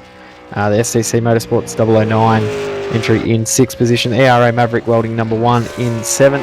And the JMSR 6 Boost Racing entry in P8 as it stands right now, with halfway done, half the cars to go. As we've got James McKnight with us now. James, a little bit difficult track conditions out there at the moment, mate. Yeah, it's a little bit different from before. It felt a little bit tough. I didn't know where I was going to be at until I crossed the line, and yeah, it's 5-7. Obviously, you've got a pretty solid teammate alongside you. You're going to do all right, I think, tomorrow. Looking forward to it tomorrow, yeah, for sure. I'm pretty sure Marty will bring you back a clean car too. Makes it a bit easier having a teammate you know you can trust in that aspect. Yeah, he goes all right. Yeah, he does. Good job. All right, we better let you go. Good luck tomorrow. Thanks for popping in. Cheers, guys. Thanks, mate. So, Up next. the next runner, Jay, is a guy that we haven't seen in a very long time. It's Lee Day, running for ANZ Motorsports. Back in the later days of our Monday night broadcasts, Lee was one of the regular runners that was threatening to come up on the top step of the podium. But he's recently taken a bit of a break from racing the V8 and is now coming back, pairing up with George Maris for the Bathurst 1000. Yeah, I've seen Lee in a couple of these races early in the season, but not very many. And George Maris, his teammate, another driver who fluctuates in and out throughout the season. But good to see Lee back out on track. I think the last race we saw Lee in was at Circuit of the Americas. Oh, he runs wide at the cutting. And also raced at Barber as well, so good to see him back out on track. He's across the first sector with a 47.4. Oh, goodness me, it's a very, very active car there that Lee Day is driving, moving around under him. Oh, so close to the wall. Extra brake there. Had the brakes. Oh no, and he's off at Skyline just about. That would have to have been an off track. I'm fairly sure that would be an off-track penalty, but we'll find out when he crosses the line. Unlucky. Live timing is saying an off-track, so we'll find out when he comes across the line. Middle sector, 30.7. Yeah, I'm noticing. Yeah, these guys are finding it very, very hard out there with the track cooling down.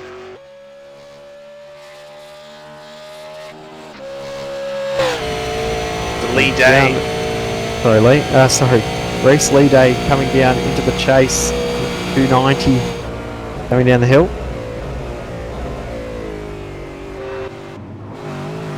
Through the chase.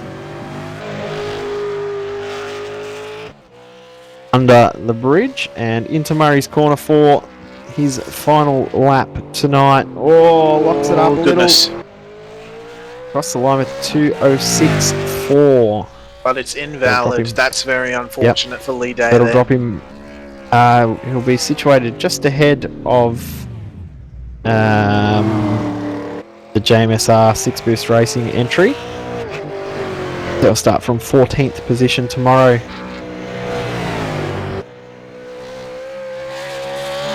Car out on track is Brock Salmon in the TTR Red entry. Yeah, Brock's been one of those guys that's been one of the stories of this season. Starting out as a privateer and showing a lot of pace, and then being snapped up by Trans Tasman Racing as part of their crew. Just while we've got, sorry, Reece, I'm just going to explain something quickly while Brock's on his outlap. Some questions are being asked about what we're talking about in regards to the track cooling off. So the weather in this session is fixed, so the weather will stay at 26 degrees. However, the dynamic track conditions mean that as there's less cars driving over the track temperature will cool and make the situation harder for the drivers towards the end. So the racing line may pick up heat as the cars come over it, but as there's no cars on it for quite a while, the track temperature disappears. So that's why we're seeing some guys having a little bit more trouble than you would expect from a normal qualifying session. So there you go, as Brock Salmon rounds Murray's corner to start his campaign at pole for the Bathurst 1000. I'm very interested to see what Brock can do. Teaming up with Michael Healy, two young guys that are fairly new to Premier Series and to the iRacing V8 Supercar, so great to see them out. Both been picked up by a pretty amazing team.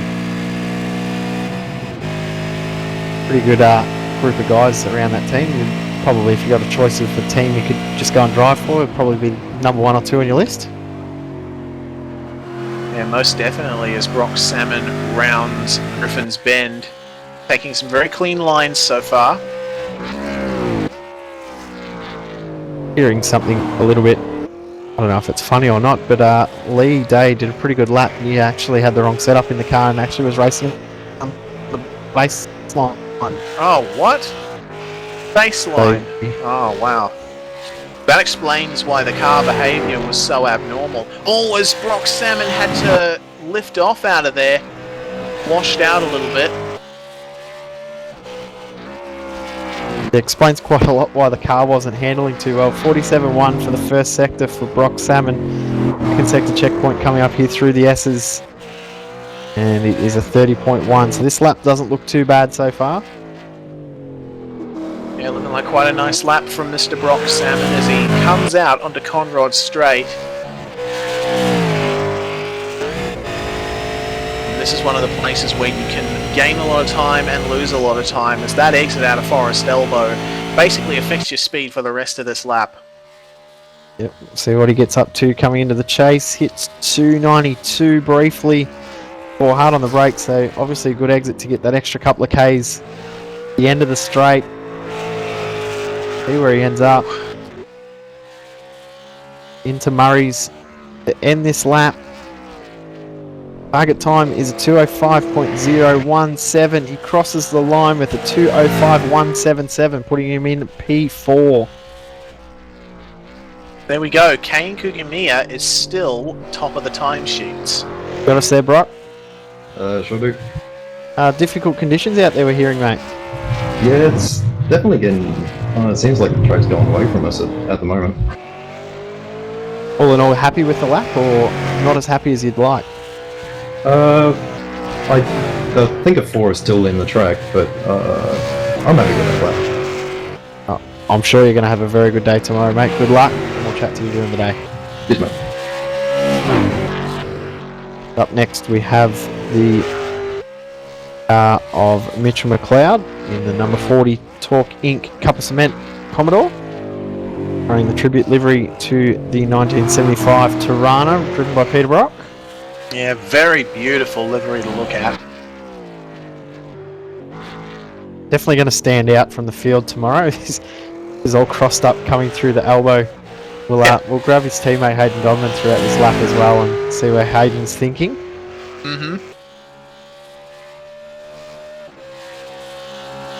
Why don't you grab Hayden now? Hayden, you nervous? Yeah, done it a couple of times now, but it doesn't make it any easier. You're getting an old hand to this, watching your teammate do a shootout. The third one Yeah. No, it's a good feeling to have, but the way the track's going, it's going to be very interesting to see who snares the pole. Well, we're about to find out if Mitch McLeod can snare that pole as he crosses the line to start his hot lap. Target time, Hayden? Oh, as long as he does a 2:04.9, that puts him on pole for now. What about a 2:05 dead? Completely dead. Yeah, as long as we don't go any further back, I don't care where he puts it then.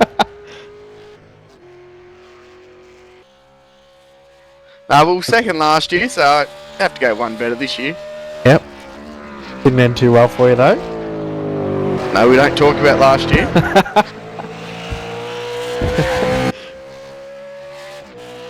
This looks good so far. I'm sure a few of the teams, you're saying, all having a bit of a chat, I'm sure a lot of the teams that haven't been out on track yet are feverishly working on setups to try and tweak as much as they can. Yeah, once one person went out, they said, "Oh, what do you change for setup?" And they're like, "I don't know."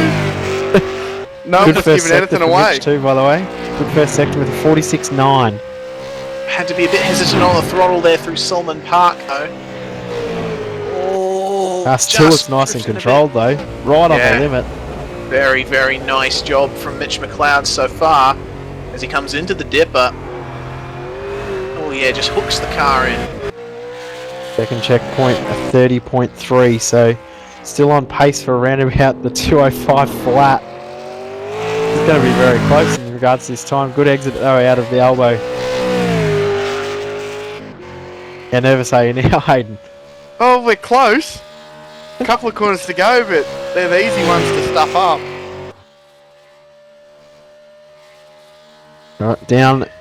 It's 292 very briefly and pulls it up nicely through the chase. Got a turn. 2 corners to go. Exits the chase very, very well. So Murray's corner, a very, very easy corner to make a mistake at. Looking nice and controlled. Nah, perfect lap. Gets it in very, very well. Provisional Crosses pole. the line with a 205.155. No! Oh no! It's P4. Not quite enough. Oh, You got to say, goodness Mitch. me. Yes, not quite there. Track's pretty tough, mate. Yeah, it sure is. Like, I thought that was not bad. I was a bit conservative over the top. I ran a little bit wide, didn't quite get it right. Might have put me up there, but still, I'm pretty happy with that time considering how everyone's been going.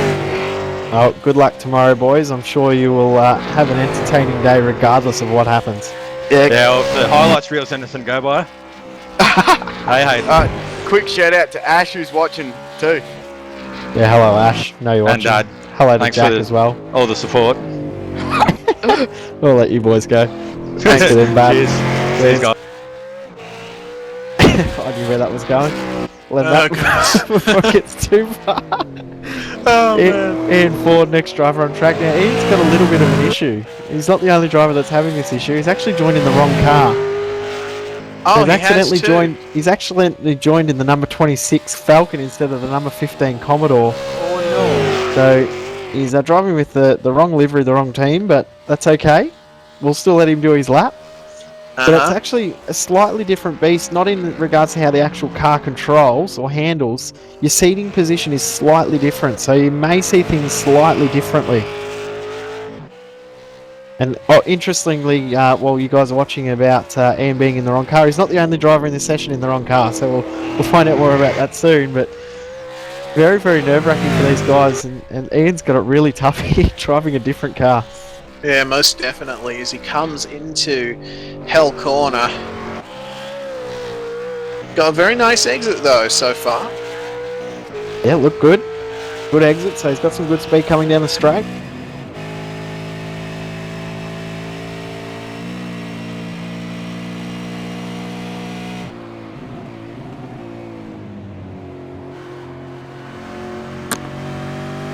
Yeah, this looks good. Big hello to everyone who is watching out there at the moment, making this broadcast our equal biggest broadcast of live viewers we've had for a long, long time. I can't remember when we were at this high number, so thank you for watching. We appreciate it. Good first sector split for Ian Ford, 46.9. Same first split as Mitchell McLeod. If you can get it a little bit more hooked up across the top in comparison to Mitch's lap, we could finally see that 4. Most definitely looks pretty good across the top. Very smooth and controlled down through the S's, maybe just a little crossed up. Yeah. Did a good job to pull that up because he's very, very committed. 30.3.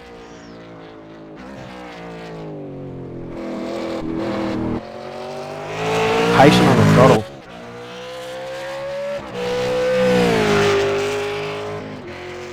Very patient on the throttle, coming through the elbow. Had a few stabs at it, trying to get it on, get it planted.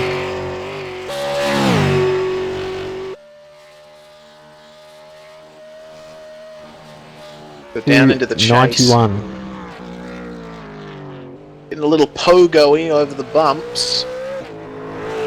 Oh, had to lift just a little bit and on the short shift to third. through Murray's Corner. What kind of time can Ian Ford do? 353.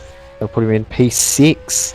This lap from Kane Kugame is looking better and better each driver that goes around. Yeah, most definitely. Got Ian in the booth with us now, so I'll just... Oh, you can actually talk to us. You got us there, Ian? Yeah, sure do, guys. Tough track out there, mate. Yeah, it's bloody difficult conditions. It's hard to get the car dialed in, and I also went the Falcon, so I also have this nosy bonnet bulge to deal with throughout some of the corners. We're having a bit of a laugh about that, saying it's not just the fact that you're driving, well, they're virtually the same car, but slightly different seating position and slightly different view. Yeah, it's definitely a hard thing down through like the dipper and stuff, because like I'm used to picking out certain points in the other car, but you know, that's not what it's all down to. It was just bloody hard to get a lap down. Just went a bit like easy into some of the areas, but yeah, all in all, still a good starting spot for tomorrow's race. Oh, good luck tomorrow, mate. We'll no doubt see you up towards the pointy end at the end. Fingers crossed. Thank you, boys. Good luck, mate. Sam Sutton out on track next. Big thanks to Sam for his hard work in the commentary booth, both with you, Reese, and also with Richard Hampstead earlier. He's had an entertaining night so far. Yeah, he definitely has, and he's going to have an entertaining lap because he's in the interesting situation of being right up there in pre-qualifying, heading the practice session before the actual qualifying session. He's got a very, very, very fast car for this race, but of course he'll be watching that time of Kane Kugamiya's and thinking, oh, I don't know if I'll be able to match that. What with the conditions changing? So we've also got teammate Jake Maloney in. Jake, you got us, mate? Yeah, got you guys. How nerve-wracking is this, mate? Oh, it is pretty nervous. Sam's been quicker in pre-qualifying though, so it's been making it a lot easier. Is this more nerve-wracking watching or driving, you reckon? Oh, I think watching. You can think about more of it rather than just trying to hit the turn. It looks good so far, only early in the lap though, but it's looking nice and smooth. He's had a quick car this week. Yeah, he set the car up really well. Any changes quickly to the setup before you went out on this session? I haven't spoken to him about the setup. I'm not sure what he's been thinking, but we'll see how it goes. 47 flat for the first sector, so not a bad time there. Needs to make up some time across the top though. Okay. Here we go. That looks good. Very nice throttle application across the top there. Sam always drives very well here at Bathurst. Any track. Actually done really well this season so far. I expect to see him right up towards the pointy end for next year. Oh, beautiful through the dipper. Yeah, very, very clean. 30.1. Here we go. We're on it here. Might this be the threat to Kane shallow. Kugamiya's pole elect? Very, very shallow coming into Forest Elbow, but very, very good exit. Let's hope it can put it to pole. Don't get too excited if it happens, mate. Nah. Still got a few quick guys to go. 291. Pulls it up nicely. Very nice. This looks very good. Yeah, this has been some very, very smooth application of the throttle out here when we're seeing a lot of guys struggling with throttle application. Sam Sutton rounds the final corner. What kind of time can he do? 204.9. Yeah, there we go. Pole from Sam Sutton so far. Finally, Pips Kane Kugamiya off top spot. Sam, congratulations. Good lap, mate. Yeah, cheers. Track's still changed a lot since we were last out here. Just not as grippy. I mean, it's still quick, but the fact that I was kind of ragging that to get a 4.9 and I could easily get a 4 flat last time, it's definitely changed.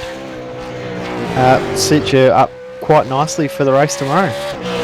Yeah, hopefully Hampstead and Philcell struggle how much I kind of struggle on that lap and I can maybe jump one of them. Well, good luck tomorrow, boys. We'll no doubt see you up towards the pointy end at the end of the race tomorrow. Yeah, hopefully. Cheers, guys. Well done, boys. Next up, we have Richard Hampstead. Now, you heard me say before about cars not looking right. Here's another driver who's joined in the wrong car. Oh, Hampstead. Richard Usually Hampstead in driving. a Ford. Yep, loves driving his Falcon. He's actually driving the livery, though, driving the car that won him the Bathurst 1000 last year. Probably a good luck charm. Maybe. maybe he's actually had a little bit of a ploy here to actually drive the wrong car. But the last time he drove this car was the win at the Bathurst 1000 last year with his teammate John Latham. Chanting to himself.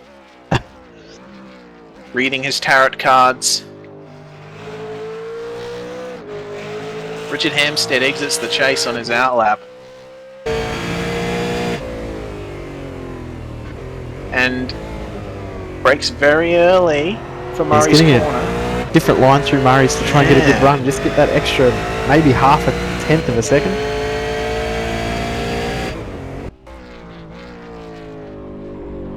The Richard Hampstead is the past champion of the V8 Supercars Online Premier Series. He's got what it takes to win, and he has won many, many, many times. He won every race but one in the first season of the Premier Series. It was the very, very first race. It's the only race in the last year's series he didn't win. Oh, all sorts of crossed up from Hampstead. Did he take Griffins in second there? Maybe. I heard him go down a gear. May have accidentally put it down an extra gear. Perhaps. Let's have a look at his sector split. Yeah, 47.1, so it's still pretty much on the pace. Oh goodness, the session is so close. Very nice line. Barely rolled.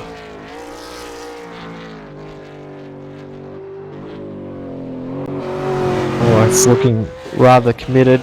30.3 at the second sector checkpoint, so slightly off the pace from where we saw Sam Sutton, but not far away. Oh. Yeah, you notice he put it down into first there in Forest Elbow just to get that little punch out of the corner.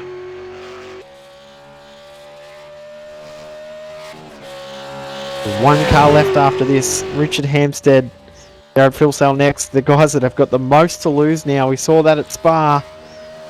Really committed through the chase.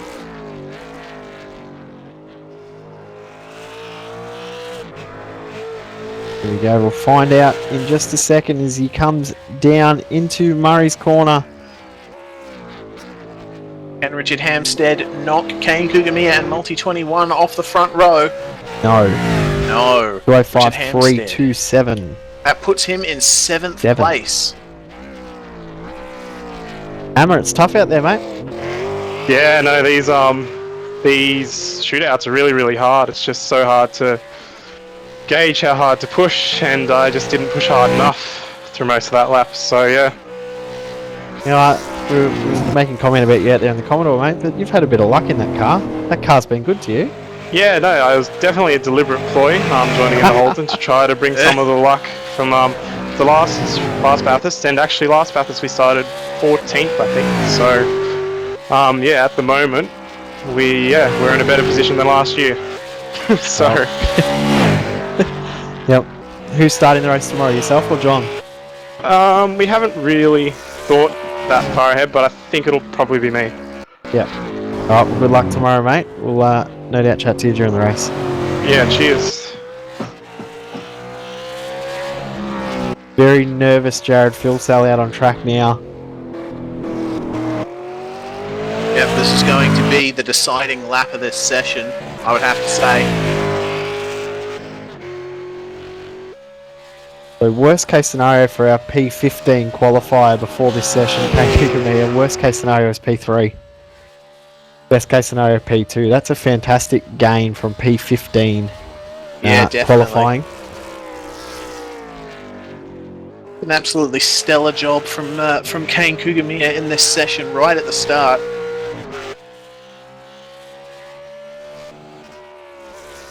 So here we go, the final lap of the top 15 shootout for the 2015 GT Amiga Racing Bathurst 1000 is underway. Jared Filsell in the number 94 ANZ SSR, reigning Spa 4-hour champion with Bo Cattell. Spoke to Bo earlier in the week. He was very, very excited about this race and knew that Jared's had some pretty good pace recently, so Bo was putting all his faith in Jared getting it up near the front.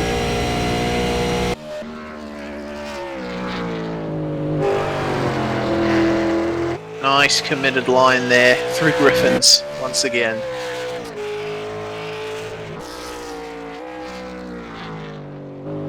Ooh. Whoa, whoa. Car didn't want to turn there. Oh, 46.8. That is the fastest first sector we've seen this entire session. Here we go. This could be it. Looking good here. Up through McPhillamy Park. Come over the hill and you can see the city centre of Bathurst. Down hard on the brakes to the dipper. Revs so high, using that engine brake to get the car slowed down. Second sector checkpoint at 29.9. This is by far the fastest we've seen. Here we go. Jared Philsell out of Forest Elbow. Good exit out of the elbow too.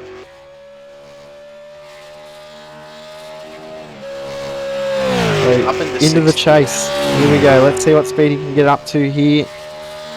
It's 290 k's per hour.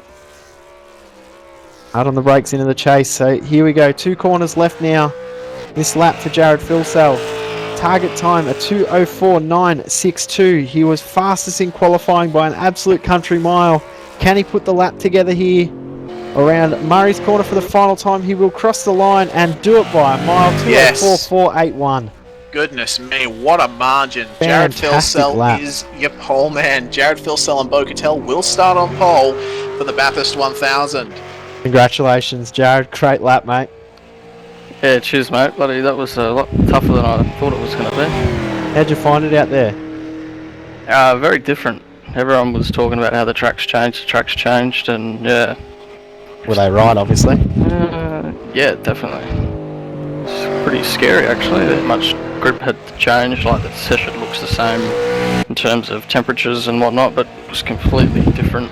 And being out of the car for, like, I don't know how long. Like, being last is definitely the worst, because you're out of the car for so long, you're out of the loop, and you feel a bit rusty. So You got a pretty good teammate alongside you tomorrow. You and Bo keep saying you've got a bit of a bromance going on, but you and Bo team up pretty well together. You did a fantastic job at Spa, and I'm guessing you wanted to maximise that advantage you've got in regards to the championship or the Endurance Cup Championship. yeah, 100%. We both want to win. Want to give Bo another win in the Premier Series. So hopefully we can come out with a strong showing, keep the car off the fence, and yeah, perform as strongly as we can, because the championship's definitely number one of my priority, and Madison's not here, so I've got to maximise when he's not around. So that'll be our focus. The championship-wise, I haven't got the points up to date, 100% official yet, but it's pretty close between yourself and Madison, so this round really is going to be a big advantage for you if you can do well. Yeah, definitely. I think I tallied up the points myself not too long ago, and it's maybe when he shows up next race, it might even be 3 spots on the road difference between us, so it's definitely closer than it. Well, good luck for tomorrow, mate. Fantastic job in that lap, and we'll no doubt talk to you during the race. Cheers, mate. Race, what a shootout that was. Yeah, Wow. there we go, Jay. That was immense fun to watch. Fantastic laps from everyone, and wow. Not only do we have Sam Sutton starting second, but the biggest story of the day, Multi-21, Kane Kugamiya lining up in 3rd place. What an upset. We'll put the results up on screen now. We've got the full results. So pole to the number 94 ANZ SSR car, Jared Philsell, great lap, 2:04.4, almost half a second ahead of the 888 Daco Motorsport car, Sam Sutton, who's been really fast all week. Great job for him starting P2, very, very well deserved. P3, Kane Kugamiya, great job, made sure he put a lap down when it counted, so fantastic drive from him there. P3 in the number 21. The 808, Chris Coxhead, 4th position, fantastic job by them as well. Almost pipped Kane for that provisional pole while they were out on track. Only 8 1/1000ths of a second separating 3rd and 4th. 5th position will be Joshua Rogers and Joe Burkett in the number 23 All-Star Motorsports entry. Number 40 Tall Kink Cup of Cement, Mitch McLeod, good luck from him. Trans-Tasman Racing next in the red Trans-Tasman Racing car, number 48, Brock Salmon. And then we have the number 1 Team Pagnian TTL, Richard Hampstead, starting from 8th. 9th position will be Ian Ford and Ben Smith in the number 15 Demidov Innovations car. And 10th position, the TTR Black entry of Sean Kelly. We have Michael Schreier in the number 6 Synergy Sim Racing Falcon, the 009 STC Motorsport car, James McKnight and Marty Carroll will start P12. P13 will be Aaron Hamilton's number 314 ERA Maverick Welding entry. P14 will be Lee Day in the 901 ANZ Motorsports entry, and then 15th position will be the JMSR Apexi Racing Corey Preston Dale Niche entry. Wow. Whew. What a session. Then, Jay. Yeah, fantastic session. Awesome. I can't wait for the race tomorrow. Yeah, I'm very excited for tomorrow now.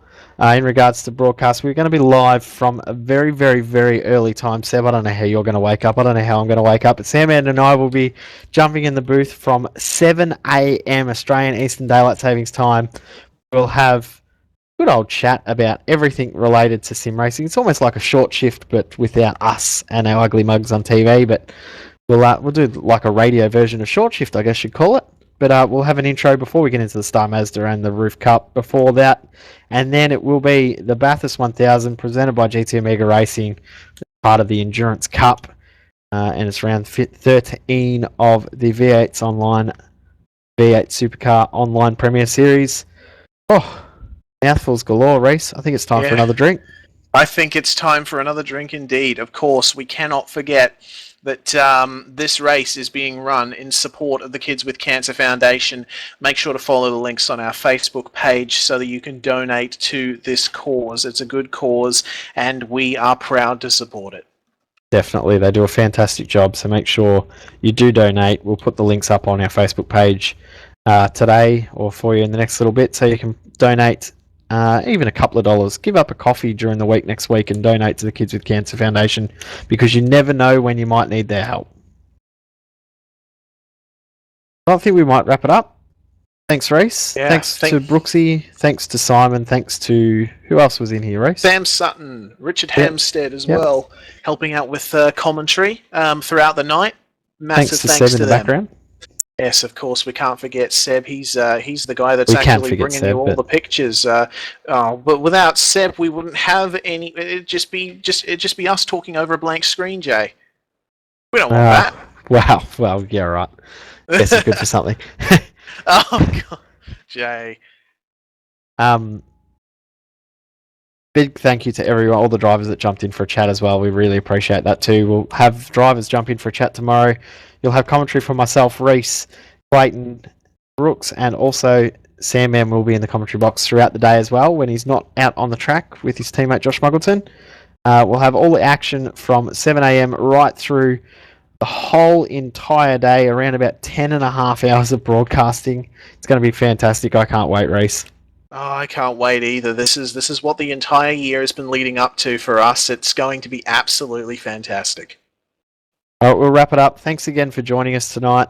We will be back, as I said, 7 a.m. tomorrow. Don't forget, Daylight Savings does start if it is applicable in your area. So 7 o'clock Australian Eastern Daylight Savings Time.